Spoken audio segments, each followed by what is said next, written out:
BuzzPOP hari ini kita bakal membincangkan tentang Obi-Wan Kenobi episod ke-6. Para panelis kita malam ini terdiri daripada saya, Nadzru Iskandar daripada BuzzPOP TV, kaki Star Wars kita Wan Muhammad. What's up bro? How you doing man? The force is strong in the fan service part 1. Seterusnya kaki review kita Kai Hadimundi. What's up bro? How you doing man? Hello there. General Hadi. Versi Iwan ke versi Elegines? Hello there. Aku rasa lagi this good. Aku jadi Kadi Mundi je lah. All about the witches. Dan seterusnya adalah special guest kita daripada Star Wars Malaysia Fan Club, Darren. What's up bro? How you doing man? Hey guys, how you doing? Hi Darren. So about myself, Sesi. About myself, I'm the wakil for the Star Wars Malaysia Fan Club. I don't have a major title macam secretary atau president. I'm just a member of the council. So take that, Anakin. And then, but my unofficial title is called the Keeper of the Holocron because I'm a huge Lord freak. It's a reference to apa ni? So you face Cat Bane before lah. I wish lah. Jangan If I face Cat Bane, I'd be dead already. I cannot come already. But yeah, I'm a huge nerd. I read the books, I play the video game, I look at behind the scenes, all that lah. Nice. Welcome to the crew bro. And just to get this out of the way, I feel like I'm the only one in BuzzPOP who actually doesn't have a problem with Disney Star Wars, so I'm just gonna put it out there. Aku tak ada problem. Yeah, right. Yeah, right. I think it will enrich the conversation tonight and then will lead to nice discussion. But yeah, I'm like, if you don't agree with my opinion, then feel free to eject saya lah. I don't find a problem. Kita tak eject. It's okay. No. But honestly lah, if you don't agree, then just go ahead lah. Bash me all you can lah. But if you agree with my opinion, then voice it out lah. We're all here to have fun. We all have our different opinions. Yes, totally. Cool. Hello there, Darren. Cakap elok ya. Macam Mickey Mouse. I think Jamal is stuck in traffic and Jamal will join us eventually. So, Oh my god, Darren. You have a voice. alright, so kita akan mulakan perbincangan kita malam ini dengan reaksi satu ayat.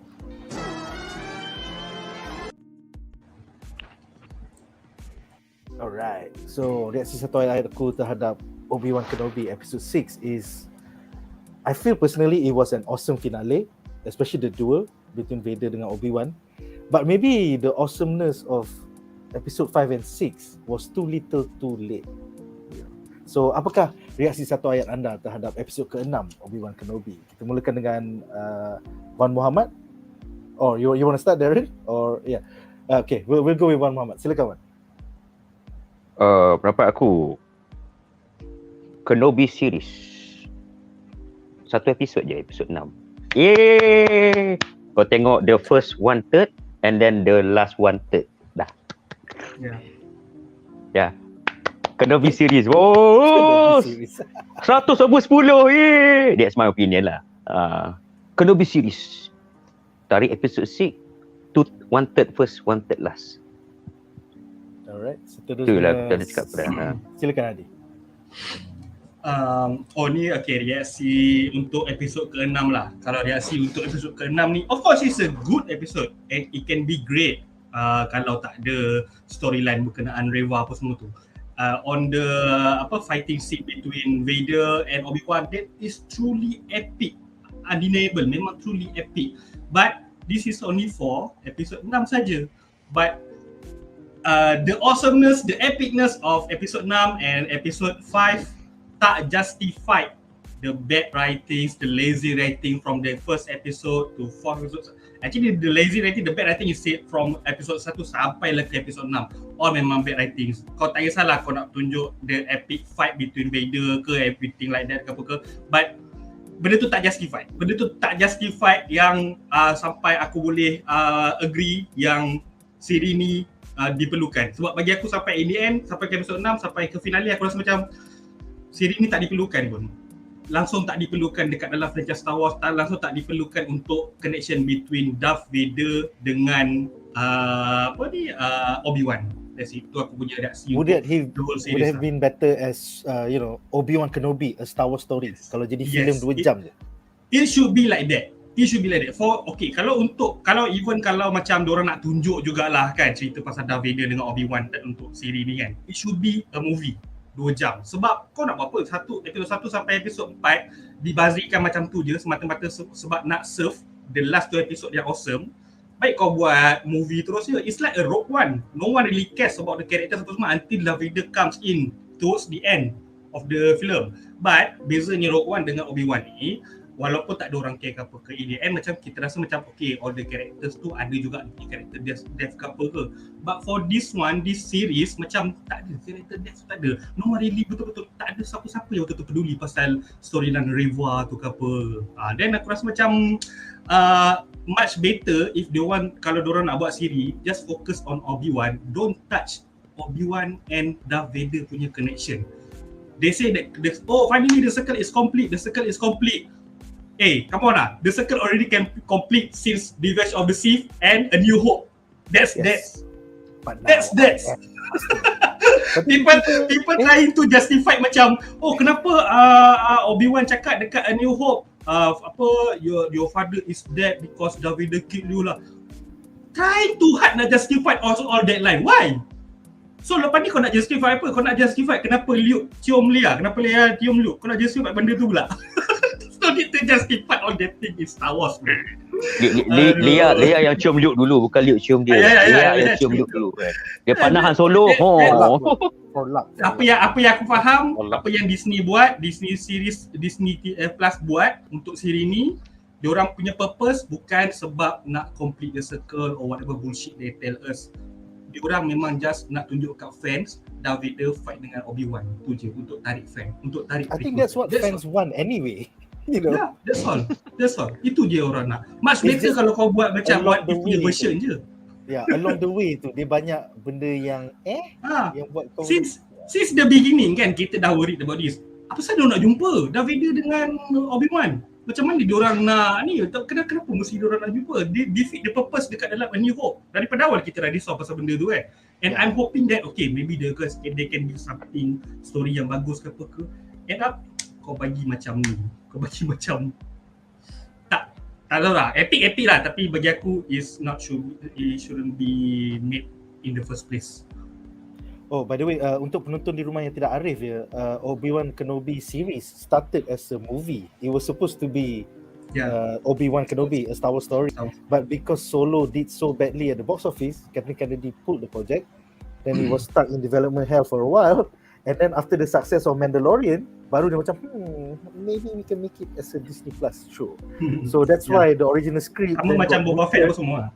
Yeah, so it was a 2 hour 30 minutes movie or maybe 2 hours movie. Then it got butchered and then they added 2 more episodes and then they couldn't use Darth Maul and then it had to be Vader. So there's a lot of behind the scenes lah untuk mereka yang tidak arif. It was supposed to be a movie, now it's a series. So seterusnya Darren, silakan. Reaksi satu ayat atau satu sentence? You could make it a whole perenggan. No problem. It's just I'm just untuk episode ni lah. I never before have Star Wars make me cry. I laugh, I cringe, aku enjoy, tapi I never cried. This one episode of Obi-Wan made me cry. Not once, not twice, but thrice. Because as someone high five you, Darren. Aku tak cakap lagi aku nangis, tapi aku nak five sebab aku nangis. Time duel lah. Lepas tu bila REVA macam alamak, masuk balik air mata tu. I mean, as someone who enjoyed the show from start to finish, I definitely thought the scene was worth it. The episode was worth it. I don't really think it should be called the rematch of the century lah, but it's good enough. It's great. So that's because I actually thought episode 3 was strong actually, but because it's just to show Obi-Wan at his lowest. So to see, but then after episode 4, 5, and 6, he came back already. He came back stronger than ever. So personally, I don't think Obi-Wan kena plot armor or Darth Vader nerf lah. I mean, Obi-Wan sikit plot armor lah. I would acknowledge. Episode 4 definitely showed it. But yeah, overall, I'm okay with it lah. I felt that Obi-Wan needed to struggle in the previous episodes so that because you have to remember he lost a lot of people in the Clone Wars. He lost Duchess Satine, he lost Padme to an extent, and of course he loses Anakin. So I think this is enough to break him. So he definitely should be at his lowest. I really don't think he should be coming back after he should be undamaged by all this. And he's living in Tatooine, the hive of scum and villainy, and it's memang panas. So it's enough for him to his confidence and his mind to sikit lah, baka mind sikit. Yeah. So yeah, 10 years in that planet, he will do all kinds of shit to you. So when he finally comes out of Tatooine, by the time he goes out to find Leia, he's lost connection to the Force. So he's forced to rely on the uncivilized punya metal. So when he comes to Vader, dekat episode 3, he should be able to struggle. So that's what I think. So yeah, and then after that, with episode 4, 5, and 6, he slowly rises. I was wondering, what was it that set him back onto the path? Was it the death of Tala? Was it seeing Vader for a second, Anakin's alive, knowing Anakin's alive, and then seeing him now as Darth Vader? Was that the thing that brought him back to his roots, to be powerful enough to fight Vader in episode 6? I think it started with Leia when he finally, the episode 2, he helped her with the Force. I definitely felt like there's something happened, something started, but it wasn't until like maybe episode 4 when he talked to Tala, then he starts to slowly come back. I think that's why I think he started to come back. Cool. Yeah. I can answer, aku boleh jawab soalan tu, tapi untuk segmen yang pertama nanti aku akan ulas lagi. What's Obi-Wan? Alright. So dengan itu kita bakal membincangkan 3 plot point yang menarik daripada Obi-Wan episode 6. Alright, jadi segmen pertama kita adalah tentang Obi-Wan versus Vader, the final duel. Dalam segmen ni kita ada 2 soalan. The first question is untuk Darren dengan Wan, and then question kedua adalah untuk Hadi dengan Jamal. Hopefully Jamal will come back in time. Kalau tidak, Hadi seorang kena tank. Alright, so soalan pertama, sebelum aku membaca soalan pertama, kita ada satu quote daripada Darth Vader yang mengatakan, "Anakin's gone, I'm what remains. I am not your failure, Obi-Wan. You did not kill Anakin, I did. The same way I will destroy you." Aku macam, this is so beautiful. Tapi macam Hadi cakap juga, it's like, okay, we gotta explain what he means by, your father was killed. So macam Nek, patutnya Anakin Darth tu dia kena sambung, I killed Anakin in a certain point of view. you can use this values from now when you are telling my son. Baru betul justified dekat dalam A New Hope lah itu. But jokes aside, okay, soalan pertama untuk Wan dengan Darren.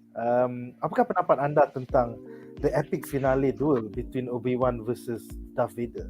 Was it worth it to marathon through what I feel personally was like 5 lame episodes full of like nerf untuk Darth Vader and then plot armor untuk Obi-Wan just to get to this point? So kita mulakan dengan Wan and then Darren akan continue. Silakan Wan. Okay. In my personal opinion, nak kata worth tu adalah worth terpaksa kau lalui 5 episod yang lame supaya kau cringe, tapi in my point of view is aku rasa berbaloi lah. Aku betulkan sikit lah, second last finale actually kan, sebab finale tu dekat New Hope, yang ni sebelum pra kan. So in my opinion, sebab dia macam sebab aku rasa dalam fan punya mind lah, fan service punya mind kan, kita orang memang nak tengok Obi-Wan lawan dengan Darth Vader yang pakai suit, lawan betul-betul. Betul tak? Dia seorang kat macam dia punya peak, dan seorang lagi dalam Darth Vader punya suit. All we got in episode 4, walaupun aku faham kenapa dia orang lawan macam main batang-batang macam tu kan, tapi rasa macam tak puas. Even though kalau macam apa Hadi cakap, agak setuju juga, kau jangan kacau sebab benda tu dah nak buatkan bahawa Obi-Wan daripada Revenge of the Sith tu jumpa Vader memang first time waktu New Hope. Tetapi our fan punya Leila, macam dapat aku punya fan punya masa, aku nak tengok juga boleh tak, nak juga boleh tak, tolonglah. So bila dia bagi macam ni, aku punya betul-betul lah masa aku tengok tu, ya masa first time tengok, dia dah terus bagi lawan macam, alamak, best lah. Lepas tu dia betul-betul seal the deal kan. Dalam kepala otak aku pernah berteori, entah nanti lawan dia pergi buka Vader punya helmet sebelah, dia buka, aku menjerit kat dalam LRT. Oh. Weh, aku kau ni memang betul-betul kau hina Siri ni tengok dalam handphone. Patut tengok kat TV. ada aku dengan handphone bro. tapi memang that part lah yang bagi aku Duel ni actually adalah satu pada pendapat aku lah. Aku dah tengok review lain lah. Adalah satu closure untuk Obi-Wan. As macam apa Darren cakap, 10 tahun dekat Tatooine. Kau bayangkan Mamat tu 10 tahun dekat Tatooine kan? I mean, Yoda dah bagi dia harapan baru dalam Rebel Galaxy Yoda dah bagi dia harapan baru. Kau boleh train dengan Qui-Gon. Tapi bila series ni start, aku terkejut. Hang tak jumpa Qui-Gon lagi ke? Apa jadi ni? Dalam kepala otak aku boleh cakap lah ketika kali ni bahasa je nak nerf apa kan. Tapi I give credit to this one lah. Memang betul lah 10 tahun kat sana with the guilt yang kau sebenarnya membuatkan Anakin jadi macam tu. Qui-Gon master kau suruh kau train him. This final death work is to train him. Tetapi kau failkan master kau. Lepas tu mesti dalam kepala otak dia bercelaru tau. Entah-entah aku tak dapat jumpa Qui-Gon sebab dia tak reda aku. Suruh aku macam ni. Lepas tu aku tak train betul-betul, aku biar. Lepas tu mesti dia kata kan, mesti dia ulang banyak kali kepala otak dia. Entah-entah sepatutnya kan, kau mesti tarik, kau kena tarik Anakin daripada lawan. Tarik dia tengah cacat, dia nak buat apa, kau tarik lah. At least boleh lah kau psycho dia atas bed. Kau ni bodoh lah Anakin, tengok kaki dah putus apa semua, cuba kembali ke pangkal jalan balik. Aku rasa macam tu tau. So sekarang bila dia lawan Vader, kau tahu bila lawan Vader ni, aku punya pendapat lawan Vader kan, bila dia Anakin say, Anakin dengan Darth Vader lah, say dia final quote, bukan kau punya salah, aku tanya bunuh diri aku sendiri. So Obi-Wan macam kan, aku dah disable kau macam ni kan, even video prime aku yang macam dah 10 tahun kat Tatooine, aku berjaya tundukkan kau macam ni kan, dengan beri apa tu kau ni, tapi kau boleh lagi cakap ini sebenarnya salah aku sendiri, bukan salah kau. So macam Obi-Wan rasa kan, even though I try to save him during this time, Anakin still reject me. So dia macam okay, inilah closure aku.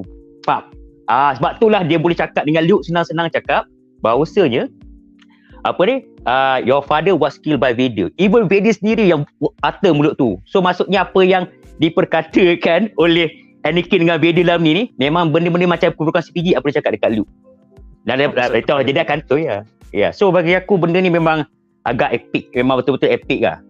And then kalau aku nak cakap kalau dari segi lawan kan, kenapa macam ni ada tanya Darren tadi, kenapa tak pasal-pasal Obi-Wan jadi power. Kat sini aku tengok satu YouTube channel nama Star Wars Explain dengan Star Wars apalah. Tiba-tiba aku nampak aku setuju dengan dia. Apa dia cakap kan, kalau kita tengok Force kalau secara umum cara Force, kau tengok Dark Side cara dia tarik power untuk dia punya apa, untuk dia punya kekuatan dia membuat-buat adalah secara passion. Tapi passion dia banyak kepada rage, pada anger, pada geram, pada revenge. Sebab tu kau rasa dia boleh tarik cepat tarik. Tapi kalau kau tengok betul-betul kan, kalau kau nak tarik Force dengan kuat, kau kena ada passionate yang kuat juga. Tapi dari segi light side, contoh aku bagi tahu contoh bagi tahu benda yang apa kita panggil yang actually berlaku kat Obi-Wan. In the episode 1 The Phantom Menace. Okay, Obi-Wan dengan Qui-Gon lawan Darth Maul kan. Lepas tu kita Obi-Wan ni apa hal kau ni asyik kena dengan Darth Maul, kena tepis lepas tu Qui-Gon yang dapat ni kan. Tetapi bila dia nampak Darth Maul bunuh Qui-Gon, in a way setiap dia tak bunuh lagi, dia step, dia terus macam apa ni, master aku yang aku dah tak habis belajar lagi apa semua. Ni pendapat aku lah dalam otak dia kan. So dia marah, dia geram. So kat situ kau boleh nampak dia boleh overcome seorang padawan lawan dengan Sith. Benda aku rasa Sith tu pun agak padawan juga kan.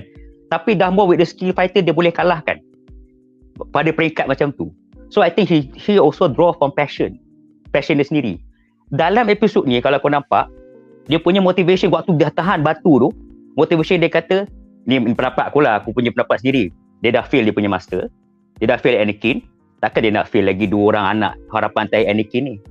Sebab tu dia draw kuat, dia draw from that kind of thing, boleh angkat batu macam-macam. So sebab apa benda tu aku rasa justify lah. Sebab the same thing happen ini episode 1. Dia lawan Darth Maul tu. Was this the first time Obi-Wan buat macam ni? Or masa The Clone Wars pun dia dah buat macam ni? Aku tak ingat. Aku rasa tak ada. Dalam Clone Wars dia tak pernah buat macam angkat batu banyak tu lah. Not mistaken. Tapi dia pernah buat angkat-angkat barang, baling-baling pernah. But I don't know in Legend Comic ada ke tak. Kalau Darren boleh tambah, okay lah kot. Okay, satu lagi. Cok, dalam Clone Wars, Obi-Wan punya forte as the negotiator, quote unquote, where he used his guile and his wiliness to win. That was what you will get to see dalam the Clone Wars. So you tak nampak dia pakai passion because he has always needed at that point in time kat dalam Clone Wars, dia dah boleh control dia punya passion and he sort of like compensated that with his smarts lah. And more often than not, Anakin akan redah dulu. So he has always had to use his smarts to figure things out. Because dia adalah bila Qui-Gon Jinn dah tak ada, tinggal dia je antara Jedi Master yang sanggup dengar apa Anakin cakap and consider that whatever Anakin is feeling or his gut feel, his instincts might have some truth. So dia akan jadi intermediate between Anakin or whatever Anakin has done with the rest of the Jedi Council. Pening So kepala he has had tu. to use, dia pening kepala, so dia banyak kena pakai his mind. Sebab tu during the Clone Wars, we get to see how he gained his reputation as the negotiator. Yang General Grievous pun benci dekat dia sebab he will always win by outsmarting somebody. So tak adalah dalam Clone Wars. Okay. Thank you Jamal for the information. Sebab tak nampak sangat, sebab passion dia macam dia macam more to the Jedi Council punya fahaman tau. Kau kena repress kau punya passion, jangan ada attachment kalau boleh. So kuasa kau macam tu je lah, relax, tahan. Okay, that is in terms of what we call apa dia? Lagi satu, aku suka point kau, cuma dia from a very early point in his Jedi career or tenure, dia dah belajar suppress dia punya passion so that dia punya passion tak membuak jadi lebih, because dalam The Clone Wars ada hint at his romantic relationship, but both parties pun tahu dia masing-masing tak boleh commit. So kebetulan he always found himself in such a position, so dia tak perlu nak tap into his passion. Anakin punya the strength and weakness is the fact that it's his passion lah yang bring out his force tu je lah. Betul. So Obi-Wan ada passion tu, cuma dia has always learned how to quell it and rationalize it. Betul. Okay, and then satu lagi kalau aku nak cakap pasal passion tu, aku akan sambung sikit lagi nanti. Kan, kalau pasal perlawanan di antara Darth Vader dengan Obi-Wan ni, for me in my opinion kan, Darth Vader make a very big mistake. I don't know if Darth Vader or Anakin. Sebab kalau kau tengok mula-mula aku nampak apa pasal Vader ni macam bodoh sangat. Dia guna fighting style lain tau. Because if you see, masa dia lawan REVA, langit dengan bumi kot, dia macam ni duduk tegak-tegak. Lepas tu dia lawan dengan REVA, alah kau ni sampah, tak tolak. Dia tak guna lightsaber dia pun, dia guna force power untuk menganjing-anjingkan REVA. And also if you see in Rogue One and also in Vader comic, Vader is very cool, very stature. Dia macam kalau lawan orang biasa, dia akan jalan seorang-seorang, dia akan disable orang tu. Kalau dia rasa macam bukan worthy opponent, dia akan guna force belah kau. Lepas tu daripada jauh dia akan bunuh, ataupun lightsaber dia akan swing 1-2 kali. If you see in Rogue One, macam ni dia buat macam tu lah. Tapi dalam ni kau tengok, tak siapa-siapa dia guna fighting style Anakin balik tau. So in my opinion, this one, I think dia punya ego Anakin tu get the best of him. Vader sebenarnya dia tahu sebenarnya Sith ni banyak sangat, Sith punya fighting style semua banyak draw pada reach dengan passion tau. Tapi dia tahu keadaan dia, yang bahasa kalau masa dia jadi Vader, which is banyak part yang kena cut off and we trapped in the suit, dia kena lawan cara cool, cara passion, cara patience. Walaupun dia seorang Sith, but he know what he gonna do. Kan, kalau kau tengok cara dia deal dengan orang dalam A New Hope macam kau nak apa? Kan, dia banyak guna intimidation, banyak guna fear punya style. Tapi bila lawan Obi-Wan, I think it's personal. Dia terus bukan Vader yang kat depan tu, Anakin punya yang masih dalam diri dia membuat-buat. Nak tunjukkan aku boleh kalahkan kau juga, aku boleh kalahkan juga. Lepas tu dia guna Anakin punya fighting style. Aku dah macam shit. Dan lepas tu kau tengok lah, dia punya fighting style because of in Anakin punya full form, with ada betul-betul ada tangan bionik, tangan biological, ada kaki biological, and kau medical clearance pun banyak. Dia boleh lawan dengan senang tau, sebab tu Anakin in full form. But now you're on Vader, you are actually in disadvantage if you want to use Anakin punya form yang dulu. But he still want to use it. Maybe he want to prove his master something, which is I think that is yang buatkan dia jadi fall lah. Kau tengok lah apa jadi lawan-lawan macam tu Obi-Wan boleh overpower dia. Kenapa dia tak guna force? Dia guna kat cara Anakin kan. Even Obi-Wan pun dalam dia aku tengok ada orang buat analysis dia Obi-Wan ni kan, dia seorang yang fleksibel lah. Dia boleh ubah strategi dia. Kalau aku tengok ada satu scene yang di mana dia guna cara Anakin dengan cara Obi-Wan Soresu, dia gabungkan untuk lawan Darth Vader. Even kalau ada satu scene dia kata dia ada buat macam mana Anakin punya style, disablekan Count Dooku waktu dalam episod 3. Dia pusing tapi Vader nampak, Vader tahan. Pak. Kau jangan nak pancung tangan aku dah tahu. Aku dah shit. So maksudnya Obi-Wan ni seorang fleksibel. Vader ni dia strict. Dia macam stringent sikit. Aku tak boleh guna ni sebab aku Anakin, aku perlu lawan. So I think that's what the downfall of him jugalah. And then kalau if I want to say about ada orang cakap agak pasal Duel ni. Kenapa Obi-Wan tak bunuh Anakin, Darth Vader kat sini, and Vader pun tak bunuh Obi-Wan.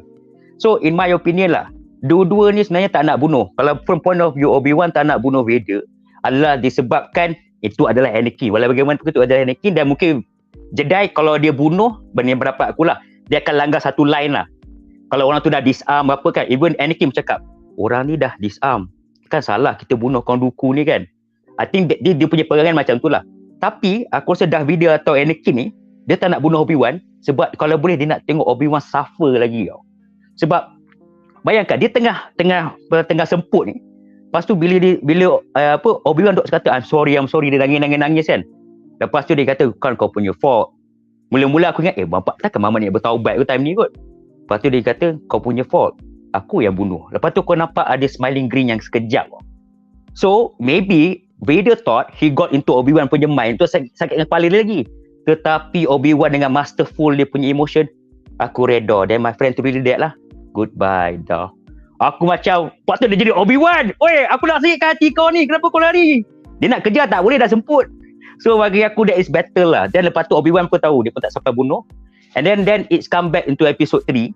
Kan? Barulah faham lah sikit kalau aku nak backup. Kenapa dia tengok Obi-Wan dah terbakar macam tu, nampak mamat ni sampah lah. Dah pengsan macam mana aku nak sakit hati dia. Tak apalah. Belah dululah.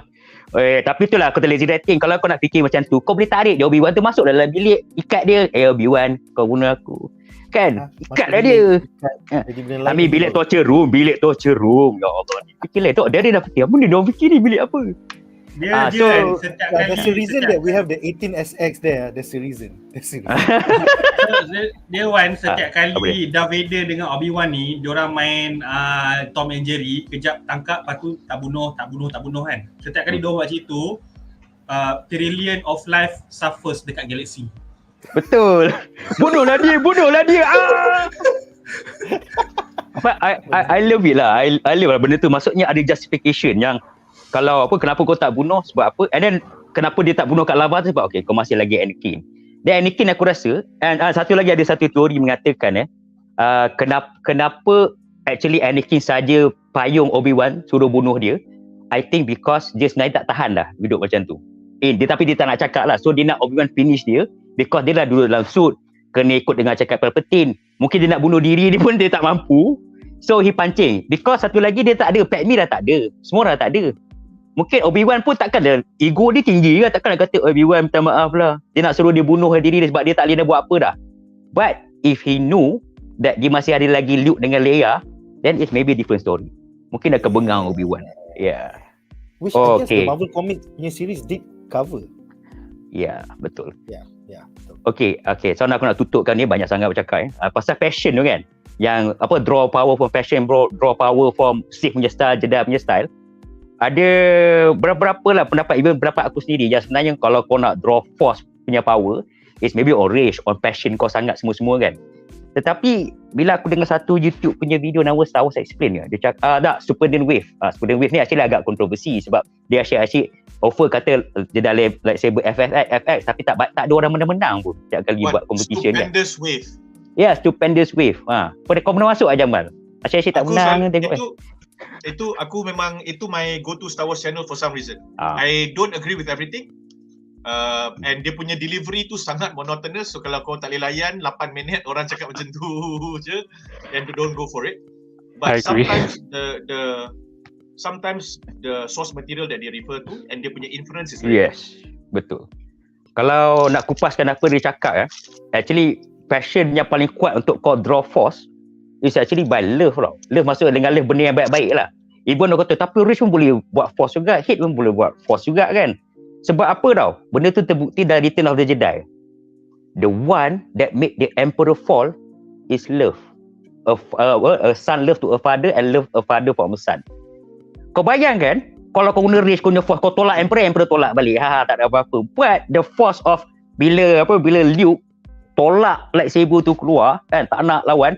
Lepas tu Vader dengan feeling dia yang dia pun dah give up dengan diri dia kan, dah jahat apa semua kan, dia boleh nampak anak dia kena macam tu, dia boleh tergerak hati, the force of the world of the universe menggerakkan hati Darth Vader. Ni tak ada mula teori agama-agama ni kan, ambil Emperor baling bawah, and whole of universe or empire semua jatuh sebabkan emperor pun dah kan.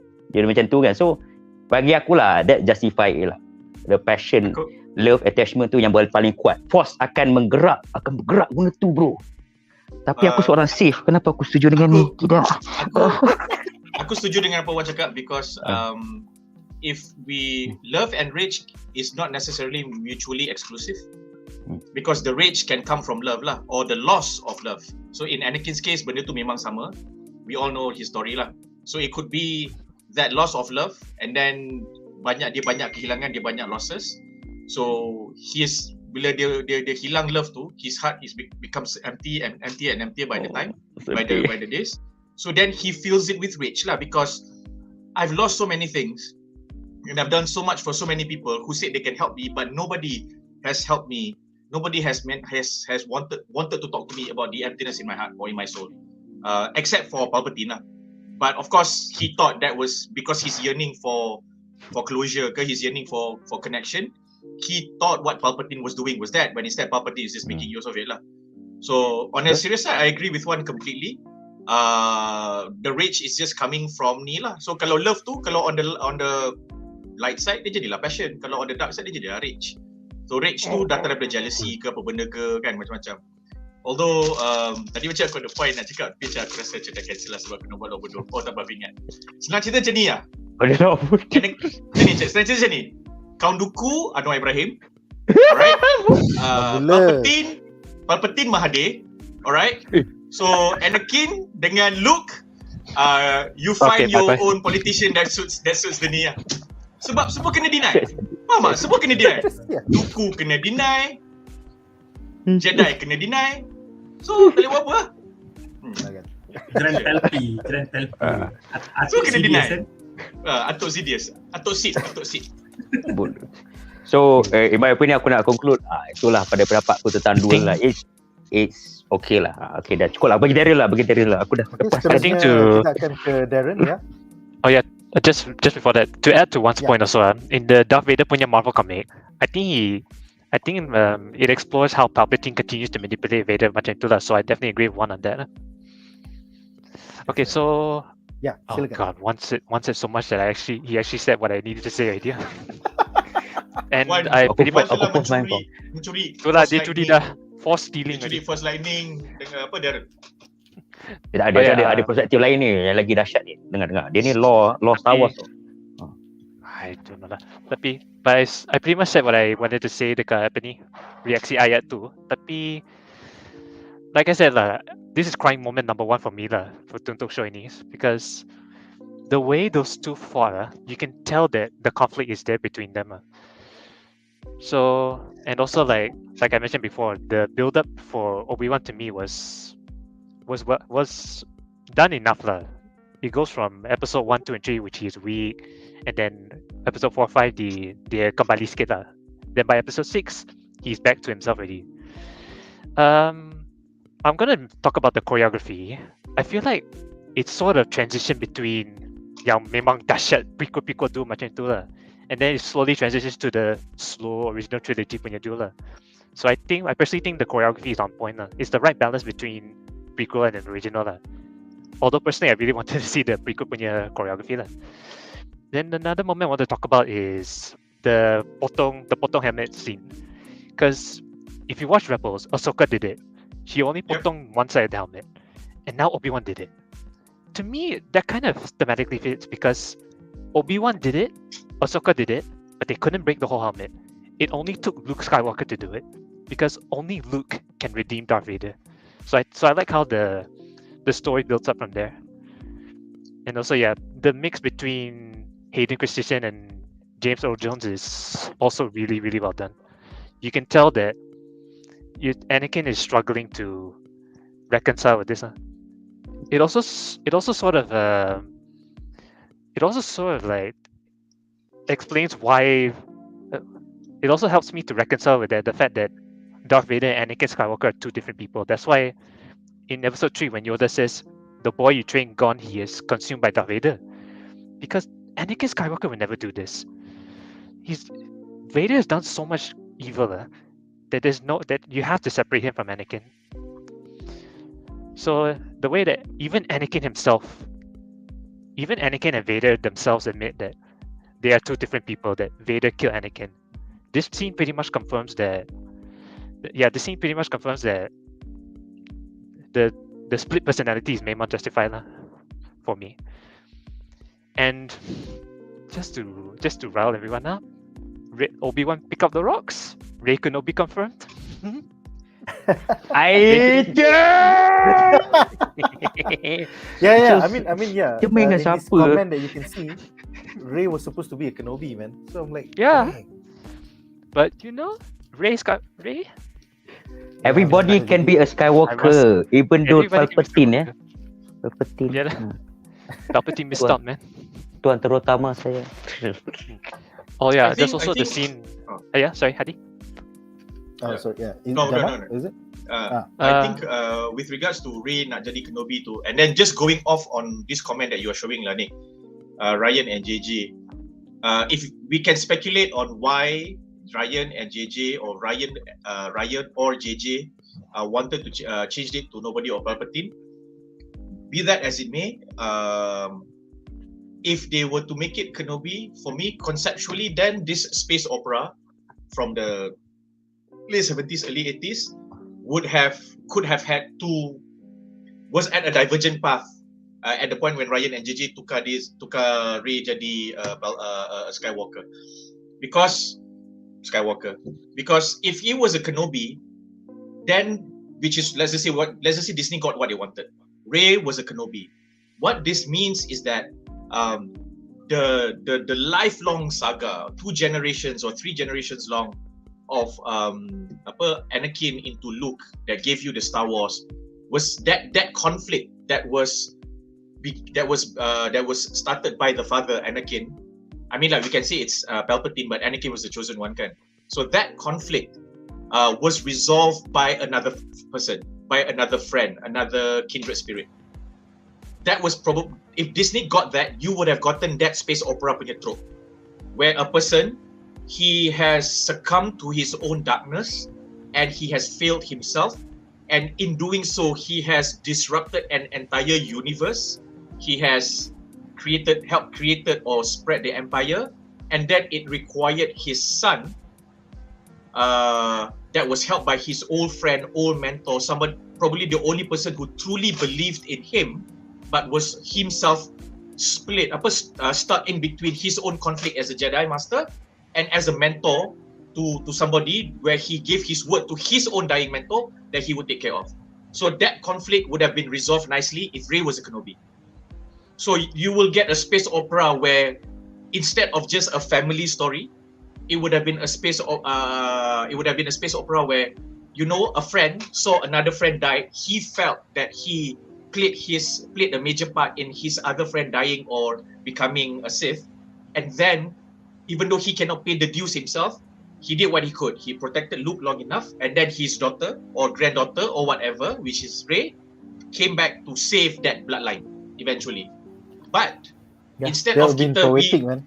That would have been poetic, yes. Yeah. On paper, that would have been poetic. So Ryan and JJ decided to do Rey was a Skywalker. Now on paper, that would have made sense, because as much as I dislike The Last Jedi, I like what Ryan was trying really hard to do at the end of the film, which is the boy yang sapu sampah tu. Yes, Space Broom Boy. Anybody can be a Jedi. Space where anybody can be a Jedi. That being so, what Ryan and JJ wanted to say was, Skywalker is not necessarily Skywalker by blood. Anybody can be Luke. So that is what they wanted to say. So for that to work, it is very important for Rey to be a Skywalker. Yeah. But I personally disagree. Because anybody who can wield the Force can become a Jedi. So you don't need a Skywalker to you need to be shape the born story. in the right family. You don't need to be born in the right family, bro, or have the right family. So that's the thing lah. You just need to be Force sensitive. So sometimes, because I do not read canon stuff, so I do not know how can someone have the Force outside of being born by somebody who already is Force sensitive. So let's just say there is a possibility for other people to eventually become Force sensitive by hanging out with other Force sensitive people or by being born at a certain location or by being within the proximity of a certain Force strong punya artifact and so on and so forth, then whatever Ryan and Johnson yang I speculate that they wanted to do could have been done without disrupting Disney punya ni. Because if Rey was a Kenobi, that would have given that poetic, the story, poetic ending satu. Now you can do episodes 9, 10, 11, 7, 8, 9, you can do 10, 11, 12, you can do 13, 14, 15. Because that story dah settle, tetapi dalam pada kita dah sampai story tu dah ada banyak orang-orang lain yang terkesan. But Ryan being Ryan, JJ being JJ, JJ especially, he always wanted to leave an imprint of himself. That being said, he tried to do that in the best way possible. Ryan was, well, he was relying too much on the shock factor lah. If Ryan started off the sequel trilogy with episode 7, then I think The Last Jedi he can justify lah. But because JJ started, then mampus dia. But that's what I feel lah. We do not know what could have been if they just stuck to Disney. It would have stuck. It could have sucked. But yeah, You never know. that's the thing. sabar. So look, like for me, it's fine because kalau dia nobody, then anyone can be a Jedi. If your force is still, you jadi Jedi, and then you save the universe. Anyone can do that. Yeah. It frees up the saga. Sebenarnya okay, It kalau opens up, nak tambah sikit lah, kalau nak tambah sikit, actually kesilapan diorang bila diorang announce Star Wars Force Awakens is episode 7, sambung daripada episode 6, sebab episode 6 dah conclude the saga for Skywalker. Bila dia sambung ke episode 7, 8, 9, maksudnya the saga for Skywalker continue. Diorang tak boleh nak buat Rey tu Kenobi ke apa ke, in the end okay, kita buat juga pasal Skywalker. Sebab aku rasa kalau macam diorang buat cerita yang orang kata disconnect sikit daripada original trilogy dengan prequel trilogy, and then buat cerita trilogi yang fokus pada Rey, kau nak buat Rey Kenobi, aku rasa lagi interesting. Okay, ada adalah anak kepada Kenobi and maybe Duchess Satin Kryst. So dia bukan setakat anak. So dia daripada family, dia daripada family yang dua-dua family dia annihilate. Mandalorian dah kena annihilate dengan Empire, Jedi pun kena annihilate dengan Empire. So dia memang tengah-tengah ada embodiment between antara Jedi dengan Mandalorian. And benda ni siap boleh please lagi, bukan setakat fans daripada prequel atau original, tapi boleh please fan daripada Clone Wars. Dengan kalau dia buat The Mandalorian boleh continue ibarat macam prequel kepada Rey. Betul. Macam contohnya The Mandalorian tu orang yang selamatkan Rey daripada Empire untuk pergi ke episode 7. Not just that, Adi. You could, if let's just say this happens, what you could get is tiba-tiba out of nowhere, of course dia ada retcon sikit, out of nowhere the Mandalorian people may make a return.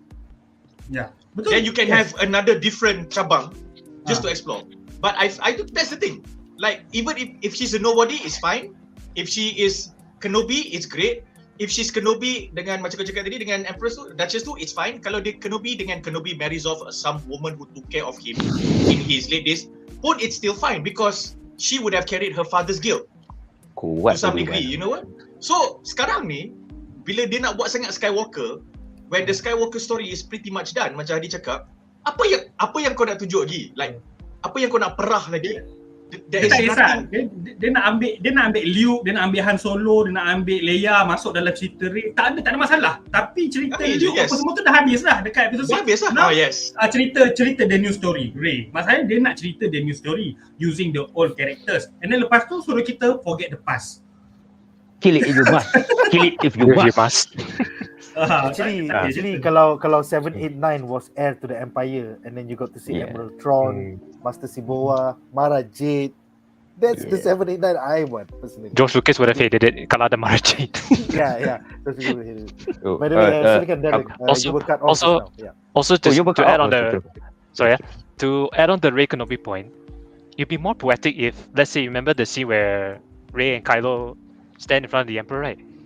Imagine if a Kenobi and a Skywalker stood side by side to fight the Emperor. Gila. Yes. No, that you get that, and then a fight side by side against a Palpatine that came back from the dead, seemingly dead. Like that is the kind of revival that you want.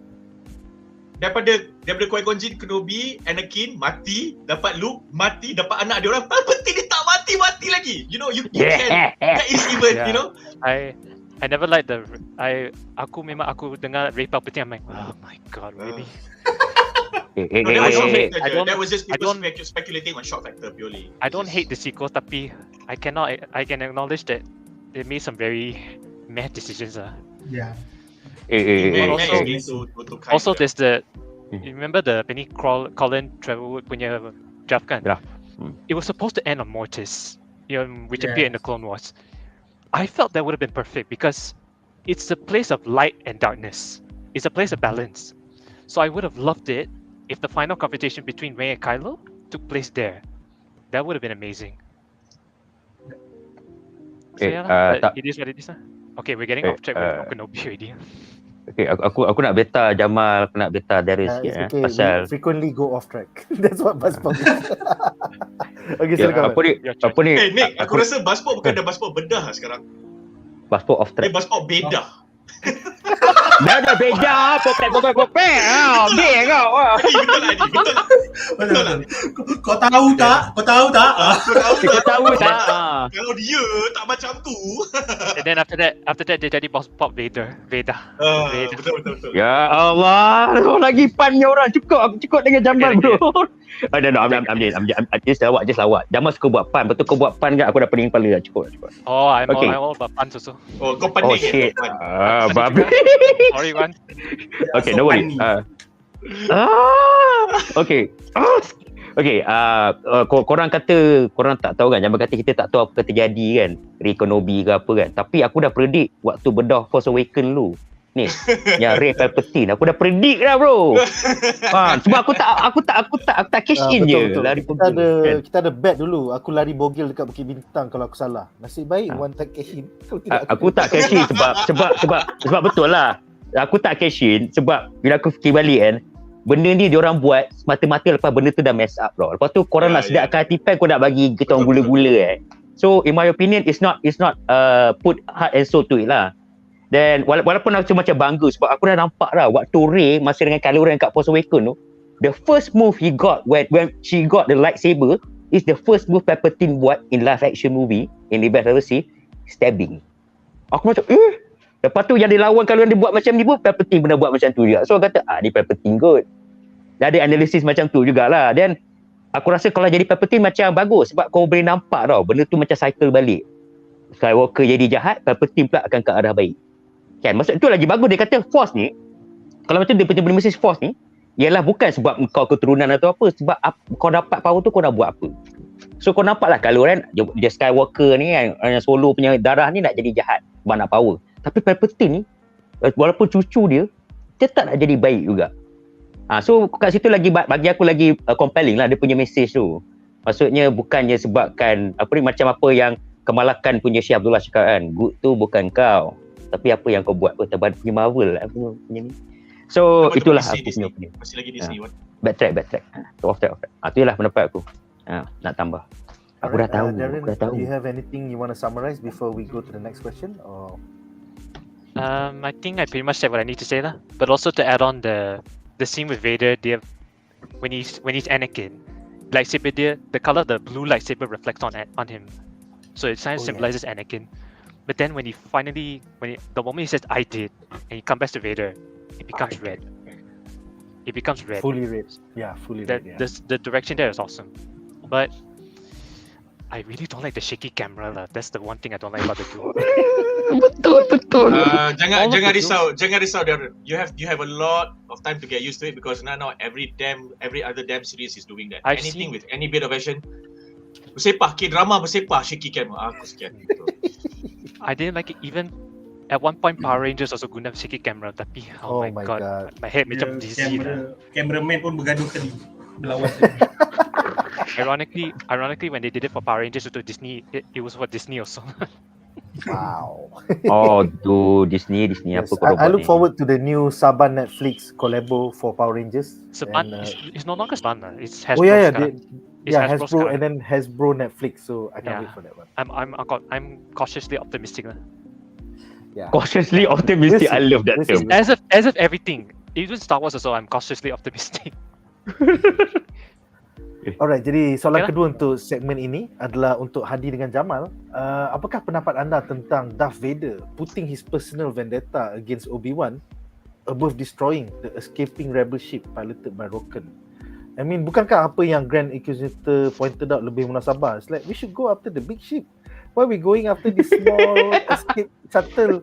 What the hell? Tak apa, aku nak turun seorang. Bring me down Size to the matters planet. not. I'll take the plane. So, kita mulakan dengan Hadi. Silakan Hadi. Okay, kalau sebelum ni, daripada episod sebelum ni, aku ada cakap kata kalau Darth Vader memang dia tak bunuh Reva, dan macam memang dia tak bunuh tu sebab memang dia macam mana nak kata memang sebab dia kena nerf ke apa ke, sebab aku expect macam maybe dia ada plan ke apa ke kalau Reva hidup lagi ke apa kan. Turns up that dekat dalam episod ni Reva memang hidup, dan memang Vader sendiri pun tak expect tak macam tak tahulah Reva tu still hidup lagi kan. So memang a bit aku rasa sucks lah on that part. Tapi kalau nak justify benda tu, ini berkait juga dengan soalan Nick ni, kenapa Darth Vader dia pergi putting his own personal vendetta against Obi-Wan. Aku rasa memang daripada sejak dia tahu Obi-Wan tu dah memang within the reach dengan dia jadi menggelabah. Menggelabah bukanlah menggelabah macam tu ke apa, dia macam dia maybe after 10 years dia jadi Vader, sedikit diri dia dan sebagai Anakin dalam diri dia terkeluar sedikit. Menjadikan dia macam Wan ada cakap tadi kot, dia macam dia sebab kalau ikut by right sebenarnya Vader ni, kalau dia adalah memang full Vader, dia tak buat benda-benda bodoh tu. Dia tak ada tinggalkan Reva, dia tak ada macam nak pergi kejar Obi-Wan ke apa benda. Tapi ini special sebab ini membabitkan Obi-Wan. Dan aku banyak kali bagi tahu kenapa aku rasa macam Vader dalam ni kena nerf tu semua. Sebab macam dalam Fallen Order itu 5 tahun selepas dia jadi Darth Vader compare dengan dalam Obi-Wan series ni. Tapi bila dia jumpa Cal Kestis, bila dia jumpa Siri Junda ke apa ke, dia tak ada masalah macam nak bunuh orang tu ke apa benda ke. Sebab apa? Sebab orang tu tak ada kena-mengena dengan dia. Orang tu rasa memang dia anggap orang tu macam sampah lah. Memang sampah lah korang ni kan. Tapi untuk dalam siri Obi-Wan ni, ini memang kalau memang betul-betul aku nak justify benda ni lah, which walaupun benda ni boleh dijustifiedkan, tapi aku tetap tak suka sebab hilang dia punya Vader tu because terkeluar dia punya sisi Anakin. And that's why, itu sebabnya kenapa dekat penghujung episod ni Darth Sidious bila Palpatine bila berhologram dengan Darth Vader, dia cakap, adakah kau punya emotion towards kau punya master dah weaken kau punya judgement apa semua kan. Sebab Palpatine dia kata macam Anakin ataupun Vader ni bila jumpa Obi-Wan ke apa ke, bukan setakat dia nakkan revenge terhadap Obi-Wan, tapi dia macam tak boleh move on daripada diri dia sebagai seorang Jedi dulu. So macam dia soal Palpatine kata, kau nak jadi Sith, kau kena lupakan semua tu. Master kau bukan master dah. Kalau kau ada hatred, kau punya hatred tu perlu fokus pada ajaran Sith kau. Bukannya kau tak, padahal Sith dia tak ajar, macam kita tahulah Sith memang dia ajar macam pasal revenge apa semua tu kan. Tapi tengok Sith punya ajaran ni pun ada betul juga tau. Walaupun kau revenge, tapi kau tak boleh fokus revenge kau tu pada orang yang pernah menganiaya kau, kononnya lah pada diri kau menganiaya kau. Sebab revenge tu akan pergi kepada kau punya kesengsaraan juga. Pergi kepada kau, akan cloud kau punya judgement juga. So macam betul lah ajaran Sith tu. So orang nak kata macam, ajaran Sith, apa-apa revenge is good, anger is good apa semua kan. Tapi kalau kau tak kawal benda tu, kalau kau tak gunakan seeloknya benda tu, jadi macam ni lah. Kalau itu pun nasib baik Obi-Wan tinggalkan dia. Obi-Wan boleh senang bunuh dia. Itu mungkin apa yang Palpatine disaukan. Palpatine maybe tahu Vader ni, dia tahu Vader kuat. That's the reason kenapa walaupun Vader dikalahkan oleh Obi-Wan dekat dalam episod 3, tetap Palpatine ambil. Kalau Palpatine tu macam kita anggap macam typical villain ke apa ke, mesti dia nampak apa benda Vader macam gini kan, apprentice aku macam ni kalah dengan Jedi lain apa semua, baik aku tinggalkan. Tapi tak, sebab dia fikir waktu tu Anakin clouded dia punya judgement dia dah clouded sebab dia berkait dengan berkait dengan master dia teringat balik zaman-zaman Jedi dan apa semua. So bila sampai satu tahap, bila sampai ke A New Hope apa semua tu, waktu Palpatine kata Luke Skywalker dah terbukti yang anak Anakin still hidup. Dia lepas tu Vader dia cakap Vader macam totally bila dia bercakap tu, dia kata macam dia dah memang tak ambil tahu, dia dah disown lah anak dia. Memang dia dah fully Vader lah, dah bukan Anakin lagi. Tapi that's juga the reason why Obi-Wan simpan Luke dengan Leia. Kan orang kata kenapa Luke and Leia tu last hope lah apa, new hope lah apa semua kan untuk melawan Vader. Sebab itu je yang boleh mewujudkan, yang mengeluarkan diri Anakin daripada dalam Vader. Orang-orang yang pernah dia jumpa dulu. Same goes dengan waktu dia jumpa Ahsoka juga. Walaupun waktu dia jumpa Ahsoka, kenapa dengan Ahsoka tiba-tiba dia boleh kalah? Kalau tengok semua orang yang dia kalah, yang macam dia punya mask tu terbelah, mask dia dibuka apa semua dengan orang-orang yang ada kaitan dengan dia. Orang-orang yang tak ada kaitan dengan dia tu tak mampu nak buat benda macam tu ke apa. Kecuali kalau macam memang betul-betul powerful lah. So as a Sith pun, bukan setakat pada Jedi je, as a Sith pun dia kena ada closure. And maybe this is why kenapa Vader ni macam ni. Another reason is because macam Obi-Wan kata lah, dia skip pada awal lagi, kau masih student lagi, banyak lagi benda kau nak belajar. That's why dia pergi kejar Obi-Wan kan, sebab kalau ikut macam dia fikir by logic ke apa benda ke, dia tak crowded punya judgement ke, better lagi dia pergi attack kapal Rebels tu daripada Obi-Wan kan. So that's the fahaman Sith apa yang Palpatine cuba sampaikan lah pada Vader. Kau ada apa-apa pun kau jangan Adakah Grand Inquisitor mereport macam kimak lah, kita dah dekat dah, patut si Polan ni dia report balik kat Palpatine apa. Inquisitor tu dia dah bengang tu, dia dah gau. Okay. I think that speaks to Vader's punya character lah. He's always like so engrossed in his rage. Yeah. Like in the episode 5, when he goes out and pulls the ship, we know that, but the second ship is actually there. We actually see it, but Vader is too focused on that one ship because you remember the flashback scene, right? Anakin is willing to do whatever is necessary to win, right? So Vader is doing the exact same thing. He's just grabbing the ship without noticing the second ship is there, because yes, it's there. Even I didn't see it until the second viewing. So, but then we go to episode 6. He's still bent on getting to Kenobi. I think that sort of tells me how Vader functions as a Sith. He's too caught up in his rage, and that's a problem with all Darksiders. They always act on their rage, and that's why they always lose. So ultimately, that's what led Vader to lose the fight with Obi-Wan. They could have just gone for Rokin. The Grand Inquisitor, of course, made sense. So kalau tadi SKYWAN kalau perasan macam aku suka interaction between Vader dengan Inquisitor dan waktu dalam scene tu, sebab apa yang aku faham, Vader ni even though Inquisitor tu kerja dengan dia benci Inquisitor tau. Dia tak suka Inquisitor ni sebenarnya. So macam dia punya benci dekat Inquisitor tu sama macam dia benci kat Jedi. Sebab memang dia anggap yelah Inquisitor Force user kan, basically siapa-siapa Force user tu memang dia benci, and that's maybe the reason why kita tak nampak Inquisitor dekat dalam A New Hope. Maybe Inquisitor semua kena bunuh ke apa ke kan. So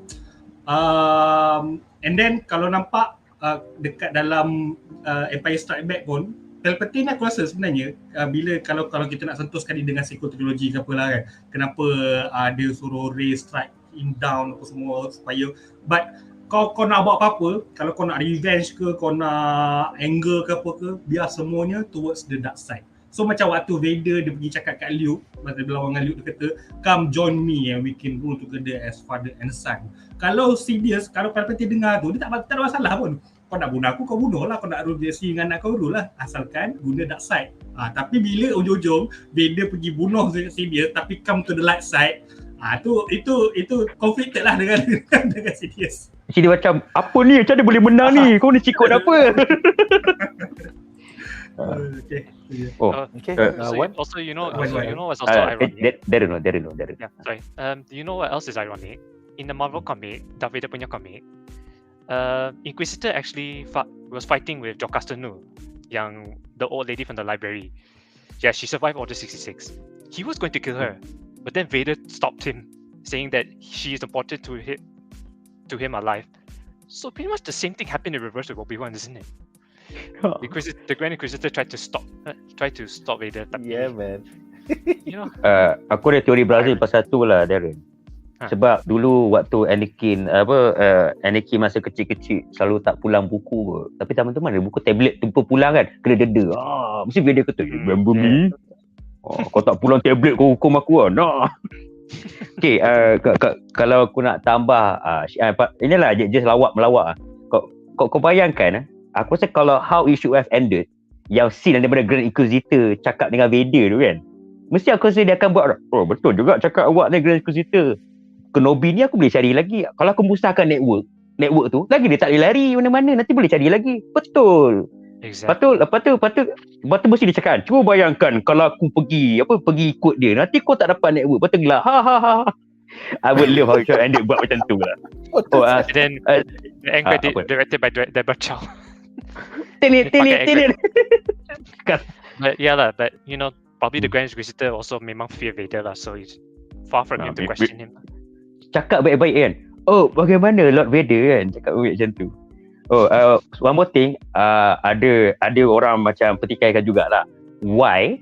Okay, you tengok lah, banyak suit, I think in the universe, kalau kau buat cyborg punya enhancement atau apa, kalau kau tengok Star Wars banyak je yang power-power punya cyborg enhancement, droid lah, apalah, yang suit macam Captain Phasma pun boleh buat. Tetapi kenapa Palpatine tak bagi Vader suit macam tu? Kat sini kalau ada buku yang aku belilah, I think this one dah tak canon, tapi boleh jadi reference jugalah. Pasal Darth Vader punya ni lah, Darth Vader punya cross section ni, kalau kau tengok memang best gila lah 3D cross section ni, kau boleh tahu apa semua benda ni kan. Memang dia ada cakap Palpatine buat suit ni hanya untuk kurung Vader dalam tu supaya jadi hamba dia. Every time dia bergerak, dia sakit. Dan lepas tu kalau dia tunjuk apa ni, macam Leia punya ke apa, bagus kan buka. Ya, aku tengah cari kat tu. Ni ada sampai cross section spender. Ada kot aku dah cakap macam. Alah, tengkorak terus lah. Boring lah. Tengkorak terus. Macam ni kan, dia patut ada lah. Kan? Lepas tu dia terus. Dia tak aurat lah. Cybernetic bro. Cybernetic six-pack lah. Dia patut atas pusat, barulah nampak macam Kylo Ren sikit. Tapi yang dia lah, yang apa dia kata kat sini apa, kalau kau boleh baca lah, Central Chess Computer. Yang ni lah yang dia punya tu. Mana ni. Jangan tunjuk dia lain. Ni. Yeah, it was cool to see Obi-Wan beat the shit out of the Central Chess Computers. Yeah. Then if that's the case, then aku punya conclusion adalah Palpatine, as per all the Siths before him and all the Siths after him, will lose to their insecurity, because of his sheer desire of gaining power and making use of the Chosen One. He also realizes the potential of the Chosen One backstabbing or betraying him, not necessarily because the Chosen One himself wants to become the Sith, but because the Chosen One was forced to succumb to Palpatine. So because of that, dia buatlah suit tu dan dia letak chess computer tu. Darren signing off his own death warrant lah many films later, sebab no other Sith did that. Sebab Sith kalau dia risau dia bunuh je terus. Aku cari Sith yang baru yang dia punya intellect atau dia punya mental state lagi malleable, lagi boleh influence. But his own urge to control the power that is coming from the Chosen One and be known as probably the greatest Sith ever. Aku just speculate, is the thing that was the very thing that made him lose eventually lah in episode 4. The temptation of turning a Jedi into a Sith tu, that was too good for him. Macam I don't think so, because I feel that when he became the Sith, it was not because of Jedi. When he became the Sith, is purely from his own desires. So the fact that he has been manipulating the Jedi order as a whole instead of just turning one Jedi into a Sith, that is more than that. So aku tak rasa turning Anakin, but the fact that Anakin was the chosen one. Now if Obi-Wan Kenobi was the chosen one, but Anakin was the more powerful Jedi purely because of his passion, and then Palpatine ambil Anakin, kalau kau nak kata dia nak Jedi, then the only case would be if Obi-Wan Kenobi is the Jedi, is the chosen one, Anakin is not the Jedi, and then dia ambil Anakin, then kau boleh kata macam tu. But I just feel that ni lah sudah dimusnahkan. I know. Kalau aku nak tambah lagi kan, kenapa betul apa yang Jamal cakap tu, when you make the Sith tu jadi insecurity, dia akan makan kau balik tau. Sebab kalau betul-betul rule of two yang Darth Bane buat, cara betul-betul kalau kau nak pass on the Sith punya ni kan, punya teaching, dan korang boleh survive 1,000 years, is one master, one apprentice. If the apprentice bagus sangat, dia kata aku nak jadi master lah, Macam Anakin duk Kau cakap kena dengan bunuh kaunsil master kau. Kau kena bunuh. Tetapi cara kau bunuh, kau challenge master kau in a very fair Yes. duel. Trial by combat. Trial by trial by combat. combat. Tapi master is idea dia akan cari upaya lah, kalau boleh dia nak subdue dia apprentice sampai apprentice dia give up. Then baru boleh, atau boleh bunuh apprentice je lah kalau macam mana pun kan. Baru boleh pass down. Sebab makin lama orang tu makin kuat tau. Kau akan rasa makin kuat, lepas tu dia pass down. Tapi cara Plagueis, cara Palpatine dengan main benda-benda macam ni yang manipulasi, kau buatkan Sith tu lemah. Macam ni lah, macam apa yang ada politician kita pernah cakap kan. Kita duk ambil orang bodoh buat kita, ambil orang bodoh buat kita, orang bodoh buat kita. Kita jadi orang bodoh.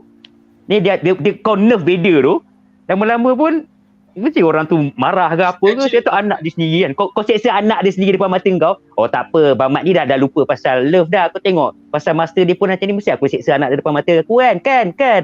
Kena balik tu anak aku lah babi. Actually, if that's the case kan, kalau nak cakap tu, then the fall of the Sith, setakat just generalizing everything lah. The fall of the Sith began and ended with Palpatine lah. Because while the whole manipulation started with Plagueis, which everybody agrees, Plagueis died to Palpatine. And Palpatine, I may be wrong here sebab aku tak arif benda-benda ni. To me, Palpatine punya first high profile apprentice was Dooku. But Dooku was not a pure Sith. Dooku was a strategic political punya decision yang kebetulan dia sendiri pun nak power the Sith. Because the Sith can serve his own purpose to become whatever he wanted to be within the Republic. So that was Palpatine's first mistake lah. Macam kau cakap Wan, kita ambil orang yang lagi bodoh daripada kita. Dan bila orang bodoh tu cuba nak kuat sebab dia bodoh, kita pandai, dia takkan boleh menang lah. And then for Palpatine, he thought his victory was when Mace Windu nak lawan dia. And then semua Jedi nak lawan dia. And then just because he was Palpatine and he had Anakin, he won. And he felt that okay lah, the Jedi has lost lah to me. But little did he know lah, kalau aku nak just generalize everything, he sowed his own, the seeds of his own defeat lah, which is pretty poetic lah kalau if you ask me, because the Sith can only lose to themselves. Betul. Sedih The kan. Sith can only lose to themselves.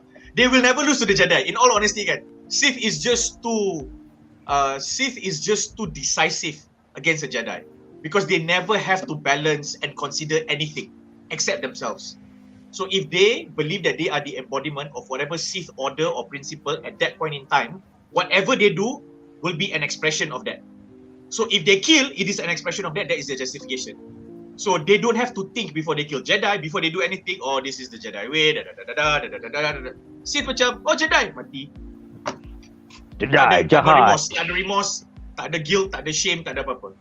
So they only lose when dia jadi macam Palpatine lah. Okay, let's have these devices, let's have this subterfuge, let's have this espionage, let's have all these funky things yang macam tu. Tercekik. You know what, Jamal? You are actually quoting something from the Rise of Skywalker of all things. They only win by making you feel alone.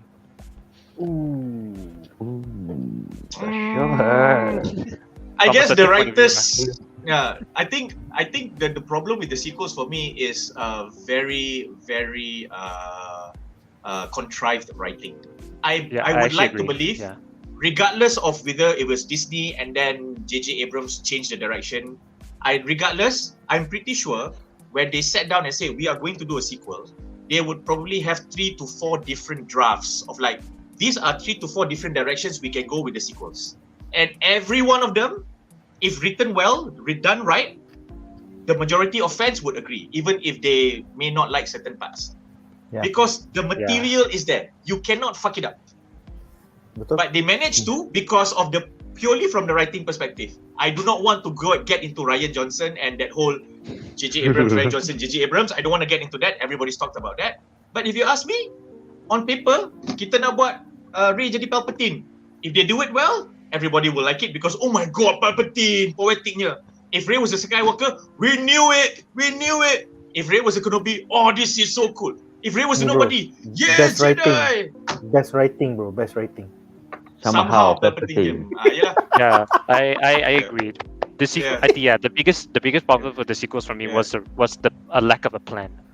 Lack of a plan. Sadly. My observation from how they've been talking from Disney and Kathleen Kennedy, Lucasfilm punya media speak adalah, it's not that they didn't have a plan. They had a plan, and then somebody who had creative control over the film, but not executive control over the film, exerted creative argument. Kick it out. That the executive people had to bow to because they know they are executive and they are not creative.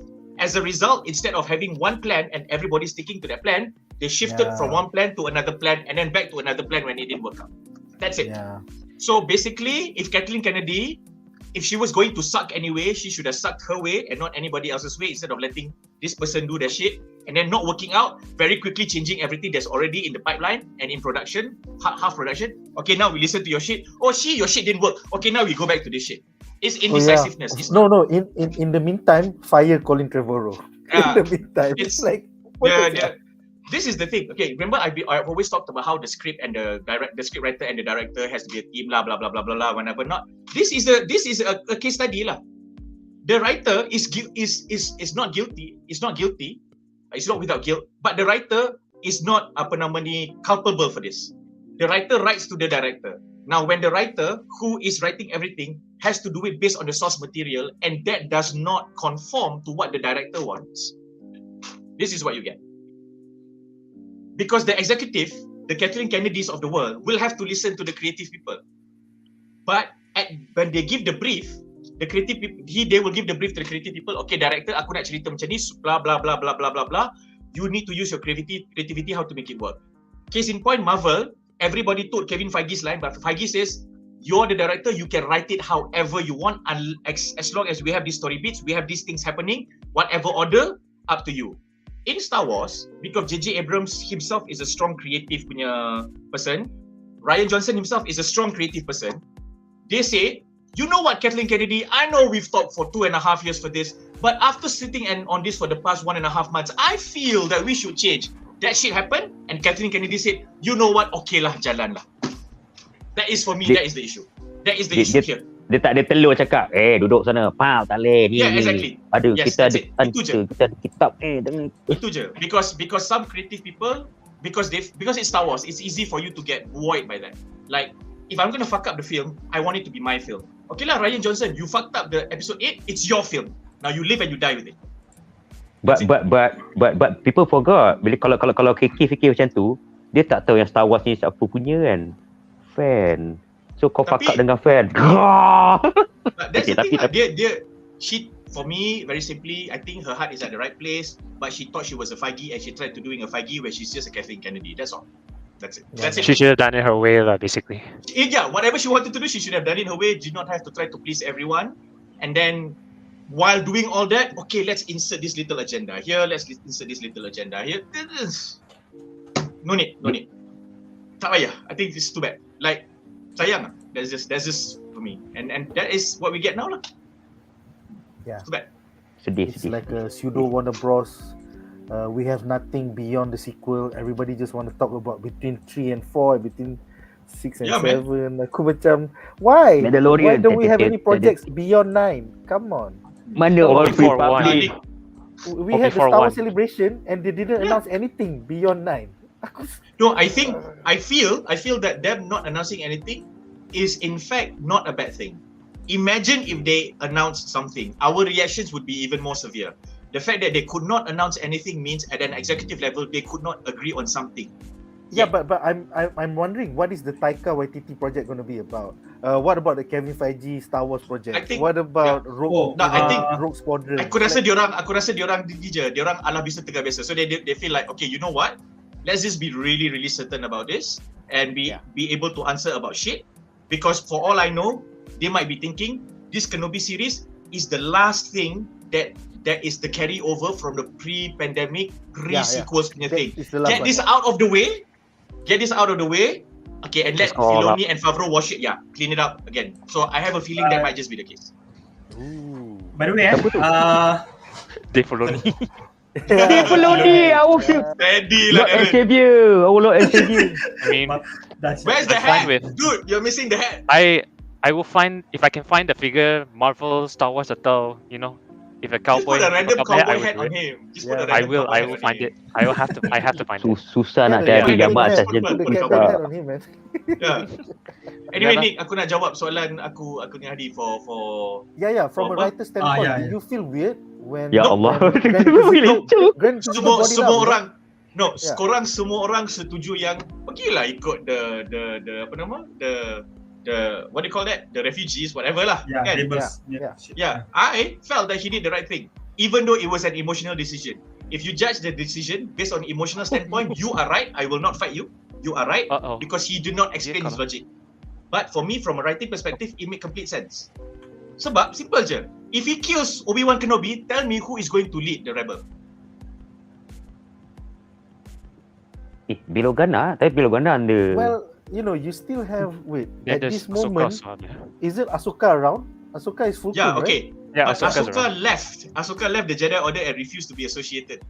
Meaning, if Kenobi dies, let's just say he killed Kenobi, he made sure Kenobi died, and then he announced to the entire galaxy, Kenobi has died. The one last Jedi legend with a mythical status is I gone. guess because we know episode 4 A New Hope is coming, there's no stakes. When Correct. he did that, So- we Yeah. we know they're Correct. gonna be So that is why alive. I say it's the right decision to do. Because it's just 10 years after they jadi Darth Vader. If there's any time that you want to kill Kenobi, this is it. Now, my supporting arguments is simple. Kenobi has been doing shit up to this series.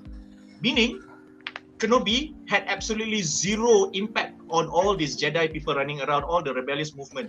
So this rebellious movement will be scattered and splintered. It is just one of those BAU, business as usual things that the Empire does. Okay, ada random rebel punya ship, pergi kejar, pergi tembak. Oh, ada random rebel punya outpost colony, let's go kill it.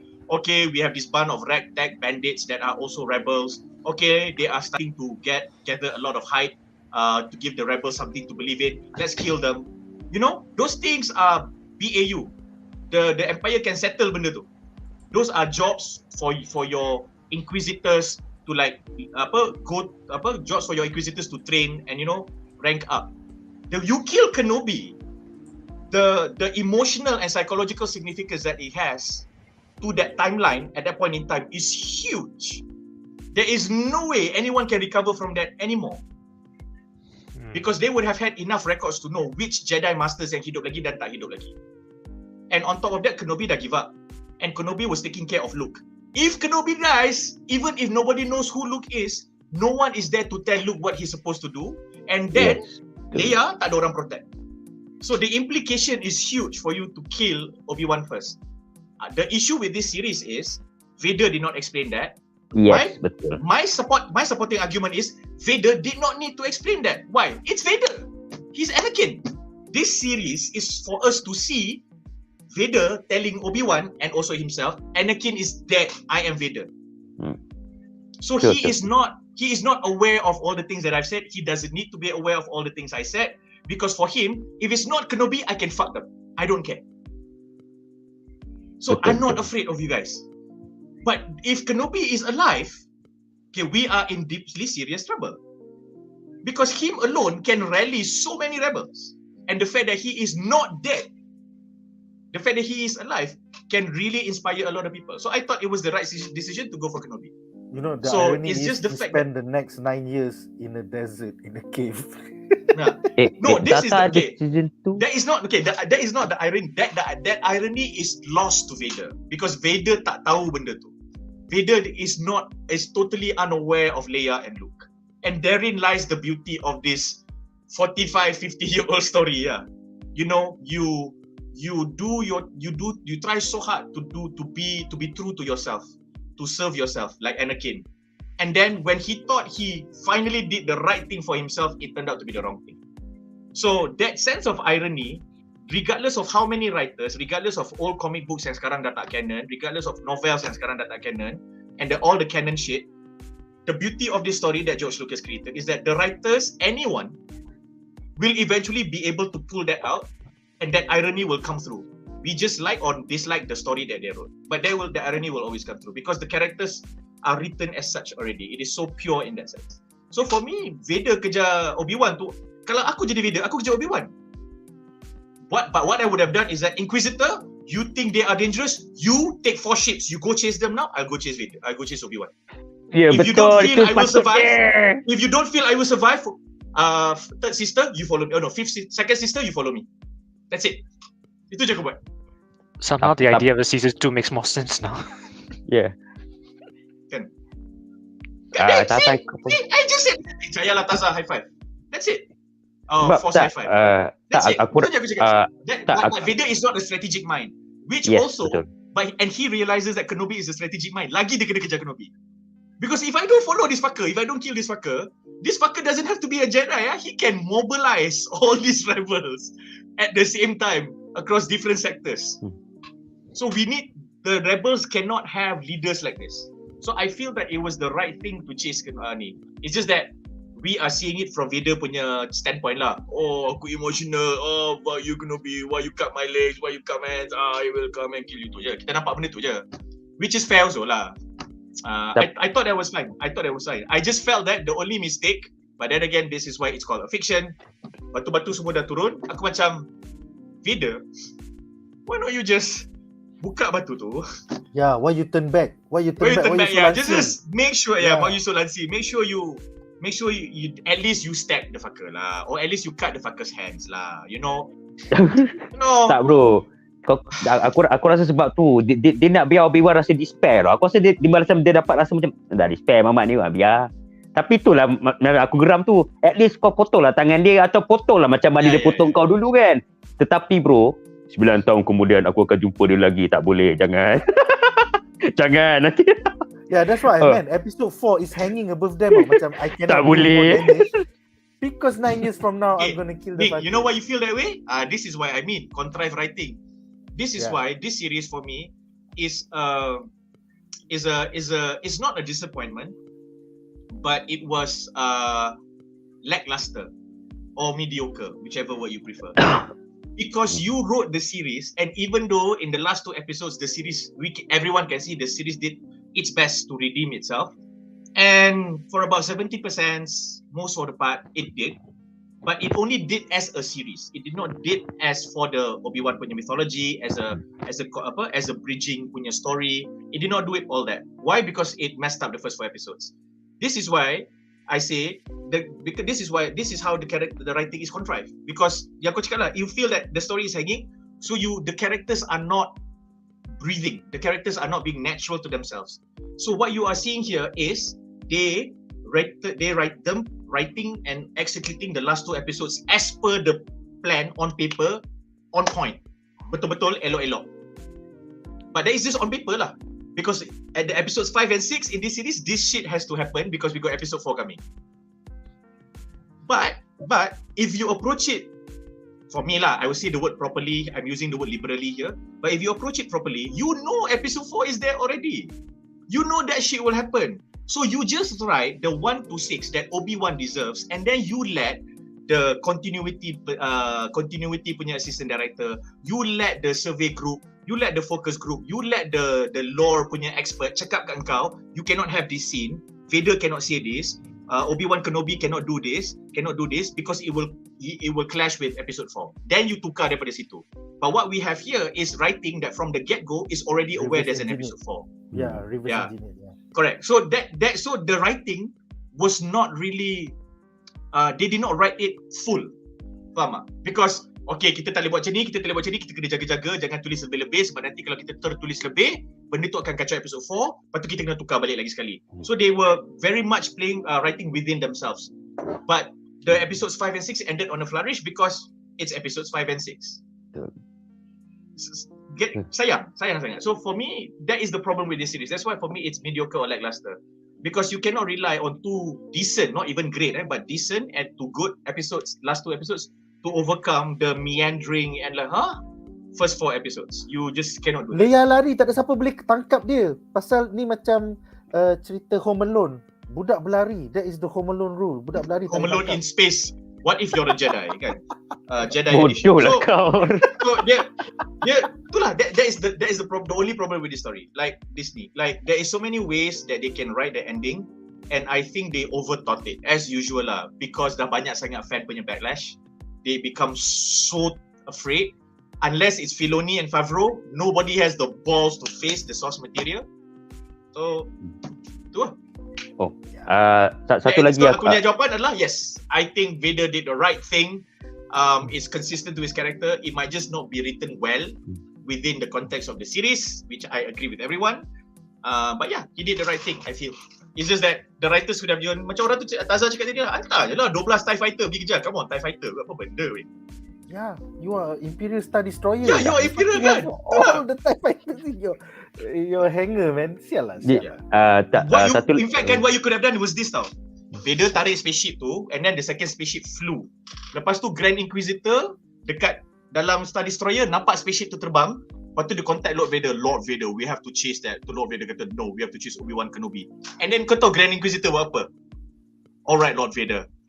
Habis comms kan, dia pandang, send 12 TIE Fighters to go chase that ship right now. Done. Then you get the season 2. First scene adalah Vader dengan Grand Inquisitor. You disobey. Tak, lepas tu cakap lah, the Emperor wishes that. Lepas tu dia segi Emperor. Minta maaf. Tak tanya Emperor wishes that. Dia tak. Darth Vader sound Grand Inquisitor depan Palpatine. You disobeyed me. Lepas tu Emperor Palpatine kata, so are you saying that he did the wrong thing, Vader? He has destroyed that ni. While you were there chasing Kenobi. Did you manage to kill Kenobi? Sakit bro, sakit. And then because of that, and then baru betul Vader kata, yes, I promise you my feelings are now in check. Tiba-tiba Grand Inquisitor punya brownie points naik. Lepas tu dia force chop Grand Inquisitor, dia force chop, lepas tu muka Inquisitor jadi kurus, jadi lonjong. Yes. Jadi kurus. Betul. Adi, you win. Satu lagi. Dia bukan pose kata kau dia macam kat muka macam Just to make sure you become like that. Because 9 years for now, we will look like that. Tak. Aku rasa, that's it. That's the explanation. Ni Grand Inquisitor masa dia muda. Lepas tu bila dia besar dia lonjong. Bila dia tu dia dah lonjong sikit. Tak. Aku boleh beritahu kau. Dulu waktu dia jadi Jedi, dia lonjong enggak bro? Lepas tu dia naik Grand Inquisitor, dia happy, dia makan banyak. Gaji besar kan. Pastilah kau. Darren dah berjadilah semua orang banyak protein. Dia makan banyak protein. Dia makan protein. Kenapa? Kalau aku nak tambah lagi lah, actually Vader kalau kau tak ada legend atau apa kan, dia selalunya aku pelik tau, sebab dia selalunya akan bagi alasan yang logik walaupun dekat underling dia tau. Maksud dia kata kita kena buat macam ni sebab apa? Sebab aku nak buat macam ni, Dan aku nampak kalau dia dengan Takin, dia akan bagi sebab munasabah, sebab apa dia nak buat macam tu. Cuma aku rasa dalam ni lah, kenapa dia terpukul kapas, sebab dia Obi-Wan personal connection, and the Anakin side of him take over. Dia tak nak fikir banyak-banyak, dia kata kau lantak kau lah, aku nak cari dia, kau senyap. Sedangkan kalau betul-betul dia nak berfikir strategi, bagus lah, kau ambil lah. Aku rasa lah kalau kita macam Moon Knight kan, ada Vader dengan Anakin, mesti macam ni kan, si Vader nak keluar nak cakap strategi, tak nak tepi, aku nak masuk. Lepas tu Vader macam babi lah kau take over pula kan. Tapi point aku suka ke point kau, cuma aku nak tanya tu benda je lah for everyone that thing is thinking along the same line. Masa Vader justify dengan Tarkin, when was that? Waktu episode 4. My point exactly. In this series, dia baru jadi Vader 10 tahun. So that maturity dah is not there yet. That maturity that we've seen in episode 4 onwards tak ada lagi now. And then campur kau yang cakap lah, lepas tu dia jumpa Obi-Wan Kenobi. Mati. That's it lah.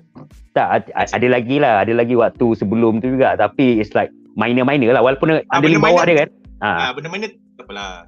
Tapi dia cakap lah, ada satu Imperial bodoh je punya ni. Lepas tu dia dalam kepala otak dia fikir, biar aku bunuh Muhammad ni. Lepas tu saya dia bagi satu alasan yang ni. Lepas tu Imperial tu ikut, dia macam Lepas tu start tu dia bagi alasan. But in my opinion, I think this one Anakin take over lah, macam Moon Knight kan. Tiba-tiba je bukan kau lah babi, kenapa aku nak Jake kan. Kuat sangat. Feeling dengan Obi-Wan tu kuat sangat bro. Terkeluar Anakin tu. Dia cakap ni aku nak kejar dia. So that's my opinion lah. Anakin ni memang learner. Jadi Star Destroyer tak keluarkan TIE Fighter. Why? Alright, ada apa-apa lagi nak tambah sebelum aku baca komen dari penonton di rumah? Darren nak tambah apa? Alright. No, I'm good. Everything's good. Yeah, it's quite a record 1 hour 30 minutes for the first segment. Exactly 1 hour 30 minutes now, right now. Yeah man. Alright guys, so kita ada 4 soalan menarik, 2 off topic. So kita start dengan yang on topic dulu. Yang off topic dulu, panjang lah ke off topic lagi. May bertanya, kenapa kapal Roken tu ada hyperjump kan? Kenapa relay ditembak? Actually the second ship punya hyperjump is not working kan? Dia ada cakap episode 5 kan? Ya, rosak. So that's why diorang tak hyperjump. Yeah, he says so. Bila Obi-Wan guna kapal lain tu pula tiba-tiba boleh hyperjump. Saja je yang dibuat lawa. Dia It's only for him, masalahnya it's only aku dah agak ada punya storyline macam tu tau. Aku rasa ini salah Obi-Wan ni, dia bila lawan Vader, dia sempat pergi Tatooine lawan REVA. Betul dia pergi. We'll talk about in the second one. Okay. Aku rasa itu Jedi, itu dia punya Jedi power sebab masa dia tekan dalam plane tu, dia tak ada hyperdrive lagi. Lepas tu dia macam rasa, REVA tengah serang Luke. Tiba-tiba spaceship dia ada hyperdrive. Aku macam, Kimak ni escape pod kan? But because the writing so bad, kita dah expect dah benda tu. Bukan dalam episode 5 pun. REVA punya kena tikam. And then literally few seconds later dia tak to win. Kita REVA. Aku nak kena cakap sekarang. REVA dia sebab dia dah jadi Grand Inquisitor, semua yang jadi Grand Inquisitor dia ada 4 perut. So bila kau kena tikam kat satu perut, 3 lagi. So dia tak mati. Dia dah 2 kali kena. Dia dah 4. Okey, dia dah 2 kali 2 perut. Ya Allah. Kita Darren nak cakap. Darren cakap. Oh ya, Darren using? Nah, I'm good already. Dah. Alright, cool. Alright, soalan kedua adalah daripada Wan, tolong bacakan, aku tak boleh baca ya. Aku tak mengenal. Jamal lah nama dia. Jamal Guys, Hazal. apa pendapat you all jika Obi-Wan Brazil ni jumpa Ahsoka dalam series Ahsoka? Nama dia Jamal. Oh, okay. So Jamal bertanya. nah, aku ingat sudah macam tu. Jamal Hazal Abbas. Dia suruh ni translate nama dia. Nama dia Nama dia. Aku tak mengenal phonetics by the way, Jamal. Muhammad. Jamal Hazal Sahut. Okay, so Jamal bertanya, apa pendapat you all jika Obi-Wan aku lah baca kalau aku yang tanya. Okay, silakan. Kau tengok muka dia. This is BuzzPOP punya contrived writing ah. Yes. Aku saja lagi cerdik, tapi muka dia macam bukan dia baca. Guys, apa pendapat you all jika Obi-Wan Brazil ni jumpa Ahsoka dalam series Ahsoka nanti? Filoni kata series tu explore world between worlds. Multiverse ataupun Janganlah multiverse. Time travel lah at least. Time travel. This one kalau dia betul dia jumpa Vader, aku rasa tak ada masalah. Kalau yang ini dia betul dia jumpa Vader tak ada masalah sebab dia boleh pergi mana-mana timeline, dia boleh pergi mana-mana scene. Kau nak tunjuk Vader ke, kau nak tunjuk Space ke, kau nak tunjuk Qui-Gon ke apa ke, tak ada masalah. Aku rasa Ahsoka adalah pet character Dave Filoni dan kalau dia buat World Between Worlds dan ada multiverse, that is where they retcon 789. Ya, itu saja. Gunanya itu saja. Dia masuk, dia tutup pintu tu, bye-bye. So all part of the plan. No, the best part kan, dia nak tutup pintu 789 tu. Sekarang tengok Palpatine kat depan tau. Palpatine kata, biar aku yang tutup sendiri, aku pun tak sanggup. Tu okey, jom kita lepas tu BAU, business as usual guys. Aku pergi dulu. Tak bukan BAU, Star Wars is back. Back. Alright, sekarang dua soalan off topic ya. Pertama daripada Daisy Cat yang bertanya, BuzzPOP bedah Thor bila ya? Selalunya kita bedah 2 minggu ataupun 14 hari selepas filem tu keluar. So filem tu akan keluar 7 hari bulan Julai. Kita dah setting 21 hari bulan Julai, hari Khamis 9.30. Bapaklah, lama gila tu. 21 hari bulan Julai, sesi bedah spoiler. Non-spoiler aku rasa will come out on the 7th itself. Macam mana kita nak bedah Thor? Kalau kita bedah tu. Event tak sampai lagi ni. Alright, seterusnya ada orang marah aku dengan kau buat lawapan. Okay, seterusnya minta reaksi satu ayat untuk Mat Kilau. So kita hanya ada satu panelis yang dah tengok. Kalau aku kata takbir 7 juta 3 hari takbir. Reaksi satu ayat aku berbangga di dalam lingua franca. Okay. Maksud bangga dia bahasa Melayu lah. Bahasa Seantara dunia. Melayu lah. Apa full action lah, full action. Full action, tak banyak sangat main sejarah, betul-betul macam bila kau masuk tu macam kau pergi dekat Pimpinan UMNO. UMNO terus. Which is not bad thing aku cakap itu maksudnya bukan the bad thing Aku nak tambah nota kaki untuk reaksi Satu Ayat Hadi dengan reaksi Satu Ayat aku yang tak tengok lagi. Tapi ada reaksi. Suka hati korang. Okay, sekian, terima kasih. Wow. Korang. Ya, itu dipertikaikan ya. The kontroversi fact that tu. korang was in the script and that's set in like 19 something. Tapi please siapa yang pergi tengok kalau pakai tanjak masuk dalam pawagam tu tolong buka tanjak Yeah, Darren. I mean, you never know. You never know. Maybe they did say it. Maybe they did say korang back in 19 something. But I haven't watched it yet, so I got nothing to say. Alright. Okay, kita ada beberapa komen lagi. Jamal mengatakan, still wish that Rey was a Kenobi and have a connection to Mandalore. What a waste, Disney. What a waste. Connection to Mandalore. Jedi. I.e. Rey being, the lineage of Kenobi and Septin in a sense. Nanti setting. Dia sempat kat tu. Sempat main tu. Okay, seterusnya Jamal menambah. Aku salute Dave Filoni habis kalau Ahsoka musnahkan terus sequels timeline. Never say never, bro. Never say never. Hapuslah riwayat kesan degil. Yes, man. And finally, Taza mengatakan ada rumor peminat nak Obi-Wan season 2. Kita dah dengar kat Twitter Kathleen Kennedy cakap if the engagement is there, we will make the season 2. So okay, tadi aku lupa nak cakap tau. Kita tahu yang ada animation Tales of the Jedi kan. Nanti dia akan ceritakan berkenaan Qui-Gon dengan berkenaan Ahsoka. Aku tak kisah sebenarnya kalau Obi-Wan Kenobi ni pada awal-awal season ni dia buat macam Tales of the Jedi. Instead of bercerita berkenaan Obi-Wan dengan Vader. Tales of the Jedi dia cerita pasal Jedi tu kan. Mungkin dia cerita pasal backstory apa semua. So that's it lah. Nama pun Obi-Wan Kenobi ni siri. Kau cerita lah pasal Kenobi past, future and present. Wow. Kenapa tiba-tiba nak masuk ke pasal Vader? Aku lebih tertarik nak tu pasal abang dia tu. Dia cakap pasal ada abang lah apa semua kan. Kan ni Ben Kenobi. Abang dia Bob Kenobi. Mana Bob? Bodoh tak, lah. dia baru keluar Netflix. Nama dia Ben Kenobi. Abang dia Jody Kenobi. Ben and Jody tu. But in terms of the engagement, I've been to other Star Wars groups. There's actually a lot of people who want season 2. So That's maybe there's a chance for engagement. But yeah, we see how it goes.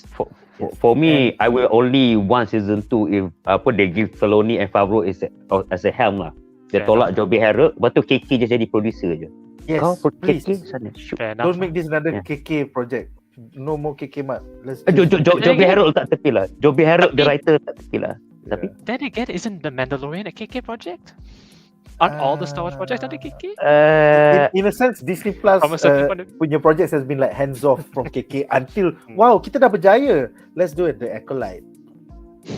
No, I think KK kind of like it's actually dia punya role just to be produced and what anda jaga in business part. Yeah, but I think when she tried to go into the creative part, that's where the fucked up go haywire lah. And then because Mandalorian, if I'm not mistaken, season 1 dia ada masuk campur sikit, but not that much. But season 2, there's rumor yang dia tak boleh masuk set langsung. And George Lucas ada dekat season 2 punya set Mandalorian. So I was like, memang betul-betul I think maybe masa tu Bob Iger kot masuk campur ke apa kan. Dia nak try nak tengok macam mana Dave dengan Favreau buat benda ke dengan tangan dia orang sendiri kan, which is nampak berjaya. Lepas tu yalah dia dah buat Acolyte pula, nak buat New Republic macam Endor bro, Endor dah renewed for season 2 when we haven't seen the poster. Tak, keluar season 2 dah. No Jedi, no Steve. It's gonna be Imperials versus Rebels for 24 episodes. Oh my god. MCKK bro. Mari cancel kategori ni. Alright. Leave me out of it. Leave me out of it. Aku tak ada komplain berkenaan Endor tu sebab aku rasa it will be like Game of Thrones of Star Wars. Hopefully. I agree. Masuk kau season 8 dia nanti masa episod 8 dia akan patahkan hati kita lah macam season 8 Game of Thrones kan. Jauh. Endor so far only 2 seasons. Alright guys, itu berakhirlah segmen pertama kita dan kita akan ke segmen kedua kita. 1 hour 40 minutes.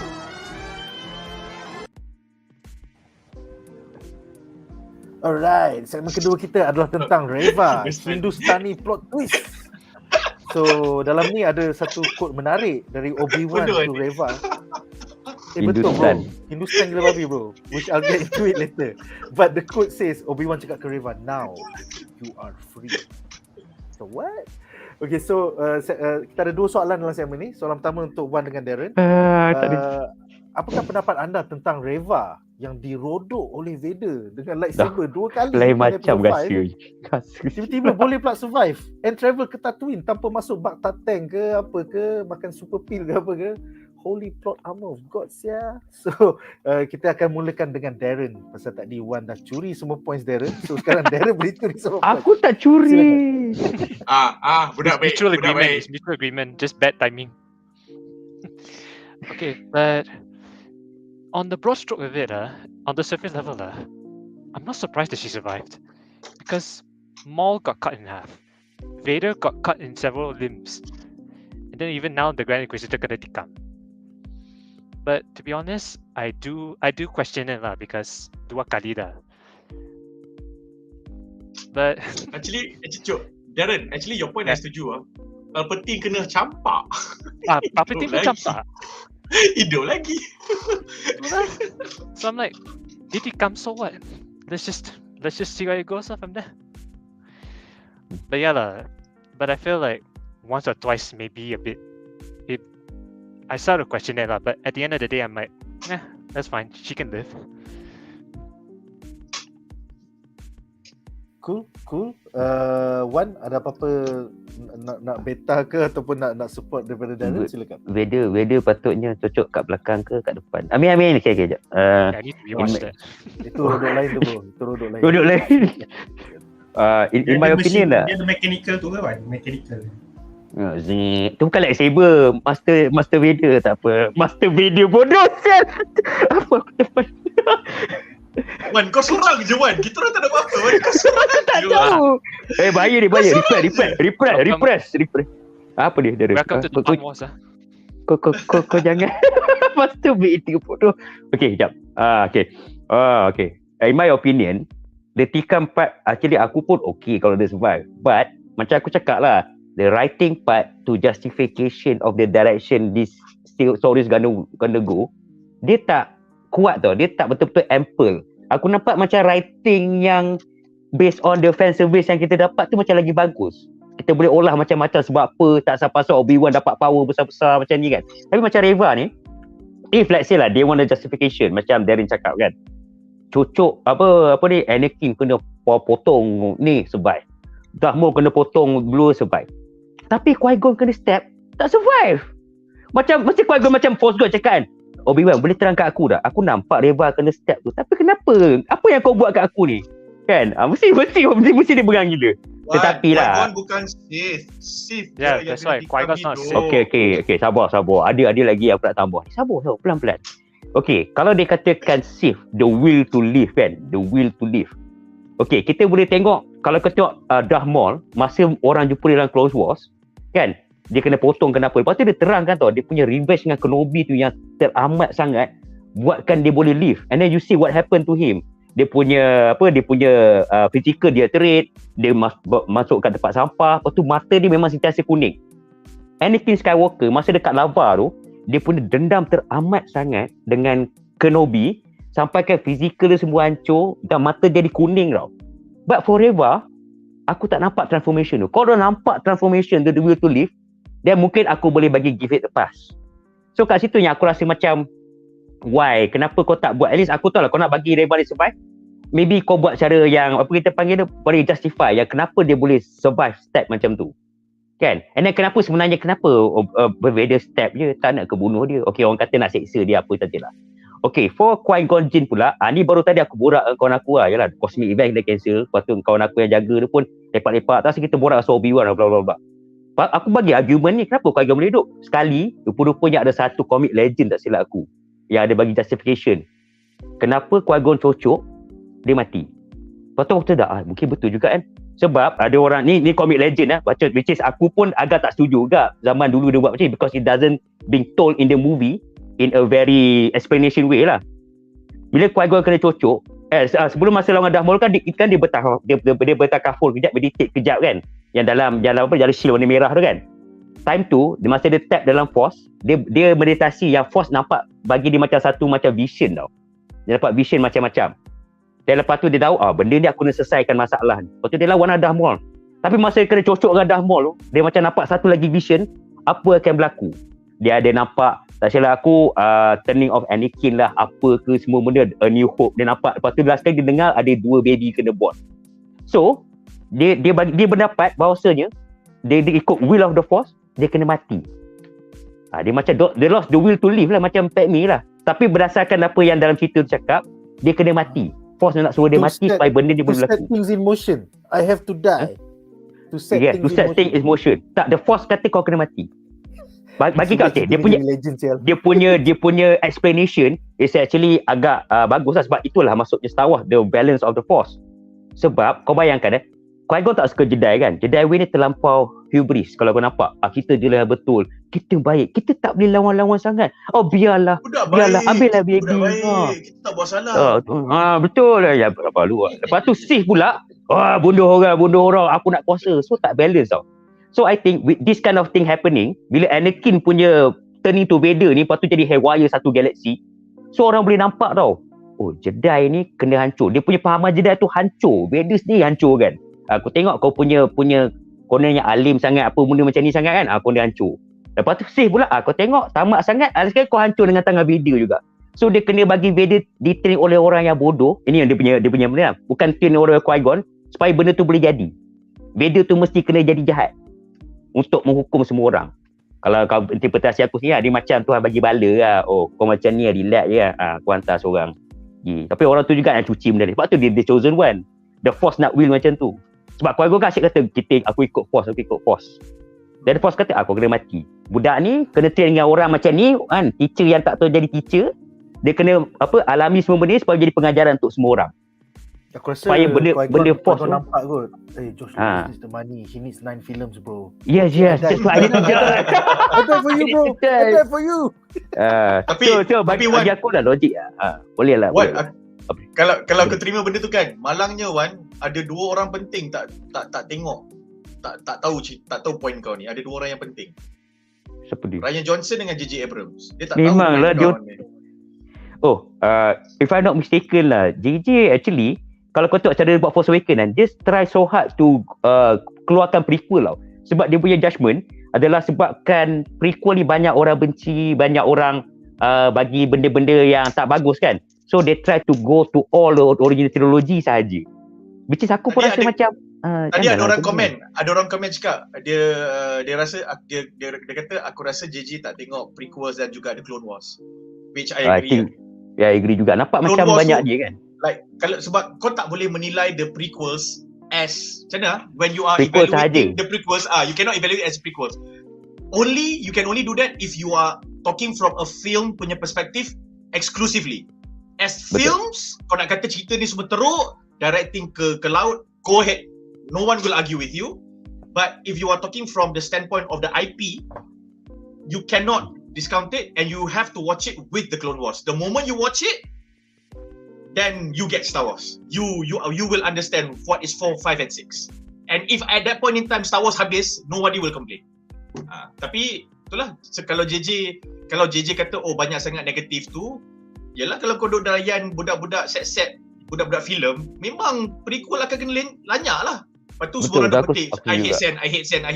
I hate prequels. Betul lah, tu tak salah ha. Tapi your job as somebody who is directing the first of the sequel trilogy that is meant to continue this IP that is giving you the money, the least you could do is watch lah the first 5.5 seasons of the Clone Wars that was available at that point in time. Kau tengok lah benda tu. Then you can do Rey Skywalker ke Rey Palpatine suka tingkau, because then you would have known how you wanted to do it, how you would have justified it.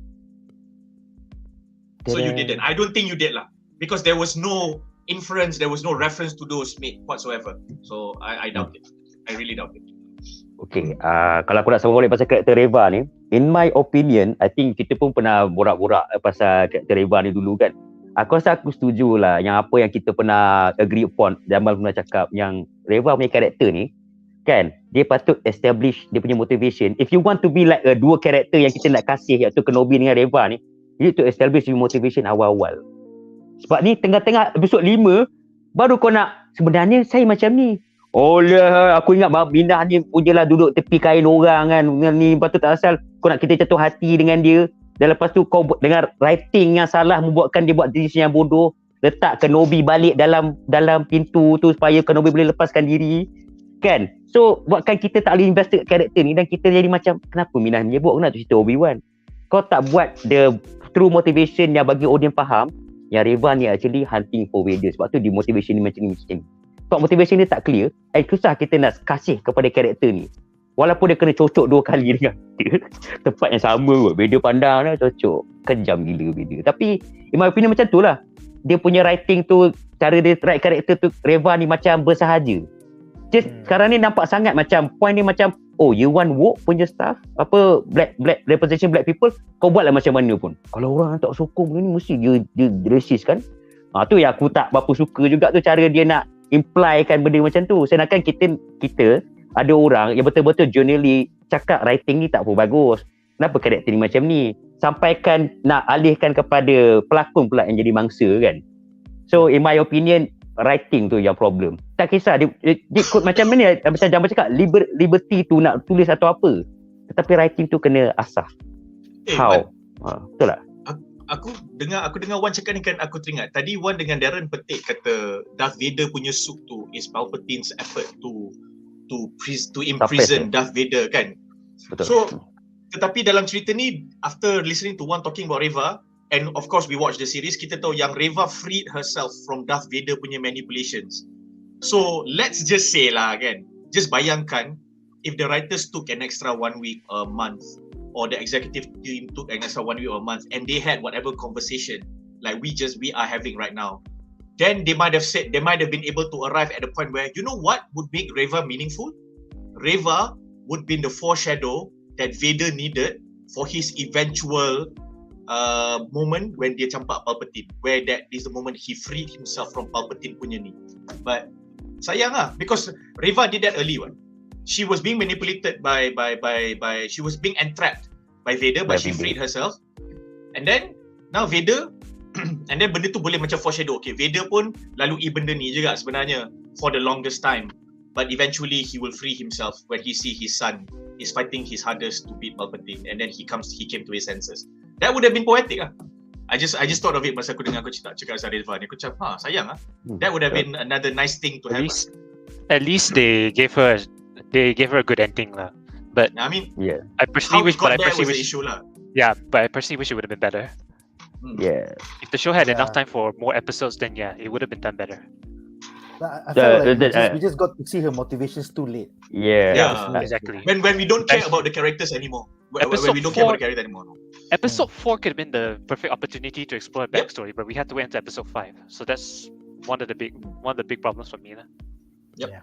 I think kalau I want to add some more lah pasal Reva ni, I think because of the bad writing dan 1, 2, 3 dah buat, so people dah macam, in my opinion lah, bila aku nampak sangat banyak benda-benda cringe yang Reva buat sebabkan bad writing, kau rasa macam karakter ni not supposed to be there. Dan lepas tu macam orang turn off bila tengok pasal Reva, instead of orang akan lagi motivated.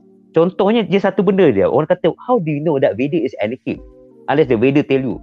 Sebab she found it in the Jedi archives ke? No, dia tak cakap. Fucker tried to kill me, right? No, dia bukan assume. Aku rasa macam ni tau.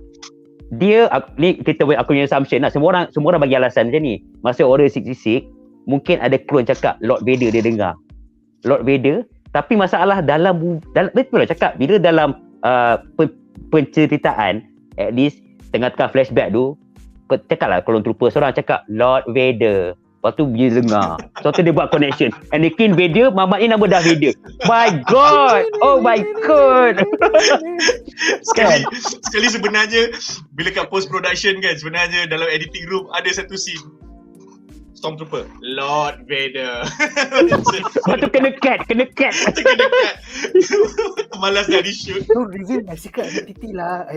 Sebab suara pelakon yang suara extra yang pakai Stormtrooper tu sengau. So macam, sial lah. This macam tak boleh dub. This is so important. Fuck it man. It's okay no one will notice this shit. 6 weeks later, 6 months later, Wan kat bedah, kalau ada orang cakap Lord Vader, I told you. Lepas tu I told you, ketuk sound enter. Jangan Darren. Kalau someone needs to animate this, someone needs to animate this conversation. Hantar dekat sound editor kan. Ya Allah, perhatian juga Muhammad. Definitely man, definitely. Reva alright, want to buka film Mama bro. Ni bagus teori Brazil. ni Jamal ni. Oh. Jamal. Jangan Dia generalize. cakap I think if they buat a Reva film connection yang itu boleh lah diterima. And then ramai pula macam Darren pun tak Reva suka. Gila, semua orang nak ibu. Sudahlah tu. Sudahlah Anakin bapak Luke. Dah cukup. dah jadi macam fucking Latin punya sinetron lah pula kan. Semua ialah anak somebody. Come on man, the universe is huge. Star Wars Hermanes. Apa? Mistress Star Wars. Homeboy. Mistress Wars. Star Wars Hermanes. Star Oh my Menace. Betul lah. Bodoh. Dia punya theme song bukannya macam ni tau. Dia lagu macam tapi lagu-lagu Latin kan. Rasa. Star Wars. Kalau Filipin apa? Pengakuan Star Wars. Pengakuan Star Wars. Apa tu pengakuan tu apa? Pemegang kola. Pengakuan saya. Pengakuan saya. Ketika bodoh ni. Aduh. La usu padora. Cakap close one black character. Oh black character. Yes. Masa awal-awal film keluar, orang ingat dia anak Mace Windu. Itulah, this is the problem ini. Yeah. And I feel like Ryan Johnson was trying to say the universe is larger than that. That's why Space Broom Boy exists. He is the son of nobody, but he can tap into the force. Tapi And I felt like what Ryan was trying to say is important. Unfortunately, JJ was like, I agree with nope, Ryan. not gonna happen. Yeah. Tapi in the end, diorang buat dekat Rise of the Skywalker yang aku tak tahu lah betul canon ke tak, yang watak bekas Stormtrooper Jannah tu anak kepada Lando. Itu I don't think- no lah, I don't think they- komik. Komik memang ada komik. Komik ada cakap. Komik ada tak apa lah. Tak. The new Masalahnya kenapa kau cakap dalam komik? Aku dah The new book, Vader, ada new book called Shadow of the Sith yang explain about Luke and Lando lah, but I think I'm gonna have to read that lah to confirm lah whether But the Jannah's book really- tu keluar after before that. Force Awakens. Before. Force Awakens. Oh, Yeah. okay. Nama. They're searching for Ochi Abestu lah yang that Oh, character from the Rise of Skywalker lah. cool. So yeah, Tengok tu. I'm probably gonna try and read that book and see lah. But I think so far I don't think there's anything to suggest that Jannah is Lando's son lah. Otherwise it's gonna be that problem again lah. All Yeah, black it shouldn't character are be. related. Yeah, he shouldn't be. All black characters should not be related. Yeah. tu bukan marah That's like Mercedes. Dia ada. That's the second rule of the black characters. The first rule of black characters, That's they are not Samuel L. Jackson. Aku rasa benda, kau tahu tak plot twist paling best sekali dalam Homecoming, the reveal yang bapak Liz tu adalah Adrian Toomes. Itu memang tak expect. Tak anak black people, bapak white kan. Padahal logik je, sebenarnya boleh It's je, like- tak boleh pun. It's like saying Wan Muhammad is related to P. Ramlee. Yeah, All Malay should be Eh, related oh, terima kasih. Exactly. No, One Mama is not related to P. Ramlee. He's related to Doctor Strange. That's strange. Okay lah. Peliknya. More believable. Tapi okay, Nick, on a more serious Okay. note, tadi ada Star Wars Pop Planet buat komen. Dia kata broke away from Vader but goes to find and kill Luke. No, she broke away from Vader the moment she decided that she cannot kill Luke. Ya betul. Or Time to also wear the She broke left when she Also- went to look for Luke. When she went to look for Luke, it was whatever she felt that she could have done Yeah. to redeem herself, but it was more to rage because when she could not kill Vader, and she felt that she was put in that position to kill Vader and then lost to Vader by Kenobi, she felt that she needed to go one up against Kenobi. It was a spite thing for her lah. Dia nak pergi bunuh benda yang Kenobi nak protect. To spite Kenobi. She physically broke away from Vader, tapi the dark side is still there. You She still need to break from the dark didn't side. break away from Vader. She was left. Yeah. She was left. So there's no breaking away from Vader, so to speak. She was not even thinking of breaking away from Itulah. Vader. The only thing she was There's no thinking, breaking away. I want to go and find Luke so that Kenobi will suffer. That's it. Because Kenobi should have done something to people like Vader. Because of people like Vader, I am who I am now, and he killed all the other younglings.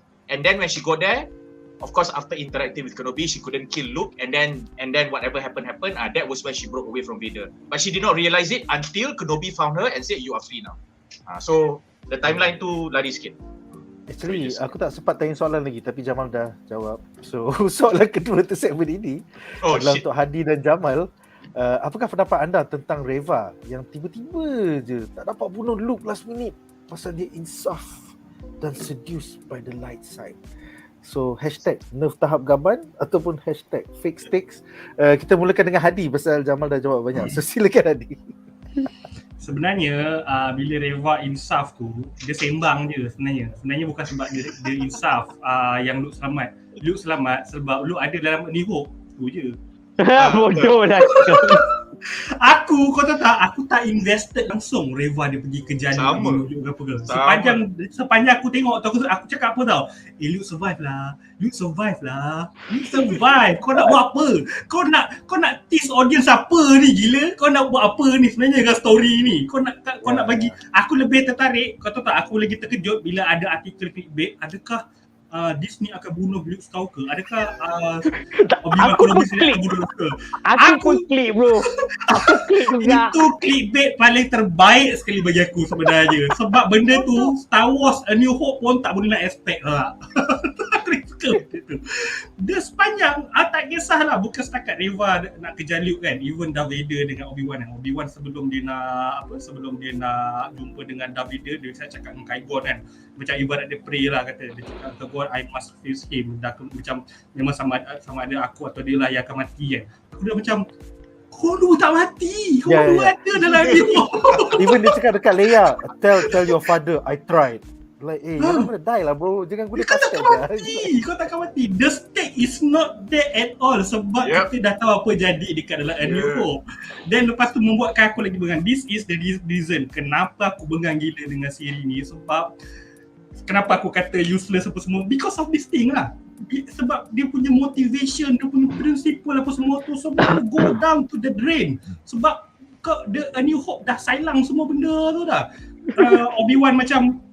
Obi-Wan, aku dah agak dah bila Obi-Wan nak pergi Darth Vader, sentiasa bermain dekat otak aku. Obi-Wan kata dia nak bunuh kan, kata okay, lepas tu siap-siap masa sebelum lawan tu kata I will do what I must, then you will try. Okay, cool apa semua kan. Tapi macam okay, this is the second time lah ke Obi-Wan nak lepaskan Vader ni? This is the second time ke? So aku boleh terima dalam Revenge of the Sith Obi-Wan pergi tinggalkan Vader, terbakar apa semua kan. Sebab itu serve a great storyline untuk Anakin become Darth Vader, pakai suit apa semua. But this one, Anakin pergi Obi-Wan dia tinggal, dia dah hampir-hampir nak bunuh Darth Vader, tapi dia tak nak bunuh. Aku boleh nampak ada macam-macam lah orang nak cakap kenapa Obi-Wan still nak selamatkan sebab mercy lah apa semua. I get it. It's mercy apa semua. It symbolize macam mana Luke buat dekat Darth Vader apa semua. But we don't need it. Kita tak perlukan benda tu pun. Benda tu membuatkan aku lagi terfikir Obi-Wan ni kejam sebab bila dia selamatkan Darth Vader macam kata aku ada lagi 9 tahun nak terrorize galaxy. Setuju dengan Hadi. Betul lah. Aku setuju dengan Hadi. On point. He's on point. This is the best part Hadi. There's ayat Obi-Wan dalam series ni masa dia kata okay, I need to go and see Vader, I need to do this, I will do what is must. Kalau ayat tu tukar jadi ayat lain, problem yang kau petik ni akan selesai. Kalau Obi-Wan cakap apa tau? I need to know. I need to know if Annie is still there. Ayat tu settle, dah habis. That's it. Settle. Dia macam Ahsoka lah. One sentence. He just needed to say one sentence. That one sentence dah macam habis. Macam Ahsoka lah cakap, Anakin, you still there? I thought you were master kan? Itu je. We just needed to hear that. Then lepas tu lawan lah. Ahsoka deserve to meet Anakin as Darth Vader. Sebab dia tak jumpa langsung. After dalam Clone Wars, dia fikir memang Anakin dah mati semua, dia dah mati ke apa. Itu memang serve a great purpose dekat dalam Star Wars Rebels. Tapi untuk Obi-Wan, that's why orang kata aku tak tahu lah, memang it's triggered me lah bila aku pergi ke Twitter, people say macam diorang snap lah gambar kan perjumpaan antara Obi-Wan waktu dalam Revenge of the Sith, and then perjumpaan Obi-Wan dengan Darth Vader dalam Obi-Wan series, lepas tu perjumpaan Obi-Wan dalam A New Hope, and then lepas tu people cakap oh finally the circle is complete. Fuck off, because the circle already complete lah dekat dalam Revenge of the Sith. Adik, aku terpaksa beta kau Lena. Kenapa fight dekat Obi-Wan tu kena ada? Bila aku feel kena ada. Tahu sebab apa tak? Kau tengok ya. Selalunya kan benda yang kita dah buat 3 kali ketiga is the one yang kita kata okey aku nak buat betul lah ni. Kau bayangkan ya. Okey. Fasa zero lah, fasa kosong adalah dalam Revenge of the Sith, Obi-Wan kalahkan Vader, kalahkan Anakin. Lepas tu Anakin terbakar. Okey. Lepas tu fasa pertama dalam Obi-Wan, Vader jumpa Obi-Wan. Kan dalam suit dia tau. Lepas tu Vader dapat overpower Obi-Wan, lepas tu Vader tak nak bunuh Obi-Wan. Okey. Tapi fasa kedua, masa dia jumpa lawan yang pada battle ni, lepas tu tak asal-pasal Vader try nak psycho Obi-Wan, tapi Obi-Wan biar tinggal. Kan? Maksud dia kata kau tak belajar apa-apa lagi kan, Vader apa benda. So kali ketiga, itu justify iaitu fasa ketiga yang 3 kali dia dah buat kan. Obi-Wan A New Hope tu, sebab tu Obi-Wan kata I'm a learner but now I'm a master. Tetapi cara dia lawan tu menyebabkan Obi-Wan kata mamat dia dah 3 kali aku jumpa dia ni, dia mesti dah tahu semua benda. Lepas tu Vader pula jaga-jaga mamat ni, aku salah apa ni. Lepas tu dia lawan macam tu, ketek kita pun dua takut nanti mati ni aku buat macam ni, semua takut macam ni attack. Honestly, even though aku rant about this thing aku agree the fight between Vader dengan Obi-Wan tu apa yang aku tunggu-tunggukan juga, apa yang aku nantikan, epic apa semua kan. Itu yang benda yang aku tunggukan bila daripada awal-awal lagi siri Obi-Wan ni nak keluar. Okay, dia kata nak fight Order 1 lah apa semua kan. I'm invested, tak masalah. Tapi aku tak boleh scratch the feeling yang nak mengatakan kalau diorang tak buat pun benda ni tak ada masalah. Kalau diorang tak buat pun, kalau kita anggaplah memang tak ada pun cerita dalam Obi-Wan series ni, diorang memang tak pernah jumpa langsung pun, there will always be a gap between Revenge of the Sith sampai A New Hope. Sepanjang 19 tahun tu memang Obi-Wan dengan Darth Vader tak pernah berjumpa langsung. It works for me. Betul. I think the issue here is not the fight. They can still fight, but the story here is how they got to the point that they ended up fighting. So when Obi-Wan says I must do what is needed, then when you do not put the stakes there, which is Vader needed to die and only Obi-Wan can kill him, there was none of that. There was absolutely zero of that. We know what's coming in episode 4. It's not that. I'm not even talking about 4. I'm just talking, if you look at the first 4 episodes, there is no feeling that if nobody kills Vader, the whole world is going to go to shit. That was not the story that we were getting in the first 3 episodes. Kita tak ada. So basically bila Vader jumpa Obi-Wan at the end for that final fight scene, we of course know lah, kita tahu dia orang akan lawan. But the reason of them fighting was something that is the thing that is making Hadi and orang-orang yang setuju dengan Hadi and myself also feel that way. Kau nak lawan, tapi kau nak lawan sebab banding Mama nak bunuh. Tapi kita tahu episode 4 akan ada. So how are you going to make us not remember that episode 4 is going to happen and just focus on the fight? So if Obi-Wan just said, I need to meet Anakin, I need to know. Betul. Ataupun motivation dia sebenarnya, motivation dia maybe dia cakap dengan Leia ke apa, ataupun dengan Roken, I need to save him, what I must do in episode 3. Yeah, correct. Betul. I need to save aku him, nak try save dia. Aku nak try save dia. Dah cukup. And then masa tengah jumpa tu, Anakin yang attack dia, and then he had to fight to defend himself, and then Anakin memang dah nak bunuh sebab Anakin is Anakin, or Vader is Vader. Then you get the fight of the century, then it's understandable lah. So the issue is not even about the fight, but the fight was never set up outside of a media punya promo. Outside of a viral punya thing. Oh, we're gonna see the fight of the century. Dude, the fight of the century. So it's 1 century's worth of me. Any fight of the century had hype building up for a long period of time. Dalam first 3 episode tak ada hype kena mengena dengan apakah stake yang Vader ni kena mati. Tak ada. It was an introduction to Vader. So there is no stakes there. So kita tak boleh nak appreciate benda tu. So and then while we get on paper why Obi-Wan needed to go through his character arc and then eventually lawan Vader lagi sekali, dia dah sedar balik diri dia siapa. Even that was poorly done. So even if we want to kata okay, Obi-Wan needed to fight Vader so that he can truly become who he was before and overcome all this kemurungan dan sebagainya, even that was not done properly. So that fight tak ada stake. So kita tak, yalah, we wanted to see the fight, but it's like might as well komen arcade Vader lawan Obi-Wan macam Street Fighter. Tak payah pun kau tulis cerita dalam series 6 episod ni, kau lawan macam tu je kosong. Sebab tak ada, we don't get that stake. There's nothing that made us feel like macam ni katalah fake stakes. Memang fake stakes.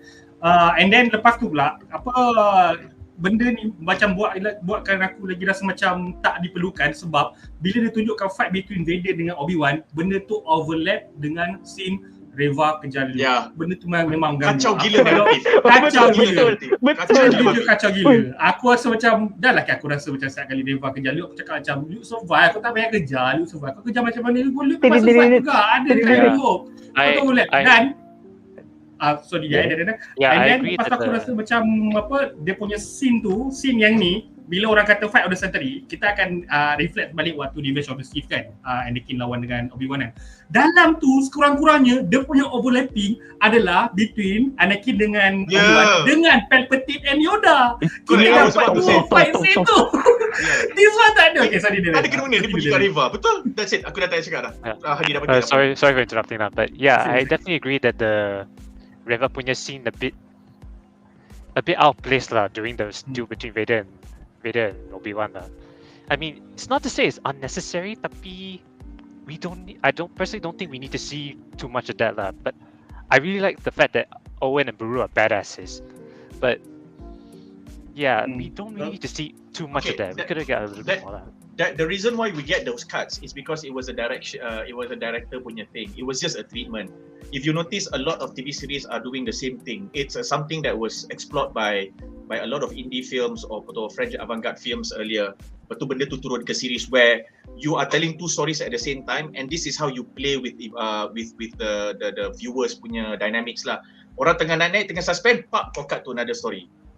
So but the trick is, if you can control the narrative dan benda tu ada kena mengena, ada it's continuous for the viewer, then it's fine.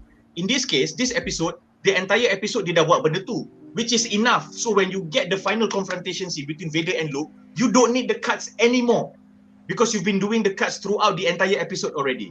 So kejap pergi kat Luke, kejap balik pergi kat Reva. Kejap pergi kat Luke, kejap pergi kat Kenobi, kejap pergi balik kat Reva. So when you got to Luke versus Vader, it's enough. You don't have to cut to Reva. You don't have to cut anymore. That's right. Tu je. Obi-Wan They have been doing it the entire episode. Banyak sangat. Kalau contohnya diorang nak buat jugalah, aku tak tahu lah, even di finale pun diorang tak boleh handle well.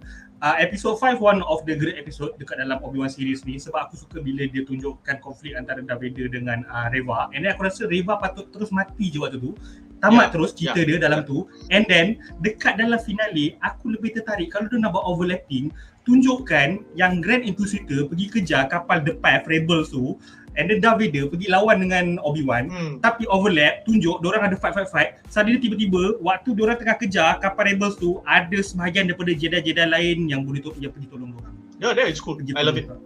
Tiba-tiba mana tahu kalau betul-betul kita dapat cameo Qui-Gon Voss ke, siapa-siapa ke yang macam ni. Diorang bukan Jedi lah. Diorang bukan Jedi lah. Diorang bukan Jedi sebab diorang tak bergalak saber semua. But they dare untuk tolong Rebels tu terlepas daripada Grand Inquisitor. Dia much more cooler kot daripada sebab salah dah konteks. Sebab salah dah konteks awal-awal. Tak ada awal. Kapal akan ni kan. Sampai hujung-hujung diorang dah nak hampir kalah. Terus dapat diselamatkan daripada kapal-kapal Rebels yang lain. So macam tu kan macam lagi bagus, instead of kau terus macam Reva punya cerita ni tak habis lagi ni, cerita Reva tak habis. Apa pendapat cerita Hindustan yang dia boleh tinggalkan Vader, lepas tu dia boleh sampai ke Reva, dia boleh sampai ke Tatooine. Aku satu yang aku tak faham sebenarnya macam mana. Aku rasa this one memang Star Wars punya style lah. Kapal dia kan, bila pergi, dia always tahu which side of planet untuk land. Faham tak? Oh, itu navigation. Dia tak ada masalah parking lah. Long story short, dia tak ada masalah parking. Sekarang pun orang dah ada Grab. Orang tak tahu kat mana orang boleh cari kau. By that time tahu, aku tahu navigation, tapi dia punya navigation tu daripada moon planet tu pergi tu, dia straight tau. Dia tak ada belok ke apa. Dia straight, dia berhenti terus macam okay, on the spot, ngam-ngam on the spot, terus turun je. Kalau benda tu dekat behind of the planet, another side of the planet macam mana? so macam, tapi benda tu aku tak ada nak complain lah. Itu memang Star Wars punya style kan.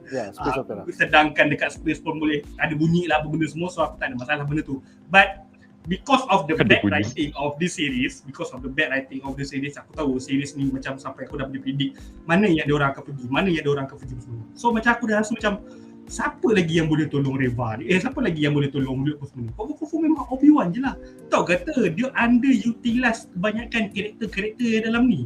Kau macam nak gunakan dua karakter yang badass dalam Star Wars, tapi kau tak berapa pandai nak menggunakan dua karakter ni. And then lepas tu ada banyak karakter-karakter lain, kau ambil pelakon-pelakon yang best-best, macam contohnya anak Ice Cube tu apa semua kan. Tapi kau tak gunakan betul-betul watak-watak tu. Instead lepas tu dekat finale, kita dump semua dekat Obi-Wan lah. Oh, suddenly lah tiba-tiba baru finale macam nak bagi high hope, nak bagi high dekat Obi-Wan pula kan. Obi-Wan the true hero lah kan. Suddenly tiba-tiba daripada tak boleh guna force semua, tiba-tiba boleh guna force berapa semua kan. So macam memang terlalu banyak dia punya bad writing dalam ni. Memang aku dah expect dah. Aku rasa macam bila Obi-Wan ni sempat ni dia kalahkan Vader, lepas tu dia pergi dekat planet Tatooine pergi cari Luke pula.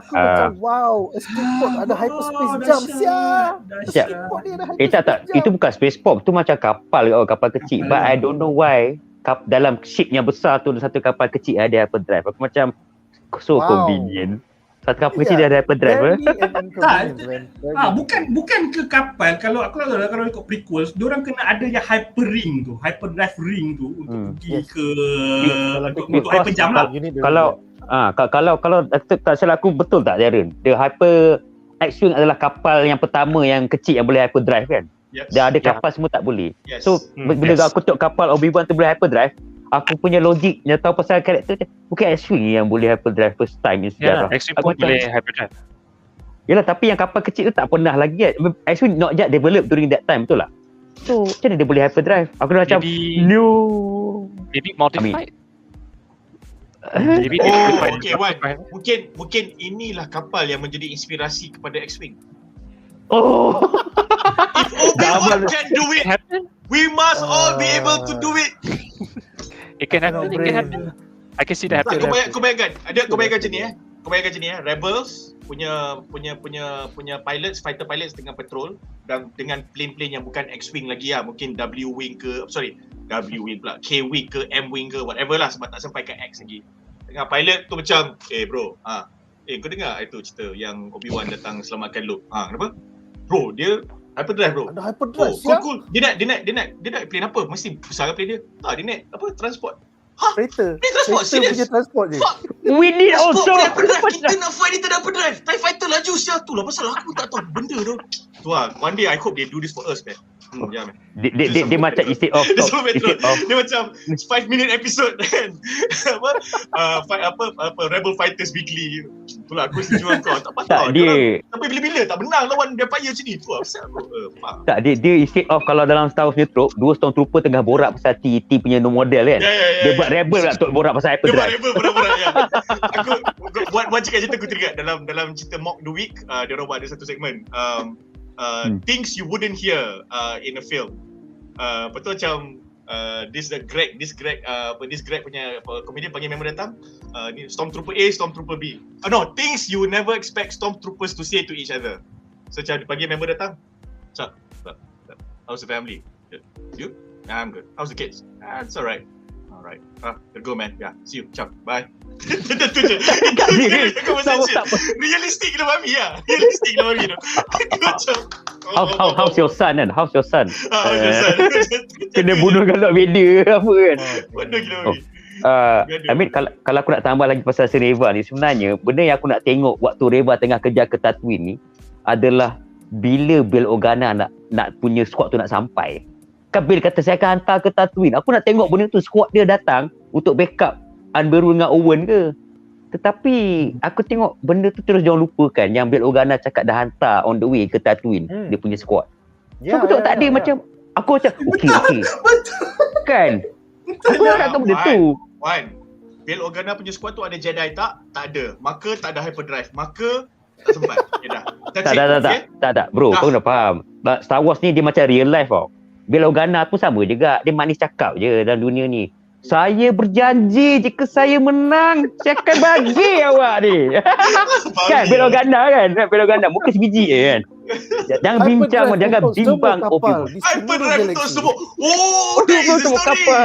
Kalau saya menang pilihan raya kali ini, semua kapal-kapal kita besar ataupun kecil akan ada hyperdrive. Long live Bail Organa. And then 7 years later, X-Wing semua ada. Lepas tu pilot terus tahu, bro, Kau vote Bill lah. Aku mau vote Bill. Dah ada hyperdrive sekarang. Ya man. Lepas tu Jom. tak, lepas tu dengar berita kan, Alderan telah dimusnahkan. No! Pemimpin kita! Pedas. Jangan bagi orang Malaysia buat Star Wars, okay? Anyone from US, you guys watching this, you know as Malaysians do Star Wars. Dah ada. Nama dia Emperor ni, sebiji sudah Emperor. Ni bukan peperangan bintang, ni perihal bintang. Tak ada kena-mena dengan perang. Semua buat hal masing-masing. So Stormtrooper borak dengan Stormtrooper lain kan. Dia cek borak macam kita kan. Harga barang naik lagi. Harga barang pun naik lagi. Dun. Bro. Sebatang. Tak ada lah bro. Sebatang kan habis bro. Dia orang ni dia orang ration lah. Kan ada ni kan, ada custom. Sial lah. Fuck lah. Aku rasa Lepas tu speed dia gempit. Speed dia gempit. Teringat waktu apa tu yang dalam The Mandalorian, waktu yang dua orang Stormtrooper tengah borak time nak deliver Grogu tu. yang Mamat tu kan, dalam Mamat tu pula Jason Sudeikis kot yang dalam Stormtrooper tu. Siap main testing lagi, tembak tak kena. Dia masih betul lah. Dia tu memang terbaik tu. Sebab apa kan? Nanti ada poster Stormtrooper. Kita pun rakyat biasa, tapi kita setia dengan raja yang satu. Cewa. Aduh, korang ni. Do not take Malay script writers lah. Please lah. Kata nanti tu lah. Don't take anyone. At least you take Malaysia, don't take anyone from this show lah. Boleh bro. Nanti Jedi campaign kan? Jedi. May the force be with you. Yeah, may the force be with you. Jedi religious organisation kan, Okay, hijau warna hijau Okay. Let's be hijau bro. Sebelum aku ke komen, ya, Darren. I'm so glad I joined this group.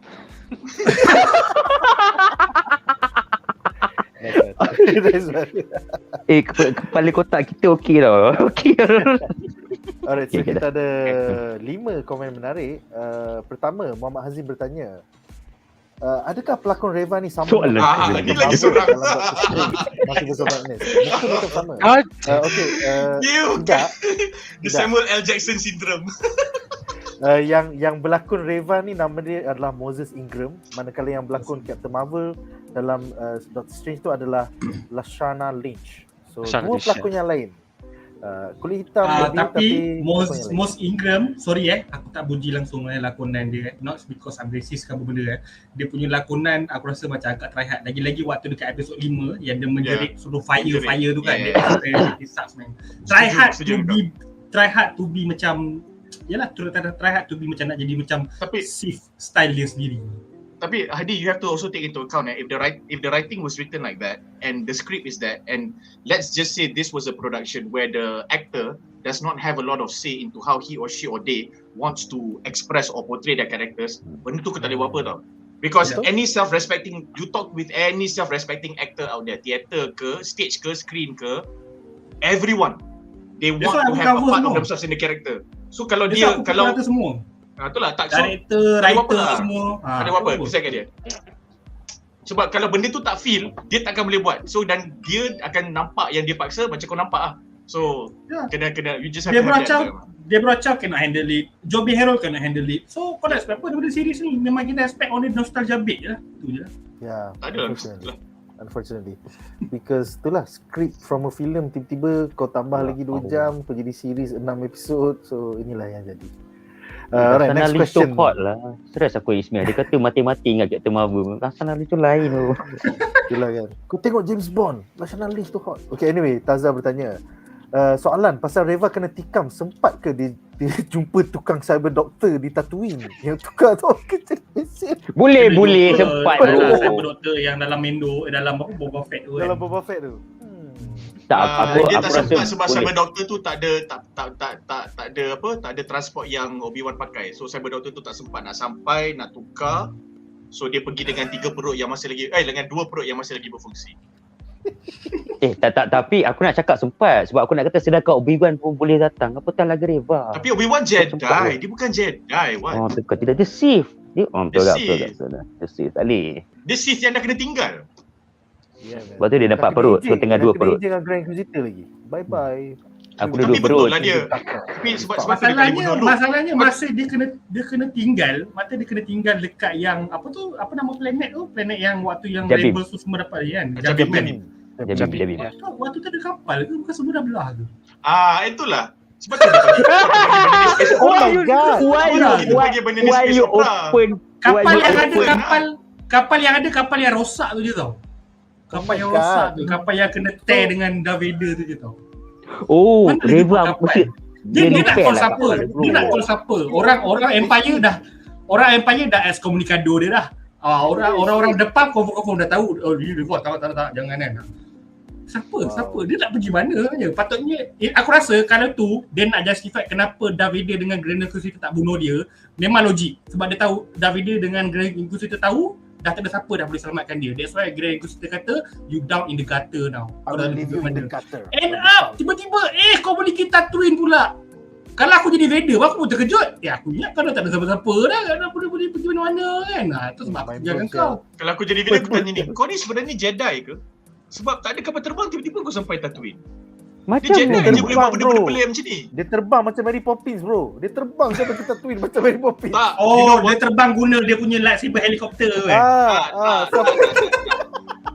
Lightsaber tu dah patah. Lightsaber dah patah.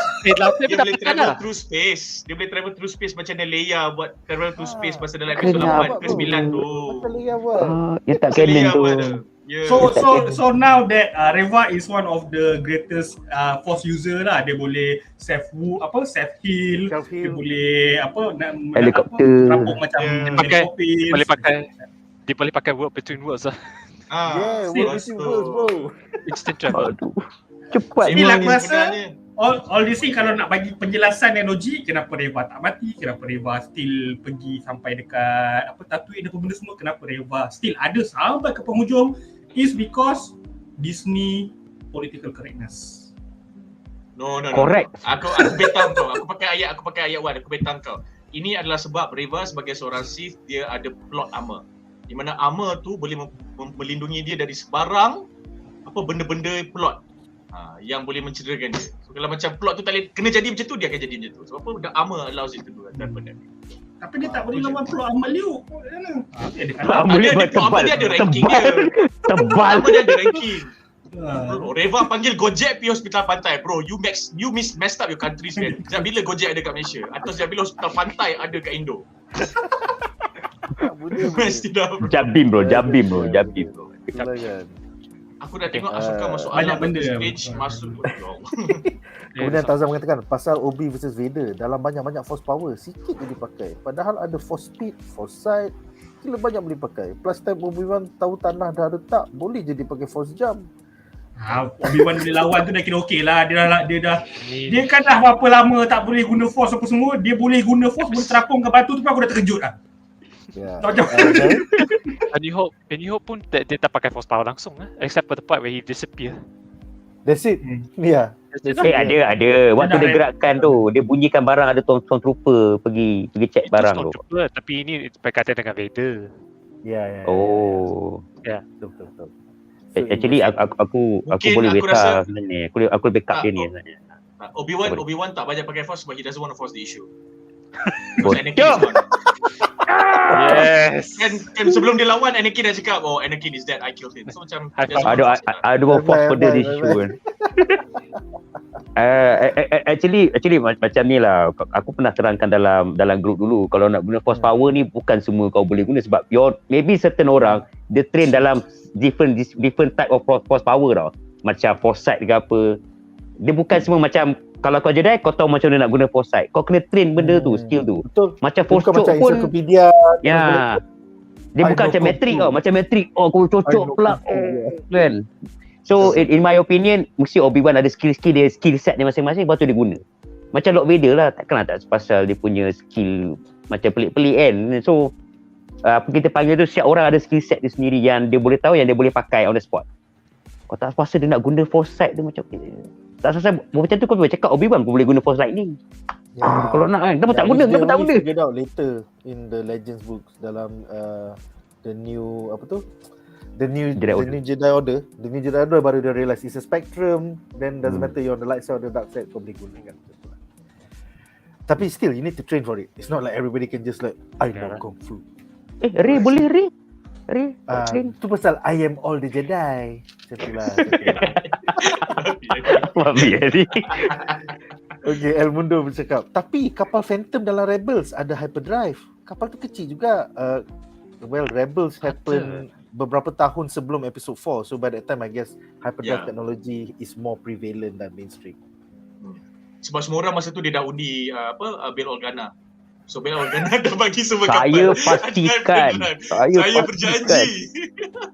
Itulah. Seterusnya Ahmad Nasuha bertanya soalan teknikal. Obi-Wan ni timeline dia berapa tahun sebelum series Mando? It's 9 BBY. 9 campur Mando is 5 BBY. 5 after. 5 ABY. Yeah, 5 ABY. No. Mando Mando bukan Jedi. ABY. Mando ABY. 5 years Mando after Endor. 5 years Endor. So 9 years after BBY lah. A New Hope, A New Hope sampai Return of the Jedi berapa tahun? 3 tahun, 4 tahun. 3 tahun. Google je lah. 3 tahun, lepas tu Mando 6 years after Return of the Jedi. 3 tahun tambah 6. 9. So 9. Dalam 18 tahun lah. Okay. So, Right, so 15 tahun untuk menjawab soalan Ahmad Nasuha, Obi-Wan Lebih ni kurang. sebelum, and then 18 tahun kemudian barulah Mandalorian punya series. So jarak dia 18 tahun, and then kau ada episode 4, 5 and 6 in between that 18 tahun. Betul. Alright, semoga terjawab soalan Ahmad Nasuha.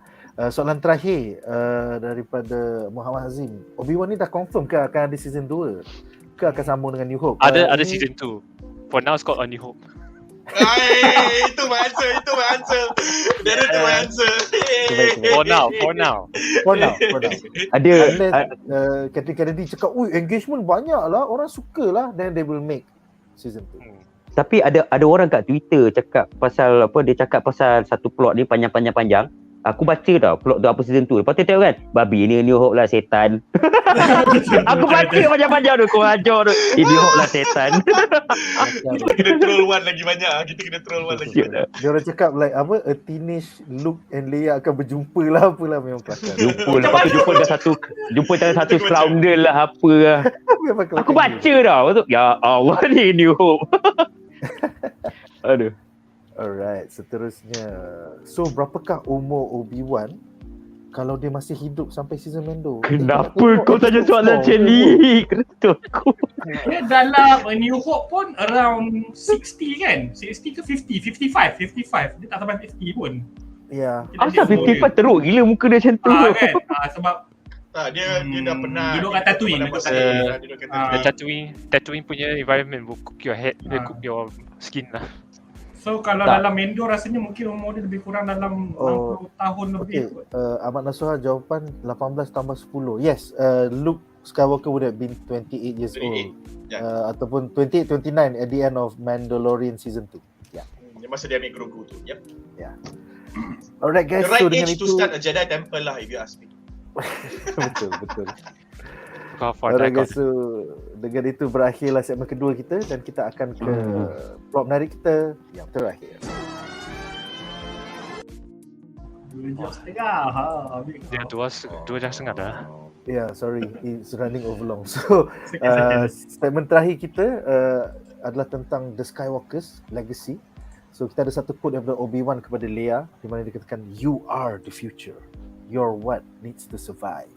Ni masa dia cakap, tak apalah, I'm just gonna go distract this shit. Roken, you take care of her. Hajar, you take care of the girl. Make sure she gets to Alderaan. So, aku ada satu soalan dalam segmen ni untuk semua panelis.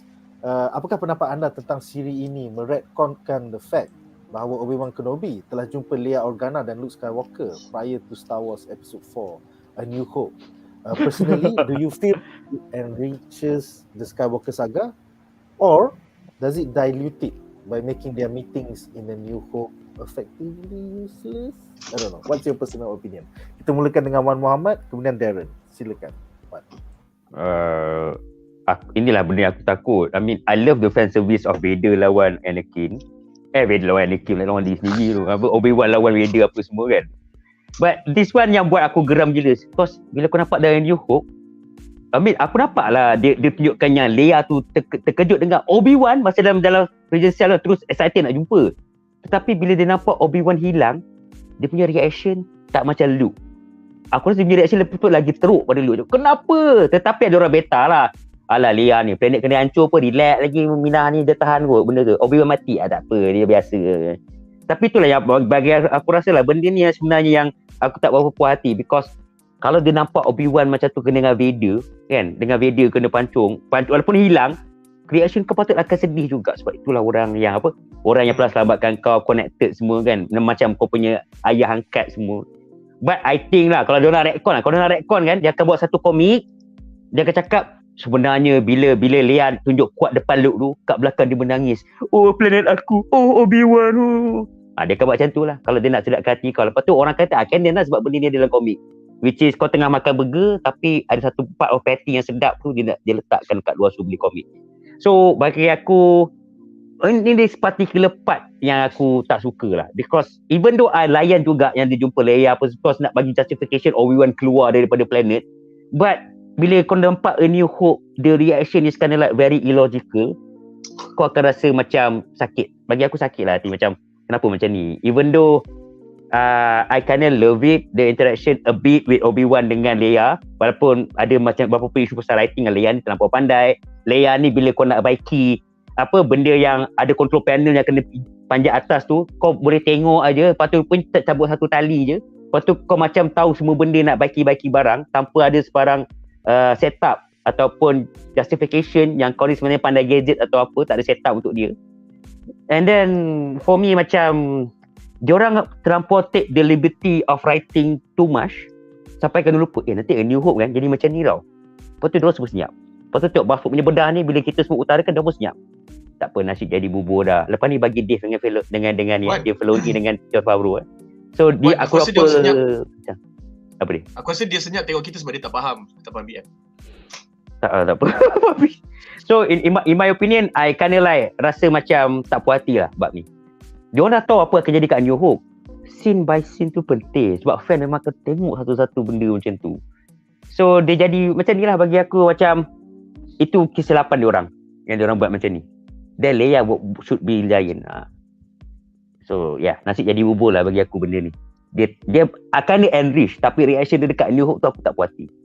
So the only way to retcon ni, kau buatlah komik bagi kita orang puas hati yang kita orang tak boleh beta balik. Komik pergi belakang, kau nak Leia ni tak dia menangis, Obi-Wan mati, lepas tu terkenang balik, dia kena selamatkan semua.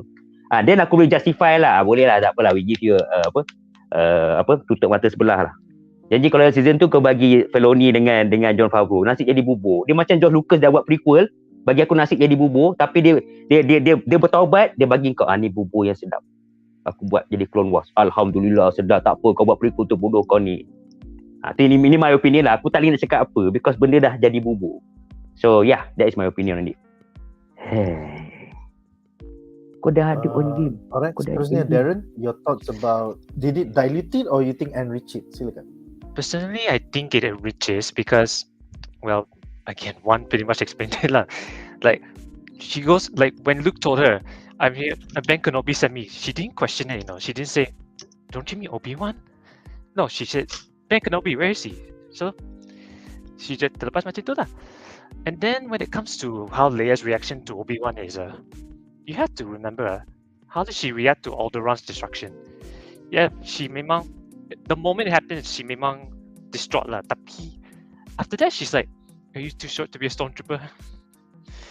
So I think I feel like Leia memang trained for this, She spent like so long throughout her life to become a strong individual. So I think even the destruction of the planet or the death of an old friend, maybe she's strong enough to withstand those. But maybe, like one said, there could be a moment off screen where she decides to take it in, and then when she's done, then she will come and comfort Luke. So I definitely agree that it could be something off screen. So in my opinion, it kind of enriches the A New Hope punya message. But like one said, we could use a bit of confirmation that's not in the films. Maybe a book or a comic. Do you think Obi-Wan meeting Luke is not gonna matter in the long run, because it's just like a Father Christmas came one time when I was 9 and then I forget when I'm 19 that it's the same old band that was Father Christmas, or maybe in season 2 they'll go fishing. Like how is this going to change like what episode 4 is? Because that's supposed to be the first time they met, right? The first time they met was old Ben that saved him from some Jawas. No, not Jawas. Tusken Raiders. Yeah. So that was supposed to be the first time they met, and then his speech about the lightsaber and your father. But now, was it cheapened by, hey, I'm Father Christmas, I give you the toy that you're going to hold when you're 19 years old? I don't personally think because actually I didn't really think about this, but when Luke and Ben met in episode 4, I personally don't think that this is the first time they met, because I got the feeling that there is some mystery between them. In fact, again, the Marvel comic, there's a story where Obi-Wan saved Luke, but I'm not sure if you've met him or not. But yeah, so yeah lah, I'm just not getting the implication that this is the exact first time they met lah. Tapi I think episode 4 dia ada establish yang memang Luke cakap dia pernah dengar pasal Ben, orang yang duduk dekat tempat jauh tu. Tapi aku rasa dia tak pernah jumpa. Dia cakap, oh Ben, orang yang duduk kat situ. Tapi aku rasa dia kata, aku tak pasti sama ketua ayat betul-betul dia tak pernah jumpa ke atau dia tahu. Kalau dia tahu maksudnya mungkin dia kenal lah kot. Ataupun maybe masa Obi-Wan jumpa dia tak cakap nama dia siapa langsung. Mungkin tu salah satu syarat yang bapak saya cakap siapa-siapa kau pada Christmas je. Aku rasa macam tu kot. He looks so different 9 years later. He's the Alec Guinness version, not the Ewan McGregor version. Yeah. So mesti dia ingat kau siapa dia tak kan. cam. Dia tak cam, tengok muka lain. Tak. Dia tak kenal. Dia tak jumpa yang Alec Guinness punya. Dia jumpa Ewan You're not the McGregor guy that I went fishing with in season 2. 2 years from now, we're gonna go fishing. It's like tak. Aku ada satu teori lah. Kalau let's say orang kata dah A New Hope tu umur dia 60 tahun, lepas tu muka dia dah macam tu, aku rasa ada sebab kenapa cepat sangat. First sebab Tatooine. Second, kau bayangkan dalam episod 1 dengan 2 Obi-Wan, dia dah establish yang Jawa asyik-asyik curi barang dia jual balik. Curi barang dia jual balik. Dia kerja penat-penat kena beli barang dia balik. So dia stress bro. Apa benda kau buat kat aku ni? Sebab tu dia muka dia macam tu membuat sebab dia tak kenal. Setiap kali bro dia curi barang kau, betul-betul aku kebetulan ada jumpa satu barang ni. Kau perlukan kan? Nah, beli duit gaji dia habis beli barang dia sendiri. Tu sebab tu dia stress bro dekat Tatooine. semua salah Jawa tu memang sial lah. Kelakar Jawa tu. Alright, so kita akan ke soalan kedua untuk segmen ini adalah untuk Jamal dan juga Hadi. Apakah pendapat anda tentang surprise cameo Qui-Gon Jinn at the end of the series? Lepas tu dia petik lagi. It's like, aku dah nampak kau selama ni. Kau je not ready to see me. Aku macam bahati lah weh. So apakah pendapat kau? Kita mulakan dengan Hadi. This is my crying moment number 3 lah. Yeah man. Come here Obi-Wan. Let's go find my daughter. We have a special skills of set. We have a special set of skills. Kenapa jumpa daughter? Ada fuck bro. Lah dia macam bro. Come Obi-Wan. I have a Kau tengok Taken ke kan? Tengok Taken. Tengok. Oh bodoh ya betul. Fuck ya. Okay. Come Obi-Wan. Aku Let rasa us release. aku pernah baca macam ada leak script, script Revenge of the Sith. Dalam leak script Revenge of the Sith tu, aku tak tahu sama ada betul ke tak betul. Tapi dalam leak script tu ada Qui-Gon ada tau. Qui-Gon ada muncul. Ujung-ujung bila waktu Yoda kata okay ni dah sampai masanya untuk kau belajar satu lagi ancient learning of Jedi tentang Force Ghost lah apa semua kan. Lepas tu ada scene yang Yoda bercakap dengan Qui-Gon pasal The Chosen One apa semua tu. But then lepas tu macam aku expect that Obi-Wan dia pergi belajar dengan Yoda, lepas tu memang dia terus ni lah kan, dia terus tahulah cara untuk berhubung dengan Force Ghost ke apa ke. So tu macam salah benda yang aku tak berapa suka juga dalam siri ni. Sebab apa macam nampak Obi-Wan dia tak boleh connect lagi dengan Force Ghost. Tapi macam ada orang yang kata yang nak jawab tentang persoalan ni is because Obi-Wan dia tak move on lagi waktu Anakin berubah jadi Darth Vader tu sebablah okey itulah pentingnya siri ni, kena ada siri ni supaya boleh nampak macam mana Obi-Wan move on apa semua bla bla bla kan, which is bagi aku okey tapi bagi aku tak it's not working for me. If it's working for you then it's good for you. And for the cameo part dalam episod ni finally dia dump semua benda, bukan setakat cameo je. Kalau dia tiba-tiba jumpa Luke, hello there. Tu pun macam, oh yeah, suka kan. Benda, tu aku cakap, benda bila kau dah dump semua dekat dalam finale, And then lepas tu daripada si episod 1 sampailah ke episod 4, hamba kau nak bagi benda tu tapi nak bagi benda tu tak bagi. And then sampailah kat finale kita rasa macam sampai ke episod 4 kita rasa macam tak best gila series ni, kita dah lost hope for the series. And then suddenly kat episod 5 baru kau nak pick up the gear. And then lepas tu kat finale kau bagi pula jalan cerita yang okay epic on the fight between Vader dengan Obi-Wan, tapi lepas tu storyline yang hamba pada REVA kejar Luke tu semua tu. Dan bila kau dump all these easter eggs, all this cameo, bland lah. Rasa macam bahagi bagus benda tu kau bahagi-bahagikan. Bahagi-bahagikan pergi ke contohnya terms hello there tu kau letaklah dekat episod 4 ke episod 5 ke apa ke. Janganlah semua kau dump terus dekat finale. Aku memang dah agak, aku dah expect macam ada orang kata cameo ni, ada cameo, aku dah terbaca ada orang kata ada cameo, ada satu uncredited cameo, ada satu credited cameo dalam ni. Siapa lagi yang nak cameo kan? Memang Qui-Gon je lah yang boleh cameo. So aku dah expect dah macam rasa okay, Qui-Gon mungkin muncul. Dan yes, personally aku masa tengok, aku rasa macam woo, Qui-Gon! Macam betul lepas aku dah sorak aku macam Kenapa post sekarang? But why now? Kenapa pada sekarang? Kayak kita macam dah macam-macam kita buat analogi. Aku dah buat analogi pasal makanan lah apa sebelum ni kan, bila kau makan kau rasa tak puas apa semua. Inilah the feeling dia. Kau dia benda macam ni yang membuatkan kita lagi geram tau. It's something yang kita suka, something yang boleh buat kita cry, something yang boleh buat kita rasa macam sedih. Tapi benda-benda tu wujud di dalam cerita yang kita tak suka. Dalam cerita yang aku tak suka. Dalam cerita yang aku rasa macam kalau dia tunjuk cerita Obi-Wan ni, Obi-Wan ada side mission dekat Tatooine ke atau apa ke, waktu dia nak selamat, waktu dia nak protect Luke ke apa ke, waktu tu dia jumpa Qui-Gon, aku rasa macam mungkin aku lagi. Honestly, for this aku happy, aku tak ada masalah, aku suka. Finally Liam Neeson sembang je kata tak nak muncul dalam TV siri lah apalah, tiba-tiba sembang je kan. Tapi aku tak tahulah sama ada betul dia ke tak, kadang mungkin orang boleh buat deepfake je kan. Tak tahu sama ada betul-betul Liam Neeson ke tak. Tapi itulah, but it's good lah, for me it's good.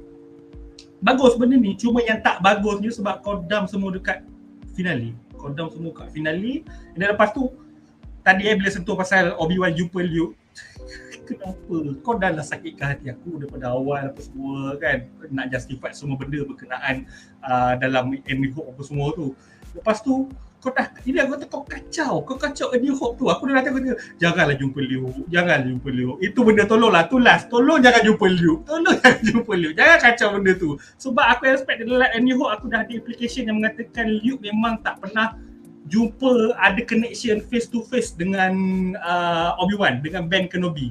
Dia tahu Ben Kenobi wujud, dia kata as a old hermit dekat canyon tu kan, dekat gua kan. Dalam New Hope dia tak cakap pun kata kan Ben dulu yang pernah datang bagi hadiah kat kita, kat aku. Dia cakap pasal benda tu kamu tu. So aku rasa macam tolong jangan jumpa dia. Tolonglah jangan jumpa dia.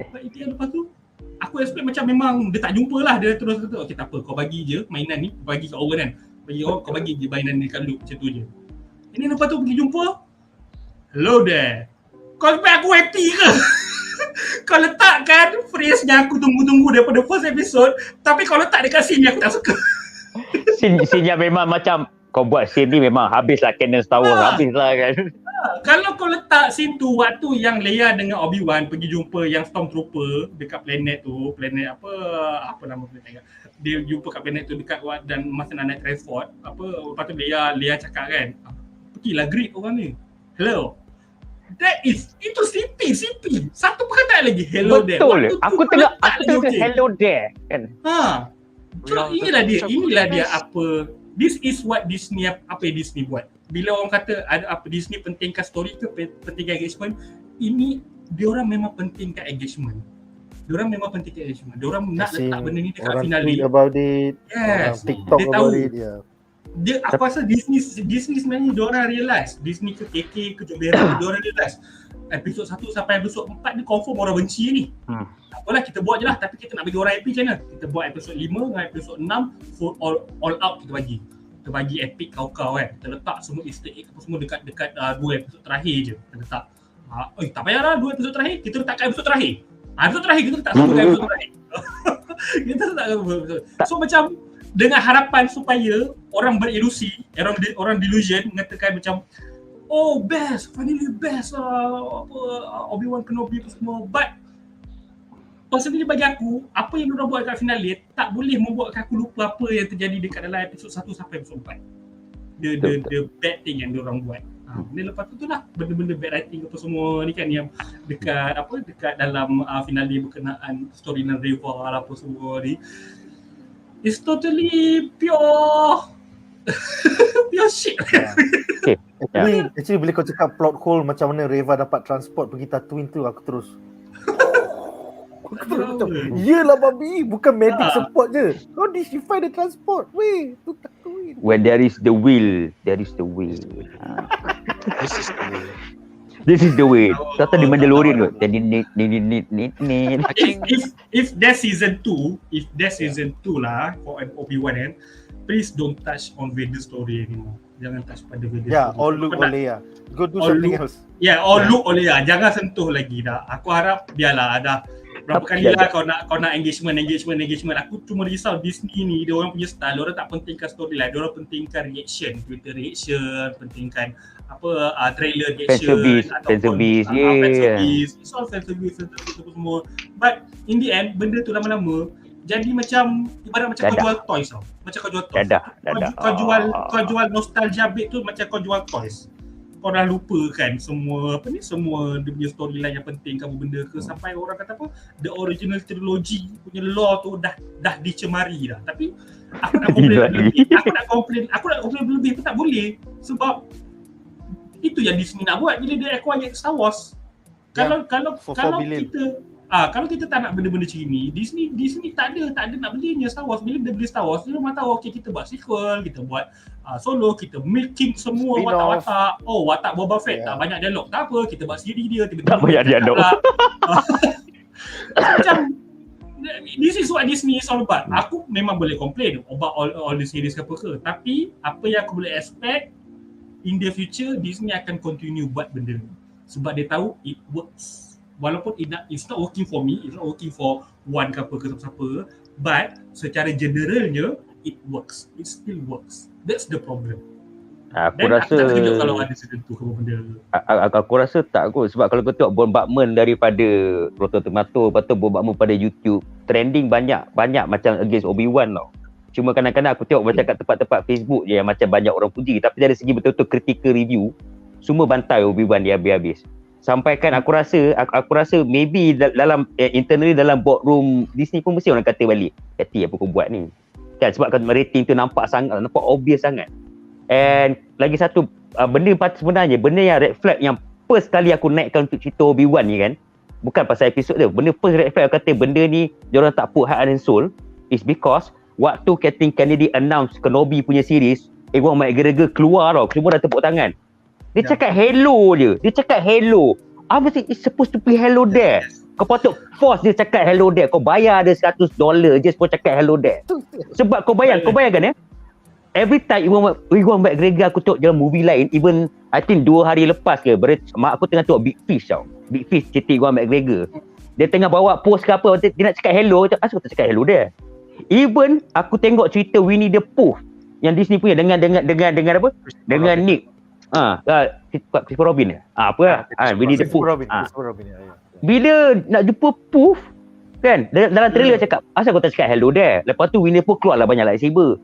Even dalam apa, dalam wayang press screening aku cakap hello there lah. Aku geram, aku jerit hello there lah. Semua kebaikan hello there dia punya signifikan.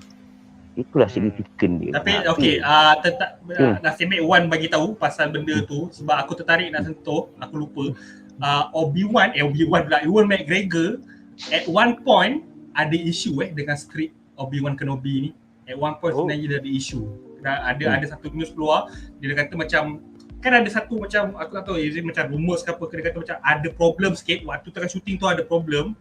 And then lepas tu McGregor sendiri macam kata macam dia tak apa berkenan dengan skrip semua, but in the end lepas tu terus dia continue. Dia rasa macam it's okay lah, tak apalah, buat je lah kan cerita ni kan. Aku rasa mungkin dia pun rasa tak sepatutnya dikacau A New Hope punya storyline, Revenge of the Sith punya storyline ke apa semata-mata sebab nak pleasekan fan, nak bagi fan service ke apa ke. Tapi mungkin dia setuju sebab mungkin dalam kontrak tu dia dah tambah sikit duit ke apa ke. So dia macam okey tak apalah, buat je lah apa-apa kau nak. Tak kisah. Padahal sebenarnya aku rasa memang kita boleh agree, kita dah tengok sampai habis kan. We also can agree that memang storyline dia problematic. Dia punya writing ada problem. Takkanlah Ewan McGregor tak pasal benda tu. Mesti dia pasal punya. Tapi kenapa dia continue? Sebab it's work. Benda kerja dia. Aku rasa ada satu teori Brazil lah bro. Aku rasakan Ewan dah marah dengan scriptwriter. Lepas tu scriptwriter mungkin ada buat bet dengan dia belakang 1 million lah. Aku rasa orang tak komplain pasal benda ni. Sekali kata okey 1 million lah aku buat macam kau buat. Lepas tu nanti bila kita komplain, semua orang komplain nanti bro mana 1 million aku. 1 lah million aku bagi 1 million sekarang. Okay, lagi satu teori Brazil lah. You see bila orang tanya season 2, yang paling excited bukan Kathleen Kennedy tau. Ewan McGregor dengan Anakin cakap, I nak season 2. If I kena read between the line, I'm gonna force untuk rasa apa dia cakap kan. Aku saya katakan, season 2 aku nak Dave Filoni dengan Favreau boleh tak? Season 2 Dave Filoni dengan Favreau boleh tak? Sebab kenapa kita fucked up dalam benda ni? Itu yang aku baca lah. Sebab tu orang excited nak season 2. Tapi aku rasa dia tak nak Joby Harold yang right. Dia tak nak ketingkan ini kacau. Dia nak Dave Filoni dengan Favreau. Sebab bagi pendapat aku, treatment Dave Filoni dengan Favreau, diorang dah treat Clone Wars. Tapi dalam tu tak ada Ewan dengan Hayden. So aku rasa dia mesti ketagih dengan benda tu. Sebab kalau dalam prequel, George Lucas dah menjadikan Hayden seorang kayu. I don't hate Sen. Waktu Obi-Wan pula macam terlampau preachy. Tapi bila aku tengok dalam Obi-Wan punya series ni, nampaklah dialog diorang tak ada terlampau prequel punya style. Kau nampak macam Anakin cakap bersahaja, I did kan, dia suruh kita fikir sendiri, bukannya secara bercakap secara harfiah terangkan satu-satu apa akan berlaku. So I think they are screaming that actually. Season 2 tak nak Kathleen Kennedy, tak nak ni, tolong fix kita punya karakter betul-betul, guna Filoni dengan Favreau. So Disney, if you want to fucking do season 2, nanti tu harapan. Okay, sabar. Nanti aku cakap dalam harapan. Sorry. Sorry. I think we got cut off by Sorry. I think now that I think of it, the hello there scene, because you remember dekat episode 2 dia cakap hello saja kan. That was when Obi-Wan is basically broken lah. And then so by the time he got back, he's now returned. That's where I feel like the hello there moment is appropriate lah. I think that's from the story point of view lah. I agree with Darren. That was my observation as well. Because the Obi-Wan that we all celebrate yang macam Wan cakap hello there tu, that was the Obi-Wan from episode 4. You saw episode 4 first. This is the story of how he got to episode 4. So you cannot expect him to be that person in episode 4 in this series, where in the earlier episodes of this series dia baru nak jumpa diri dia tengah cari diri dia lagi. So it's not right.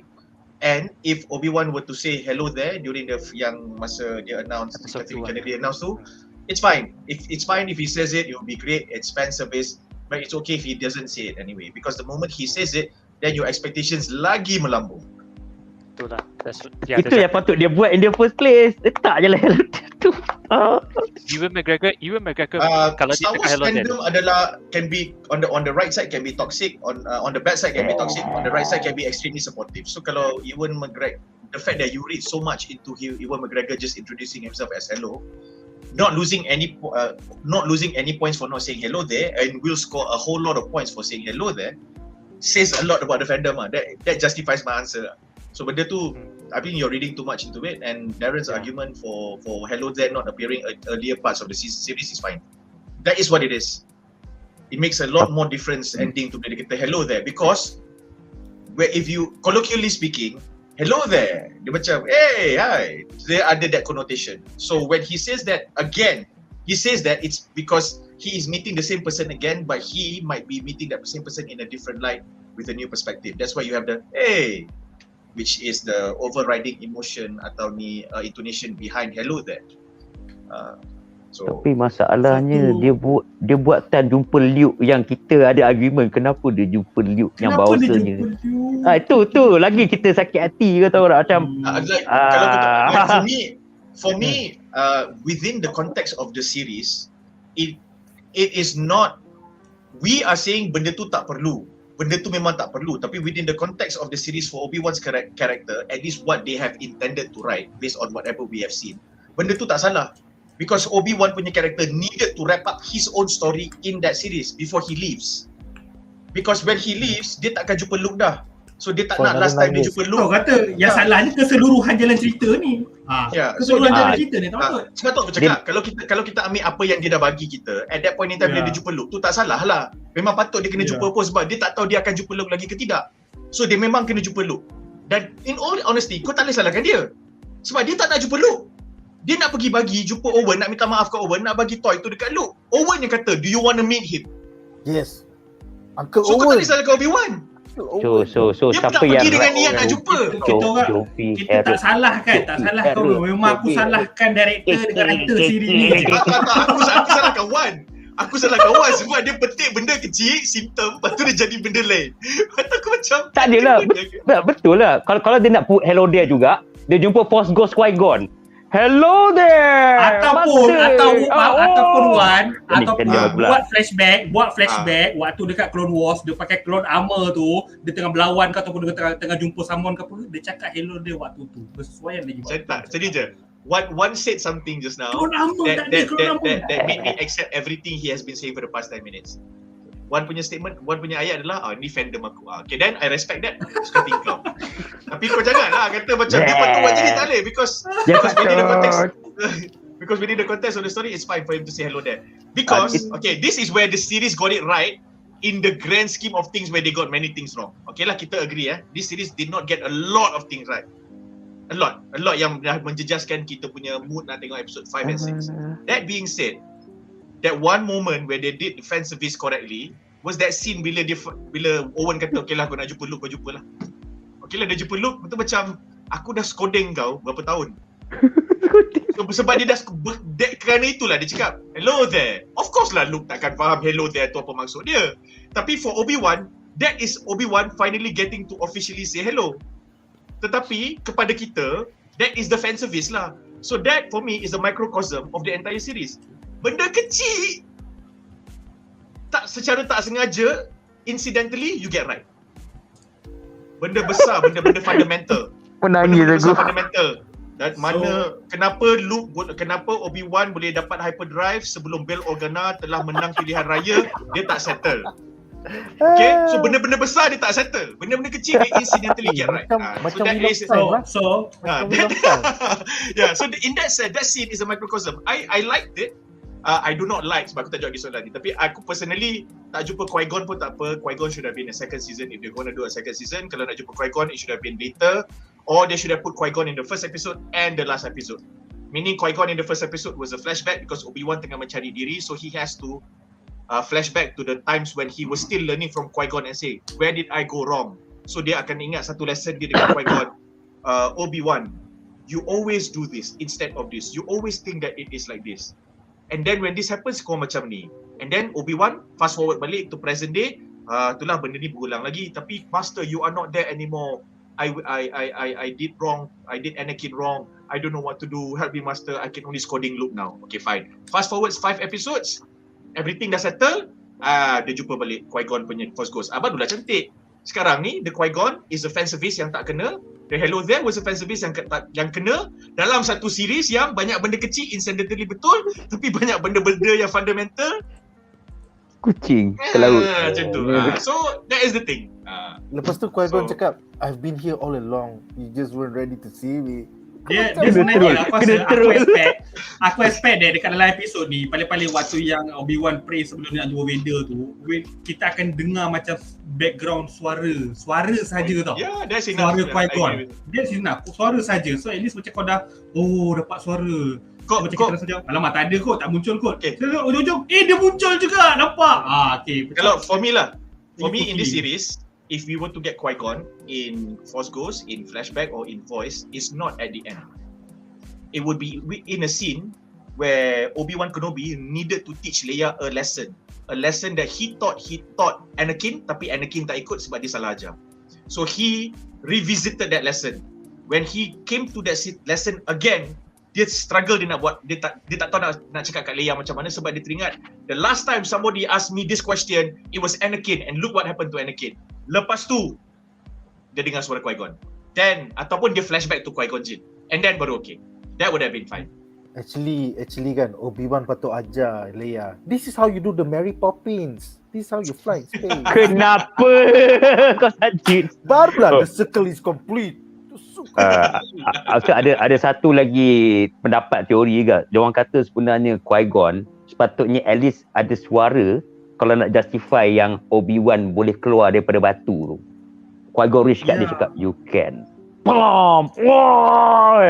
Okay, I agree with that. Tapi kalau tak ada pun tak apa. Because at that point, even as contrived as the writing was, we all watching that scene at that point, we know this was Obi-Wan punya fight alone. And then Meaning dia use the force, Obi. Use Yes. the force. Like for me, Obi-Wan tak cakap. Kalau Obi-Wan cakap, okay, great. Obi-Wan tak cakap pun tak apa. Because when he did it without anybody's help, outside of him, reflecting memang and diri remembering on it, then it's from himself. Itu okay je. But because kita dah banyak benda yang tak kena sangat dengan benda ni, kita akan nitpick lah. Kita akan nitpick satu-satu. Dia jadi macam ni yang sekarang. Ada je macam, Allah patut buat macam ni, Allah boleh buat macam ni. Tak, yang The Boys. The Boys kita tak bising pun, kita kucuk, wow, Homelander. Best, yeah. Shit. Kan? Little sausage, what the fuck? Bodoh lah. Nama tu cool tapi babi. Fuck that shit. Get that shit away from me, man. Bakar. Tak, bodoh sosis bakar. Sekejap. Actually ada juga orang petikai kan. Dia kata, kenapa dalam episod 2 Attack of the Clone masa Anakin nak bunuh semua Tusken Raider tu kan, kau dapat dengar Qui-Gon Jinn punya suara Liam Neeson nak cakap, Anakin, don't. Anakin no tau. Lepas tu semua orang macam, kalau Anakin boleh dengar suara macam tu, apakah lagi Obi-Wan kan. Tu yang orang bengang tu lah. But in the end aku boleh faham lah. Faham sikit lah. Tak apalah. Benda ni bubur. Terima kasih Syarul kerana menjawab soalan Muhammad Hazim. Yes. Dengan Filoni should take over from KK. Alright, kita ada dua komen menarik. Oh sorry, Darren, you were saying? Actually, I don't know whether Dave Filoni should take over because all I've known him, he is a storyteller, but I've never seen him do any business atau producing all that. He's not a Kevin Feige. Then director, supervising director for. Then kalau macam tu, there is another name. There is another name we can give. Favreau. Yeah, Favreau. Someone like him. Favreau will let Filoni do his shit. Yeah, Favreau can do this kind of thing. We know he can do it. Yep. So when people say Dave Filoni, I'm like, does Filoni really know how to do? I mean, Dave Filoni, the one yang jaga law sebab dia tahu mana nak masuk. I would trust him to do the law. You know what? No mistake about that. You know what? What if this in the crazy world kan? They replace KK with FFF.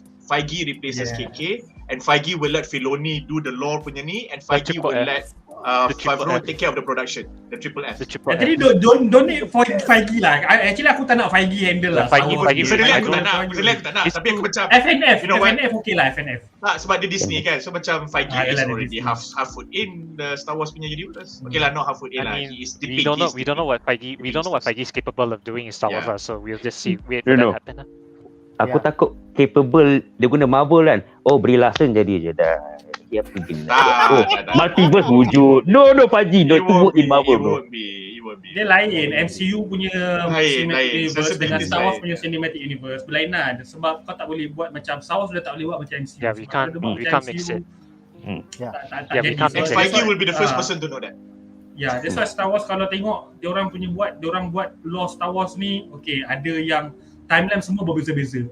Sampai setiap kali kalau kita buat bedah mesti akan ada orang tanya, ini bila sebab dia tak linear. Macam MCU kita tahu memang linear kan daripada awal sampai MCU yes, comics tak. Kecuali kalau macam dia ada tunjuk-tunjuk sikit lah macam kat Captain Marvel, okey lah tahun 60-an lah, gitu je lah dia tunjuk. But for Star Wars dia tarik dekat timeline ni, tiba-tiba ada 100 tahun sebelum, tiba-tiba ada ni. Actually kan, the only thing linear in MCU is Brie Larson's facial expressions as Captain Marvel. Bodoh lah kau. I feel personally, if Feige takes over from Kathleen Kennedy, the first thing he would do is make Legends canon again. And then still like, we're gonna do the Old Republic, motherfuckers! Old Republic! Hopefully. Habis. So the best part ke Pak Haji makan gaji buta, dia akan makan gaji buta. Dia handle, lepas tu kata Favreau, Filoni, do your shit. Aku just letak supaya tak ada orang boleh masuk. Tak ada orang boleh masuk ganti. Itu je. Okay, terus. Alright, so Arwai bertanya, just ingin tahu after the death of Master Jedi, ke mana roh diorang pergi? Force Heaven. Force Heaven, I think. Not everybody can turn into a Force Ghost. This is not a prerequisite. Only certain people that study can become. There's a story. There's a story that exists that actually tells what it's like to be a Force Ghost. Ooh, I can't remember I have to read that story again. It's actually about Obi-Wan also. As his time as a Force Ghost. So when a Jedi dies, they just die, right? Except for certain few that became Force Ghost. Aku baru tengok tadi macam video. nickname aku Adi. Apa nickname tu? Nickname Jamal. Ni zaman tak keluar. Sekejap. Nanti tengok. Jamal still here. Dah kira Dah kira duku. Dah kira dulu. Langsat. Langsat lagi. Dah kira duku langsat. This is what every time my mom every time I say count duku count duku, the name of the fruit. Every time. Every time. Aku dah Alright, cakap so, tapi kalau duku tu tak sedap dia jadi ni. Kalau duku tu tak sedap dia jadi ni. Jadi apa? Jadi bangsat. Dah kira duku bangsat tak sedap kan. Pahit. Tak cukup manis. Sebab tu potong tangan. Betul sebab tu potong tangan. Last comment itu saya beri. Okay, Last last comment one. itu saya beri. El Mundo bertanya, apakah beza Jedi Force Ghost dengan Sith Force Spirit? What? There's a Sith Force Spirit? As far as I know, No, I think the force yang dia punya force spirit tu masuk dalam artifact sih. yeah. Embodiment. Yeah. Cool. So I think you mean kalau like Exar Kun's tomb or something like that, right? Atau dia punya betul. apa? Sith punya Horcrux tu panggil apa man? Holocron. Holocron. Yeah, holocron. Even Yeah. What's the main difference? Kalau aku nak jawab pasal benda ni, Force Ghost mainly kalau tengok Sith more to materialistic tau. If you want to eternalize yourself, you need a material thing that being bound to you. Baru dia boleh macam eternalize atau apa. Tapi kalau Force Ghost ni, kau tak perlukan material. Kau dengan secara natural ni, kalau kau ditrain, kau akan bersatu dengan the Force. literally become one with the Force, yeah. One with the Force lah maksud. Kau tak ada clinging kepada material. So maksudnya sebabkan Sith tu dia suka material teruk sangat, sampaikan dia punya soul pun bound dekat situ. Tapi kalau helmet tu hancur, dia hancur lah. Tapi Force Ghost ni macam eternal. Maksudnya kau bersatu dengan the Force lah. Actually, that story is exactly what happened in Marvel comic again. The Darth Vader punya comic. There's a Sith Lord. Like thousands of years ago, dia pun mati, but he kept his life essence in the helmet. Damn. So over time, Darth Vader found the helmet, and then the Sith spirit took over the bodies of several beings. And that's Is that why Huh? Is that why Kylo Ren simpan Vader punya helmet? Or is it just a symbolic gesture? Maybe he thinks that Vader is there lah. Okay. Wow. Tapi So- benda setup yang Abraham buat kan, yang think Vader is there, dah dihancurkan dengan JJ Abraham juga, yang di mana dia kata sebenarnya tu Palpatine trick Kylo Ren. Aku terus bengang gila. Sebenarnya akulah Vader, Yalah, akulah siapa, right? So aku It's like macam geram gila. Is that in the Rise of Skywalker? So like when Kylo goes to Exegol, Palpatine cakap, I've been every voice in your head. So bengang I think gila lah there's kita. So yeah, I think Kylo definitely heard Vader's voice when he's talking to the helmet. But it was shit. Palpatine. But it was Palpatine all along. He was Palpatine all along. Tak. Kalau patut Palpatine buat suara Snoke lah. So yang the bodoh part is JJ Abrams masih intention, of course the intention should be Vader. Tapi I remember masa Force Awakens baru keluar, semua orang berteori Brazil bahawasanya Kylo jumpa Vader tapi nak cakap-cakap dengan Vader tak dapat sebab Vader dia jadi Force Ghost Anakin bro. Takkan dia nak pergi ke tempat tu. So in my opinion lah. Betul. Dia jadi Force Ghost. Ya. Lepas tu orang macam bengang gila waktu yang aku pun teori Brazil waktu The Last Jedi masa trailer keluar. Yang aku teori Brazil yang bahawasanya bila Kylo Ren nak tembak Leia, tiba-tiba Anakin yang Force Ghost cakap, jangan. Lepas tu dia tak tembak. Aku yang teori Brazil. Mungkin lah. Lepas tu kau tengok apa jadi dengan teori Brazil kita semua. Telah dia Ryan Johnson kan. Dia deny semua teori Brazil orang. Sampai satu pun tak betul. Lepas tu dia tak tahu nak pergi mana. Tak tahu nak pergi mana Star Wars. Dia nak kita let go. Dia nak kita let go. Kill the past. Bila bercakap pasal Force Ghost Anakin senang-senang jadi Force Ghost kan. Teringat waktu yang dalam Hishi punya tu, dia jadi Force Ghost, tiba-tiba dia jumpa Force Ghost yang Link yang dia bunuh semua. Cuba yang Link tu kan. Hi Master Anakin. Oh no. Aku rasa kalau ada dialog bubble kan. Ya, Darren. Jap, Master Anakin. Dia jadi Master ke?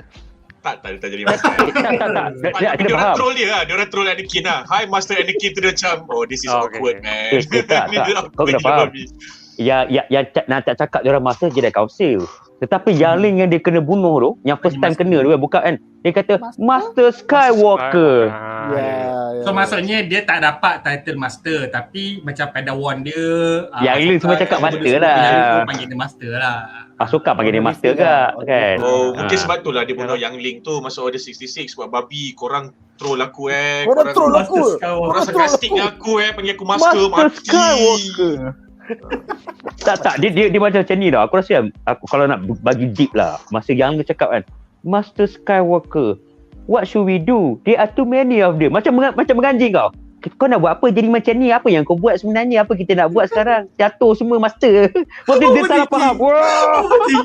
Overthinking. Imagine. Tapi aku suka tu dalam satu fan punya event yang di mana budak tu dah besar, aktor tu jumpa Hayden Christensen salam. Lepas tu semua cakap jangan bagi Anakin lightsaber. Lepas tu satu komen lah kata sekarang bagi budak tu lightsaber sekarang. Ada interview dia. Dia katakan waktu scene tu kan dia macam bila Anakin keluar lightsaber kan dia macam terkejut kan. Dia kata reaction dia tu memang genuine sebab waktu tu Hayden Christensen cakap betul. For that part aku respect Hayden Christensen. Alright guys, so dengan itu berakhirlah 3 plot menarik and we are gonna wrap it up dengan harapan kami season 2. Ada season 2. 3 jam. Alright, so let's keep it short and sweet. Apakah harapan anda sekiranya Kathleen Kennedy teruja dengan engagement for Star Wars Obi-Wan Kenobi season 1 and green lights season 2? Personally, I hope they will not touch Luke, Leia or Vader.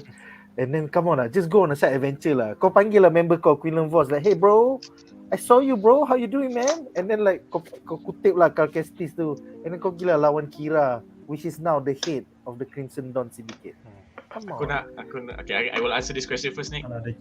I hope in whatever that story that they do, aku setuju kau tak payah ada Luke, Leia semua. But he will find some other woman to replace his lost love of Satine, and then get it on, and then lepas tu dapat anak, lepas tu end the series in an ambiguous feel yang buat kau rasa shit, adakah Rey sebenarnya Kenobi, and then just let's leave it as that. And then the fans will drop the game. Lepas tu semua bergaduh balik. Itu tak apa Jamal. Itu tak apa sebab itu dia kacau sequel. Itu tak apa. Yang season 1 ni dia kacau original. Okay. Then aku betul-betul harapkan sebab apa bila dia dah buat macam tu, dan dalam World Between Worlds tu dia bunuh sequel. Apa? Lepas tu kalau last. Lepas tu kalau media pergi kat Ryan Johnson. So Ryan Johnson, this is what they've decided to do in The Mandalorian and the Kenobi all season 2. What is your opinion about this? Well, it's not fair. Obviously, we put a lot of creative effort to come up with a story. I tried very hard to leave my own imprint. Yeah, Ryan, but it's all in the past. You have to let it go. So what do you think about that? You must kill it if you must. You must, Ryan. You must. You must. Dia letak skrip tu in Ryan's face because that's what Ryan did for us for 2.5 hours in the cinema kan. You must, Ryan. You must let it go. Lepas tu bagi dia penyapu nah. Ironic. But it's okay, Ryan. Even if you don't agree with what they're doing, Ryan, here's a broom. It's a broom. Anyone can change the world. Everyone is a Jedi. Dia pegang broom and then maybe I should go spoil Harry Potter now. Yeah. Boleh. JK Rowling needs some help. JK Rowling. JK Rowling needs some help, Ryan. JK Rowling buta kawan. Oh, why? We hear Warner Brothers are in a bit of a crisis right now. You know, Ezra Miller, JK Rowling, Amber Heard. Maybe you could help them with something, right? That actually makes me actually think Disney had it easy. Look at Warner Brothers right now. Warner Brothers sewanya terus. More trouble, man. Don't jinx it. Okay, Hadi silakan. Irony kan, the slowest film is The Flash. Oh, Bodoh lah. bukan apa tadi. Man of the night. And counting. Tak keluar lagi, bro. 8 years and counting. Tak keluar lagi. Daripada 2014 lah. Okay. Sebenarnya aku memang tak berharapkan langsung pada season 2. Siri season 1 ni tak memberikan aku harapan apa-apa untuk season 2. Tapi aku kebetulan dah jadi aku tiba-tiba ada terbuka Twitter kejap. Betul-betul first feed Kenapa keluar. kau buka Twitter? What if season 2 dia punya villain General Grievous Come back from the dead. Apa dia? Dia Twitter cakap what if season 2 Obi-Wan punya villain is General Grievous yang come back from the dead. Wow. I would welcome it. Legends. Tapi ini kau akan tak suka lah aku punya ni. Dia buat macam tu tapi sebenarnya bukan Grievous, but it's just somebody who used to work under Grievous and managed to salvage his parts and reconstructed something. Actually, Legends did that. Aku rasa macam Obi-Wan ni so far Obi-Wan ni macam banyak enemy kan, banyak enemy dekat dalam banyak orang benci kat dia tu. Aku expect that if kalau betul adalah season 2 kan. Kalau betul ada season 2 maybe dia boleh jumpa Rex ke, dia boleh jumpa dengan siapa-siapa lagi villain yang dia pernah confront waktu filem apa dia Ezra Bridger. Ezra Bridger. Jangan rosakkan Ezra Bridger please. Kalau he's not the best character out there, but do not fuck him up. Kalau the story tu Ezra Bridger dia terperangkap dekat world between worlds, so the watak dia tak nampak, kau cast Ezra Miller tak apa sebab watak dia tak ada. Ezra Miller kena tombok. Ezra Bridger ni dia a bit macam muka dia a bit Latinx sikit. Dia bukan Caucasian. Dia bukan Caucasian. Ada orang kata yang Mamat ada jadi Aladdin tu, tapi aku tak suka Mamat tu. Tak nak Mena masuk. No. Dia a bit one dimensional sikit lakonan dia. Itulah aku punya harapan, just tolong jangan betul apa ikut macam ni, jangan kacau Vader lagi, jangan kacau Luke and Leia lagi. Even sebenarnya aku expect season 2 bukan pasal Obi-Wan dah. Season 2 is pasal Darth Vader. Tapi Darth Vader yang bukan dengan Obi-Wan lagi, but Darth Vader dengan Grand Inquisitor pergi Han Jedi. Dan kat situ waktu korang boleh nampak kenapa orang kata kenapa Vader kena nerf ni dekat Obi-Wan. Memanglah dia berlawan dengan orang-orang yang akan hidup dekat dalam A New Hope. Memanglah kena nerf. Cuba dekat dalam season 2 buat dia jadi macam Darth Vader series yang bersambung lepas Obi-Wan. So ini adalah Darth Vader lepas dia dah move on daripada nak kejar Obi-Wan, dia pergi Han Jedi, dia pergi Han Rebels semua. Dan tu baru kau nampak dia punya Queen learn voice. So kalau apa yang Hadi cakap tu betul-betul berlaku dan konsisten lah. Sebab Disney dia dah biasa. Dia buat season 2, dalam Star Wars ni buat season 2, tapi season 2 tu sebenarnya adalah season 1. Season 1 adalah sebenarnya season 2 tu siri lain. So macam sama juga dia buat macam season 2 tapi sebenarnya itu Vader season 1. Betul. The Book of Obi-Wan, tapi sebenarnya pasal Vader. Betul. Dia apa? Darth Vader season 0.5. Macam tu. The Book of Obi-Wan. Okay, silakan. Obi-Wan Kenobi season 2 where Obi-Wan Kenobi only appears in episodes 5 and 6. Macam tu. Itu so season 3 is about Obi-Wan pula. Itu Obi-Wan 0.5 lah. Yeah, man. Okay, silakan Darren, silakan. Okay. As someone who's enjoyed the show, I think the story is pretty much okay lah. Personally, I don't really think there needs to be a season 2. But if they do it, pretty much like everyone said, focus on Obi-Wan. And then Quinlan Vos. We know he's out there. Let's work on that. And then Yeah, just maybe give Qui-Gon more screen time also. Now that he's here for one single cameo appearance, maybe we can finally flesh that out and make it a full-fledged appearance. Liam Neeson's going to be in Tales of the Jedi, so I think this is maybe a good sign that he can be in season 2 lah. By the way, at this juncture, Quinlan Vos, is he with his Sith lover or is he just alone on the path helping Sith the Dia Sith? ada level baru kan? Dia ada level Asal baru. Ventress. Asas kan? Ventress- Bukan Asas, Ventress is- dah ada orang lain lah. Unfortunately, Ventress mati. It's in the Ah, novel. Mati. Yeah, So Ventress, Vos is Ventress alone died. lah? Quinlan is Vos alone. is alone. Bukan Vos ada Vos is level baru ke? Lepas Ventress. Maybe. I think dia ada level baru. There's Apa, a dia legend Disney? story lah. There's a legend story lah. He had a lover. Yeah, I remember that the girl. Maybe Tapi- maybe she's in canon also. Who knows? Yes, man. We want more of the Quinlan path. Vos. Yeah, also yeah. Shadow to Quinlan Shadow's Vos. point also. We need more of the path, but maybe the path can be a different Star Wars story altogether lah. Like we said if we want season 2 of Obi-Wan, let's keep it at Obi-Wan. Hey, you know what? Why not? Huh? We take all the less desirable stories and we let KK finish them off.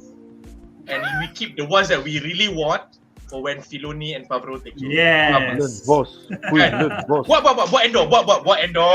Sila. Yang lain jangan cakap. Bazir waktu bro, bazir waktu bagi aku bro. Tak payah. why Wan, random? Wan, kau kena faham, selagi dia ada kat situ, dia akan cuba memenuhkan masa lapang ni. Jadi bila dia nak buat macam tu, jangan biarkan dia bazirkan IP yang best. Kau faham tak? Yeah. Dia macam ni lah, macam kalau biarlah dia buat endor. macam kira macam Filoni dengan Favreau dia main PS5, so controller dia connected, tapi lepas tu dia bagi satu lagi controller dekat KK, tapi controller tu tak connected Tak ikat kau lagi. tipu adik-adik kau kan. Masa tu macam betul tak? Okay, boleh lah. Betul tak? Kecil Kita bagilah tu. dia main, kita bagi dia main. Nah, kita bagi satu joystick untuk dia. Tapi pada joystick tu tak connected pun dengan PS5 tu. Kau jangan Adi. Tapi KK macam, sonok. Tak, kalau adik kau tu jenis yang nakal gila, and then dicampak-campak, kau kena beli joystick baru tak Tak, apa kita pasal. bagi joystick yang tak guna. Joystick rosak. Nanti dia akan nampak joystick tu lain dengan joystick yang kau tengah main tu. Kau tengah Tak, main. adik kecil, adik bongsu dia bodoh sikit. Kau jaga. Tak. Adi. Bagi dia benda-benda. Adi, ti aku takut tu. Kau dia macam bodoh-bodoh, lepas tu kau cepat marah, dia baling joystick tu ke arah PS5 kau. Lepas tu PS5 kau rosak. Kat TV ke, atau dia ambil kau punya apa CD ke cartridge ke apa benda ke. Kau dah bagi kuasa joystick kan. Lepas tu, kenapa ni tak ada apa-apa? Lepas tu dia baling kat PS5 kau lah. Tepat lah tu. Dia bang. Kita repot lah kat bapak kita. Bob capek tengok dia Bob capek. Adi, simple je. Kau beli Daddy game capek. yang kau tak nak main pun, yang dia seronok, bagi dia main sorang sampai puas, pun dia tak nak sentuh dah benda. Lepas tu tengok dia hancur PS5 tu. Aku try cari template meme tu, lepas tu nanti aku share kat group Boleh. Take this. Oh yeah. I also have one more thing. If you're very eagle-eyed, there are actually references to the old Rogue Squadron novels. The little boy from episode 2, his name is Corran, and he's going to Corellia. Oh yang dengan Hajar tu Hajar tu. Yang dengan Hajar tu. And then episode 3, in the carvings yang Obi-Wan confirmed Quinlan Vos is alive too, there's another character named Halcyon. That is Corran Horn's father's name. And with Rogue Squadron's movie coming out, maybe Rogue Squadron this will be under KK. Yeah, Rogue Squadron is under Patty Jenkins and Kathleen Kennedy. I mean, let's just leave. Let's just give Patty Jenkins a chance. I mean, she made her Wonder Woman movie may have sucked, tapi she may do a better job of Star Wars. Who knows? Hopefully. Like Ryan Johnson, Fingers crossed. people may say he sucks at Last Jedi, tapi he did a good job in other movies. Yeah, Knives Knives Out Out, was yeah. awesome, man. So maybe But- Patty Jenkins will do a better You job guys like with Star Knives Wars. Out? Oh my god. Yeah, I love Knives Out, man. I can't wait for number 2 and 3. And also, I didn't like it at all. I'm sorry. to Patty Jenkins' credit, she said she had talked to the original author of the X-Wing books, Michael Stackpole. So she's getting notes. So at the end of the day, I'm gonna give Patty Jenkins a chance. If the movie doesn't amaze me, then it is what it is. But Darren, aku takut macam ni dia. The way that Patty Jenkins cakap dengan owner novel tu kan. It's like how Ghost in the Shell punya director yang ni cakap dengan Ghost in the Shell punya creator. Kau cakap kau gini best. Kau cakap nangis. In my There opinion is lah. Fair point lah. Tapi There's that I like the fact that one brought it up because as visually stunning as the Ghost in the Shell movie adaptation is, for the general public, there is, I think, a Super Eye Patch Wolf video. If not Super Eye Patch Wolf, I tak ingat siapa, on YouTube. 15 ke 20 minutes video comparing the Ghost in the Shell punya OVA Side by and the side. film Side by side. So the first thing they fucked up was the scene yang nampak Scarlett Johansson bangun daripada tidur, lepas tu nampak the entire city from outside tu. So the film language was completely off in the movie in the live action adaptation. Yeah. So you know, so one point does have ni, kita kena beringat, jangan lalai semua. Okay, one dah But yeah, ingatkan kita. Keke dah rancang. Kita yang lalai. bukan Squadron ke? Tak, Oh, dia still on. Tapi in my opinion lah, aku nak puji Patty Jenkins sebab walaupun Wonder Woman 2 tu aku tak tengok lagi pun, tapi aku suka Wonder Woman 2 dalam tu. So aku harap kalau ada Rogue Squadron tu ada berapa banyak slave Jabba yang dia tunjuk macam tu juga, dan aku setuju. It's a different story lah. So yeah. Yeah. Apa point kau ni, Wan? Apa point kau? Bukan Aku suka tengok Wonder Woman 2 dalam tu macam menarik. Strong independent woman, bro. Bro, are you being sarcastic, bro? Yeah. No. Yeah, alright. Sorry, can I answer this question?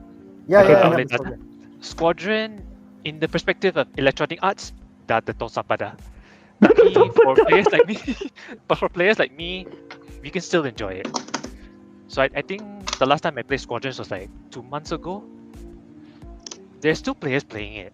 So I think for the players lah, Squadrons is not in the tong sampah. But for EA, biasalah EA. Tong sampah. Sekejap. Bukan EA tu sebenarnya pun dalam tong sampah kan? EA will be in the tong sampah next lah. They're gonna get bought. Someone's gonna We are buy on the them same next. page. We are on the same page. Someone's gonna buy them next. By the way, the film was announced by Collider to be off, but then a few days later it was announced to be on again. So Rogue Squadron, Patty Jenkins still on. Hopefully September 9th to 11th during D23 Expo, Kathleen Kennedy will present the dates or like the projection Kathleen Kennedy or the will timeline present. for Rogue Squadron, for Taika Waititi Star Wars, Kevin Feige Star Wars, and Ryan Johnson Star We Wars. need update already. You know what I hope bila dia present Taika Waititi Star Wars? Bukan dia yang present tapi Filoni atau Favreau yang present. Then we know change is gonna come. Change is on the way. Yeah, that'd be nice. Change. Lepas tu Faiji punya Star Wars bukan dia present tapi Faiji sini kau tepi sikit keke. Kau tepi sikit keke. And then dia panggil Michael Waldron. Habis penulis Man, you Loki guys- dan penulis Loki. Man, you guys are ruthless. We are. Like I On said the lah, I daily don't- basis, yeah. Like I said lah, I don't hate Kathleen Kennedy, tapi I will acknowledge she has made mistakes lah. Because I was talking to one about this. He at least gave Kathleen Kennedy the credit of being a good businesswoman lah. Yeah, but I feel like as a suit, she's very good on Yeah, the it's just- business side, on the production side. But when it comes to creative, she shouldn't temper. She should just, yeah. considering that what happened to guess, the fair guy point that directed Rogue One, he didn't get the final cut. What happened to the guys that originally were supposed to do solo, got kicked off. Colin Fair point Trevorrow lah. got kicked off. So like that's 3 strikes already, man. Yet she still got her contract renewed. So I'm like, Fair point lah. So I mean like not only for the creative part, for the PR part pun yang dia tak marah orang attack fans. Force is female apa benda semua macam, I mean PR pun nak kacau, apa ni pun nak kata betul naratif, lepas tu staff buat hal pun kau tak ni, pemecatan Gina Carano pun tak ni. Siapa main kau ada pakai flight kick memang tipu. So in my opinion lah, in my opinion memang kategori dah, aku dah selama ni sebelum berapa banyak strike tu kan, aku cakap secara macam berhemah, cakap janganlah buat macam ni, kau kena bertaubat lah kan. Tapi lepas dah lebih pada 3 strike tu terus kata aku susah. No, katakan diri no. Oh, you did mistake again. You. Terus aku bagi signal. I have no tapis lah sebab dah 3 kali lebih pada 3 kali strike. So in my opinion, I need to say what need to be said lah.